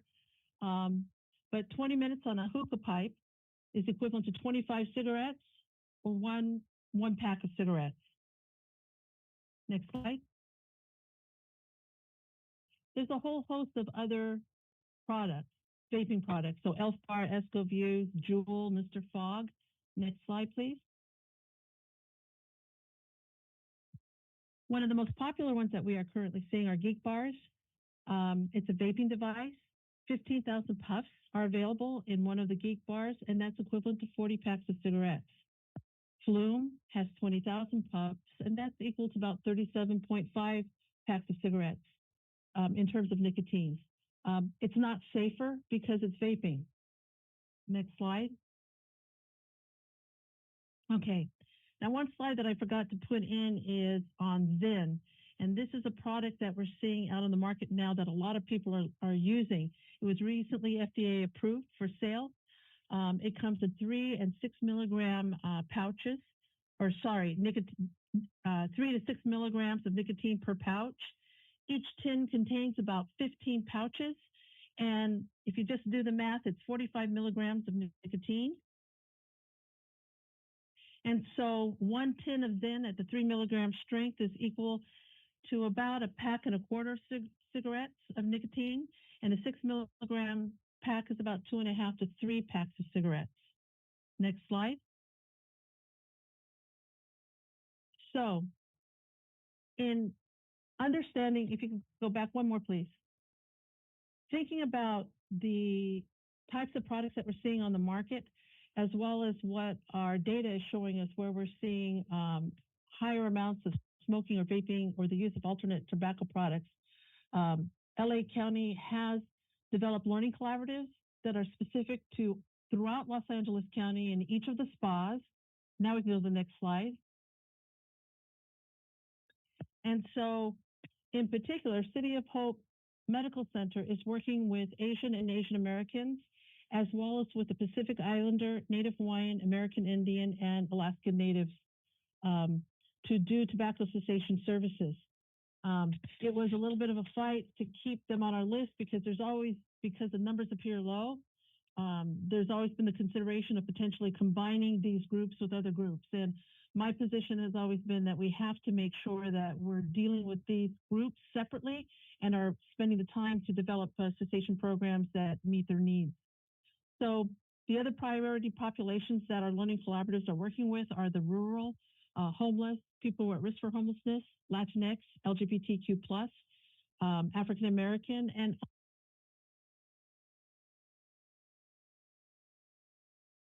our learning collaborative where they are at and work with different languages, different approaches, and address the cultural nuances to make our interventions appropriate for all the different populations. Each strategy that's been developed has been very novel. So there's been pop-up clinics, parking lot clinics, working with faith-based organizations, etc. We do a lot of training for clinical providers and community-based organizations, and as well as with community members.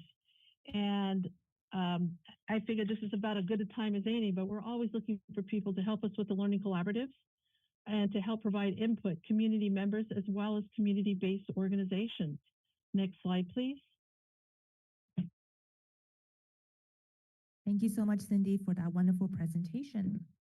And just lastly, if you have any questions, because it's a whole other presentation to talk about the activities of our learning collaborative, please feel free to email me at this email address, or you can contact Sophia Young at City of Hope, and she can provide you with information with our learning collaborative. And thank you very much. Thank you very much, Cindy. And next, let's welcome Michelle and Dr. Ma for their presentation. Hello, everyone. My name is Michelle, and I'm honored to be here as a speaker for the 2025 Symposium. I'd like to extend my gratitude to Sophia, of course, and the Symposium Committee for inviting me. And with that, let's get started. So I will be presenting the relationships of tobacco and cigarettes, the low-term myth, and reduced nicotine. I created this presentation in tandem with Dr. Ma, but my presentation will set the foundation for his. Next slide, please. So this is just a brief table of contents. First is the article introduction. I'll get into that very quickly. Second is the introduction to the low-tar lie. And then third is domestic international action. And then we have what I see like my role as an ACS-YA youth lead and how this interacts with what I've been able to find. Next slide, please. So just an article introduction. Basically, this is the article I published with Dr. Ma last year, I think December. We worked on this for, I think, 1.5 years before publishing it.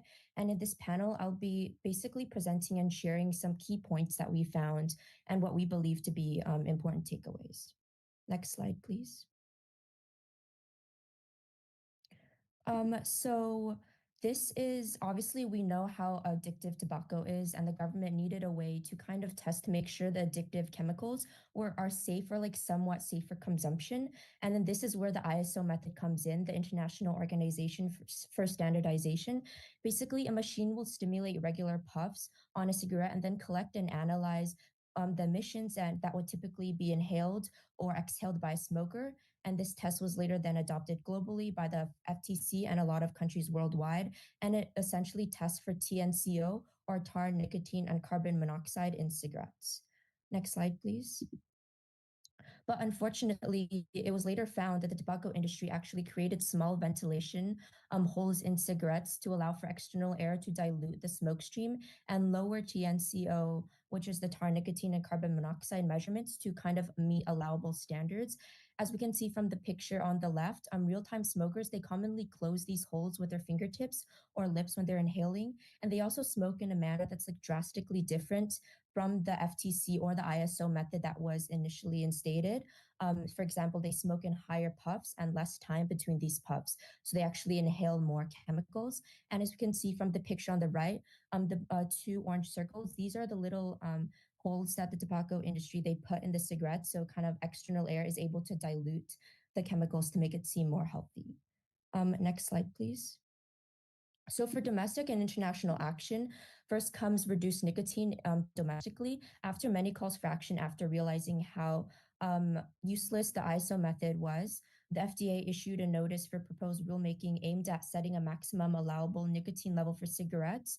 This was initiated in spring of 2022 by the past Biden administration Cancer Moonshot Initiative. Next slide, please. And in 2017, the FDA Commissioner Scott Gottlieb announced a framework that could actually lead the agency to set a tobacco limiting standard. In 2018, the next year, Commissioner Gottlieb estimated that around 5 million adult smokers could quit within a year of the plan's introduction. So basically, this goes back to the prevention efforts of how reduced nicotine is a possible domestic way to alleviate the negative effects of tobacco use by decreasing and setting a standard on them allow nicotine in cigarettes. Next slide, please. Of course, accompanying domestic action is international action. And basically, after seeing the way that tobacco industry was able to kind of exploit the ISO method, Canada and Netherlands, they actually championed the way by championing the World Health Organization intense method, which is based off of the Canadian intense method. WHO intense method uses tape to close off the ventilation holes and a puff volume and rate almost twice the amount of that the ISO method uses. So it actually resembles a human smoking behavior more accurately. And as we can see from the figure on the left, unlike the ISO method, that there's a tape that closes and like stops the holes. So it's the TNCO methods aren't able to be diluted. Next slide, please. And an example of international action is actually Singapore. So they have smoke-free legislation and also advertising bans, which has been actually very instrumental in reducing smoking rates. These laws don't just target like individual smokers, but it actually targets a lot of public spaces. So not only decreases smoking from individuals, but it also decreases people's exposure to secondhand smoking. And it's been linked to significant health successes. For example, research indicates that up to 20,000 heart attacks have been prevented due to these laws, and cigarettes has smoked daily is often dropped by almost 5%. Later, these laws were able to expand to encompass all national parks, education institutions. So Singapore is actually able to achieve an almost smoke-free environment. And this is something Dr. Ma and I believe that a lot of other Asian countries or even the US could take into consideration, especially when thinking about the impact of smoking and the prevalence of smoking in a lot of big countries. Next slide, please. So this is just a picture, like when you go into the Singaporean airport, there's a big banner that's like tells the visitors and travelers that these items, these tobacco items are banned, and you could be fined heavily if you do bring them in. Next slide, please.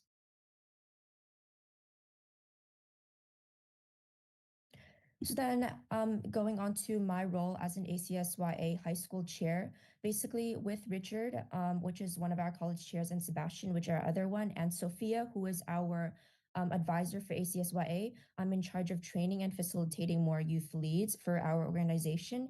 And I also find a key aspect why our organization's interesting is because of the engaging with the community and our facilitators, because we have monthly meetings every month that we host on a Sunday.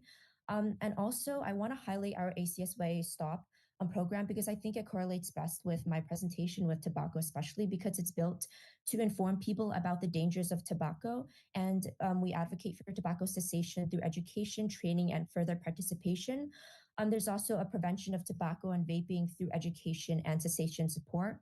I want to highlight the like the monthly meetings that we have. We have like a new facilitator every meeting where Sophia, Sebastian, which is the ACS-YA Stop lead, college lead, and Annie, who is our ACS-YA youth Stop lead, they mentor that person and advise them on the presentation. This presentation has been pre-created with information, so the facilitator has to really engage with the information, engage with the audience, and make sure they are aware and know how to interact with the information. There's also a great deal of community outreach because, for example, the picture on the right is one of the ACS-YA Stop's initiative of the pledge. Basically, at Relay for Life events, they set up booths for ACS-YA Stop and passed around these pledges, kind of increasing awareness and increasing support for tobacco cessation.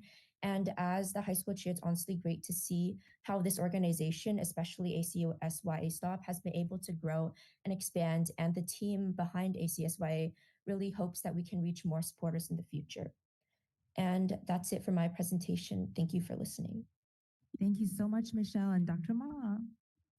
Thank you so much.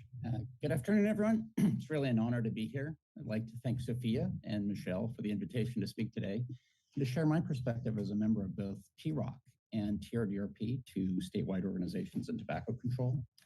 And I've reflected that in a different world, the Tobacco Master Settlement of 1998 and the subsequent 2006 RICO litigation could have been the end for big tobacco.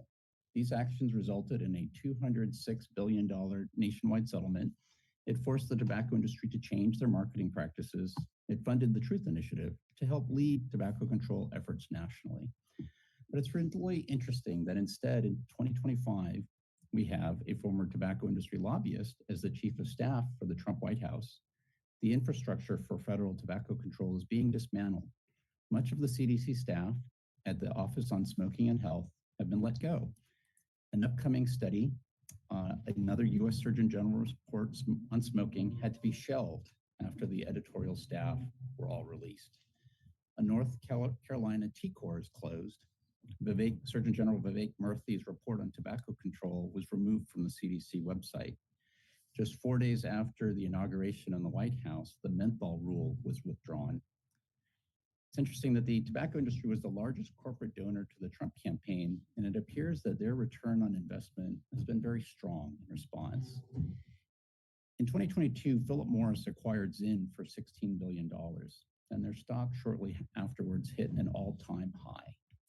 The most profitable stock in the history of Wall Street in the 20th century was Altria.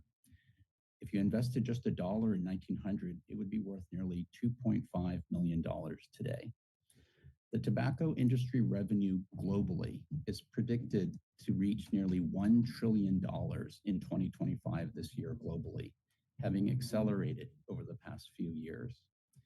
And all of this profit comes at an enormous burden to the U.S. healthcare system, with smoking-related illnesses costing $600 billion in 2018, of which $240 billion were in healthcare spending and $372 billion in lost productivity. In 2024, the U.S. Surgeon General increased the estimate to 490,000 American deaths annually from tobacco use, 473,000 from firsthand smoking, another 19,000 from secondhand smoking. And I hope someday that researchers, perhaps someone in this audience, will be able to provide an estimate of the number of deaths related to exposure to third-hand smoke. So all of these changes, unfortunately, are a major setback for the AAPI community and in cancer prevention. So we have to ask ourselves, what can we do next? The federal options and action appear limited. What may happen in the future? Juul submitted a pre-market application, and perhaps they'll receive their authorization to sell their products again across the nation. We've heard that oral nicotine pouch use is accelerating in high school. If you're interested, there is one tobacco control piece of legislation from the Biden administration that's still moving forward. It is the idea of the reduced nicotine cigarette that Michelle has just spoken about. She highlighted the myths of the low tar lie and the upcoming court ruling in Europe that could have possible implications for America in the future. I'll share another source of hope is the tobacco-free generation birth year phase-out idea that's been gaining traction nationally. I'm pleased to report that the California Medical Association has had policy from the 1980s urging an end to the sales of all tobacco products in California by the year 2000, 25 years ago. But to try to get us to that goal, they recently adopted visionary policy that supports pilots to study further the idea of raising the legal age to purchase cigarettes every day as time passes. This concept, the birth year phase out of locking the legal birth date of sales, of legal sales, has now been adopted in 16 cities, in the state of Massachusetts. And they, along with the New England delegation, unanimously submitted a resolution to the American Medical Association that'll be heard in June, urging national action on that topic. But I think for today's discussion, I think the area for us to focus on is in state and local activity. That's why I'm most appreciative of the chance to share my insights today. And I applaud all the efforts that you are undertaking to improve the condition in our state. There is some reason to be optimistic. The good news is that California is approaching the end game goal of reaching a combustible smoking rate under 5%.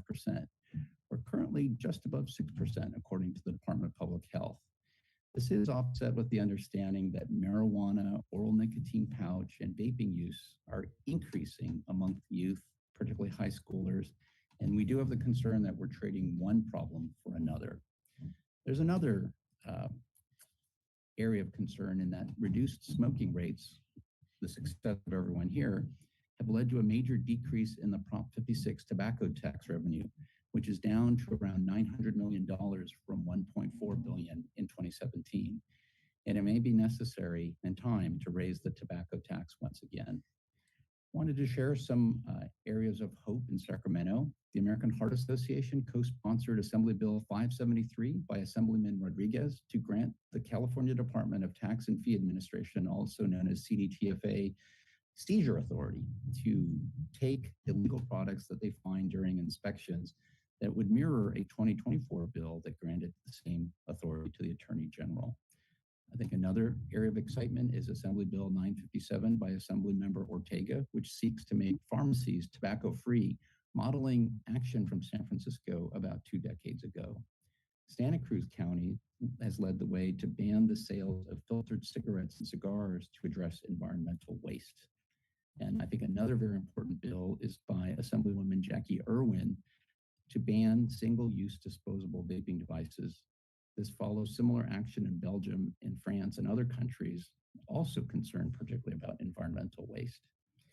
Wanted to share, I'm up in San Francisco, and our AAPI City Attorney David Chu sent cease and desist letters to multiple tobacco retailers who were selling flavored vaping products in San Francisco. He also brilliantly did sting operations all around the Bay Area, prosecuting retailers, particularly in the East Bay, out of his jurisdiction, but who were mailing products into the city. 5 of these retailers had their retail licenses revoked and were fined several hundreds of thousands of dollars for illegal sales, particularly to youth. I'm pleased to share that there is a Marin City that's about to introduce the complete prohibition of sales legislation, just like you've done in Southern California, in Beverly Hills, and Manhattan Beach. I have spoken with several of the lead tobacco control researchers and agencies and organizations who are facing very difficult budget cuts on this time. And they're very hopeful that organizations like the American Cancer Society, the American Heart Association, the American Lung Association can fill the gap during these very challenging times. The T-Rock will meet July 11th in Sacramento and also online. I will place into the chat a link if you'd like to join to learn more about the statewide legislation. I will also place into a chat the plan for 2025 and 2026, particularly as it highlights responses to protect the AAPI community. I'd also encourage you to take a look at the tobacco-related disease research program based in Oakland, who will soon be issuing a call for new grant proposals July 1st with letters of intent due in August. If you have any questions, please let us know. I'll include a link for that funding opportunity as well. And I just wanted to conclude by complimenting all of you.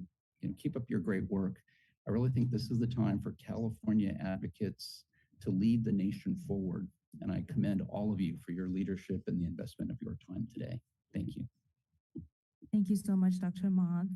And even though there's been some setbacks because of the cut in funding to tobacco control programs, there's still hope in terms of, for example, those policy advocacy efforts that you mentioned that can continue to lead us toward that tobacco endgame goal. Thank you so much.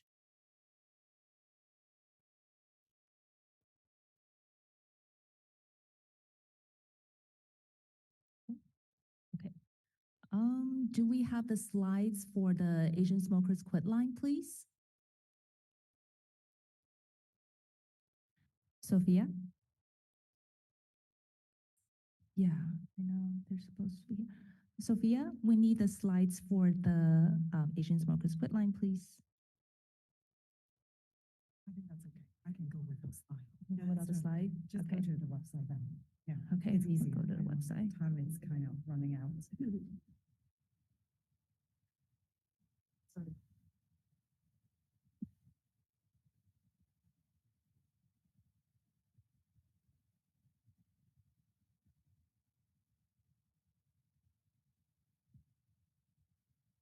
actually not a good idea. I will go leave. Hello, everyone. My name is Cherry, and I'm with Asian Smokers Quit Line. I know it's the last sections in these events, so I will keep my presentation brief. Basically, the reasons that I'm here, it's going to share about what are the resources that we can actually use to help Asian smokers to quit smoking. And I just wanted to let you know that in California, we do have a program that is Asian Smokers Quit Line. It is a free service. So if you know anyone who are the smokers, actually, I wanted to show now. Yeah. So for in California, Asian Smokers Quit Line ASQ is a free smoking cessation program. It is offered through the phone. So if you know anyone, they are speaking in Chinese, Korean, or Vietnamese, you can refer them to us. And the program is free of charge. For eligible smokers, they can actually get free nicotine patches up to 2 weeks supply. So it's really depending on what are their situations. So it's really good for them to talk to our coach to make sure that they are suitable to using the free patches. Besides the quit line that offering the services over the phone, we also offer online programs. So for clients that maybe they wanted to learn more about what is actually about for the Asian Smokers Quit Line, what are they doing, how are they gonna help people, what are the materials look like, they can also go to our website, and there is like different types of messages and topics talk about like how to stay quit while you're pregnant, even for smokers that when they are trying to quit, easily they would gain weight, and we do have informations in the different languages to help them to quit. So those are some of the useful informations that you can refer them to. And for the clients that they are not the smokers, but they also wanted to get some information to educate themselves, to help others people to quit smoking, they can also go to our website, or they can also call us. And our coaches, they are linguistically and also culturally knowing what is the best possible information to share with you, to educate you how to talk to the smokers, or even for the vapors to quit smoking. So it's a free service that you can use. And besides, we are offering the online service, we are offering the service over the phone. We also have a texting program to support people to quit smoking through the text messaging. As we understand that not everybody, they are available to get on the phones, or for some people, they prefer to connect with some sort of the resources in a different format. And texting program is something that they can start with. And we will text them based on, when is their quit date, or if they have any questions, they can also text it back to us. And everything is in language. And what I'm going to share right now is our website, so that you will have ideas about what it is and how we help people to quit. As you can see here, we do have the simplified Chinese, traditional Chinese, Korean, and Vietnamese, and we have our Enroll Online. So if you click on here, and it will take you to the different language forms. And then we also have a texting program. So these one, if you use it on a mobile device, once you click this, it will open up the Messenger app, and then you can text us and connect with us quickly. And we also have ASQ Facebook, so you can just search us through Google Asian Smokers Quit Line Facebook, then you will find us. So pretty much this is the free service that I wanted to share with you guys. And if you can just remember Asian Smokers Quit Line, Asian smokersquitline.org, that's our website, and you will be able to find all our phone numbers and everything that are available on our website. And so that's about my presentation. I'm going to turn the time back to Sylvia or Alice. Thank you. Just me, actually. Oh, thank you. Thank you. So we want to invite all the panelists to come up so we can take a group picture. And thank you so much. Let's give them a round of applause. And also give yourselves a round of applause for staying until the end.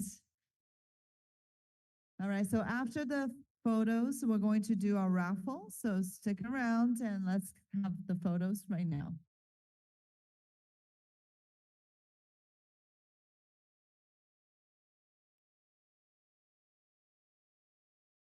There's a screen.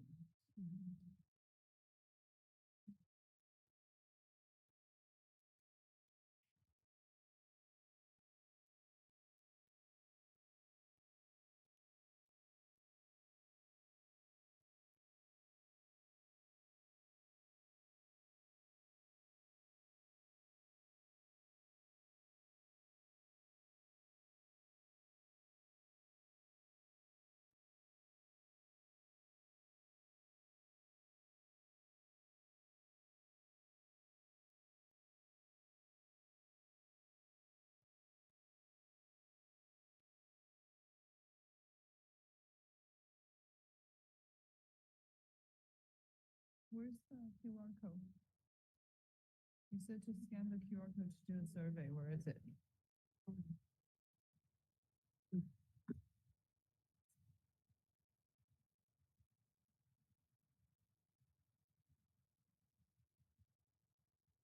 Okay.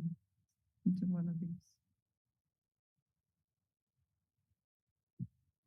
Okay. Okay. How about you? Okay.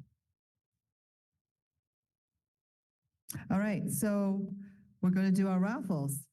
So who will be doing the raffles and where are the raffles? Volunteers? Can we please help with the raffles? Thank you. All right, as we're preparing for the raffles, let's give a round of applause for Sophia. She's the head of the volunteers and she also is the organizer. So thank you so much. And we want to give our heartfelt thanks to City of Hope, the American Cancer Society, and the Lions Club, our incredible audience, sponsors, and all of our community partners for making this event possible. Thank you all for being part of this important day. So let's see what we have right now. Sophia, how about you pick record?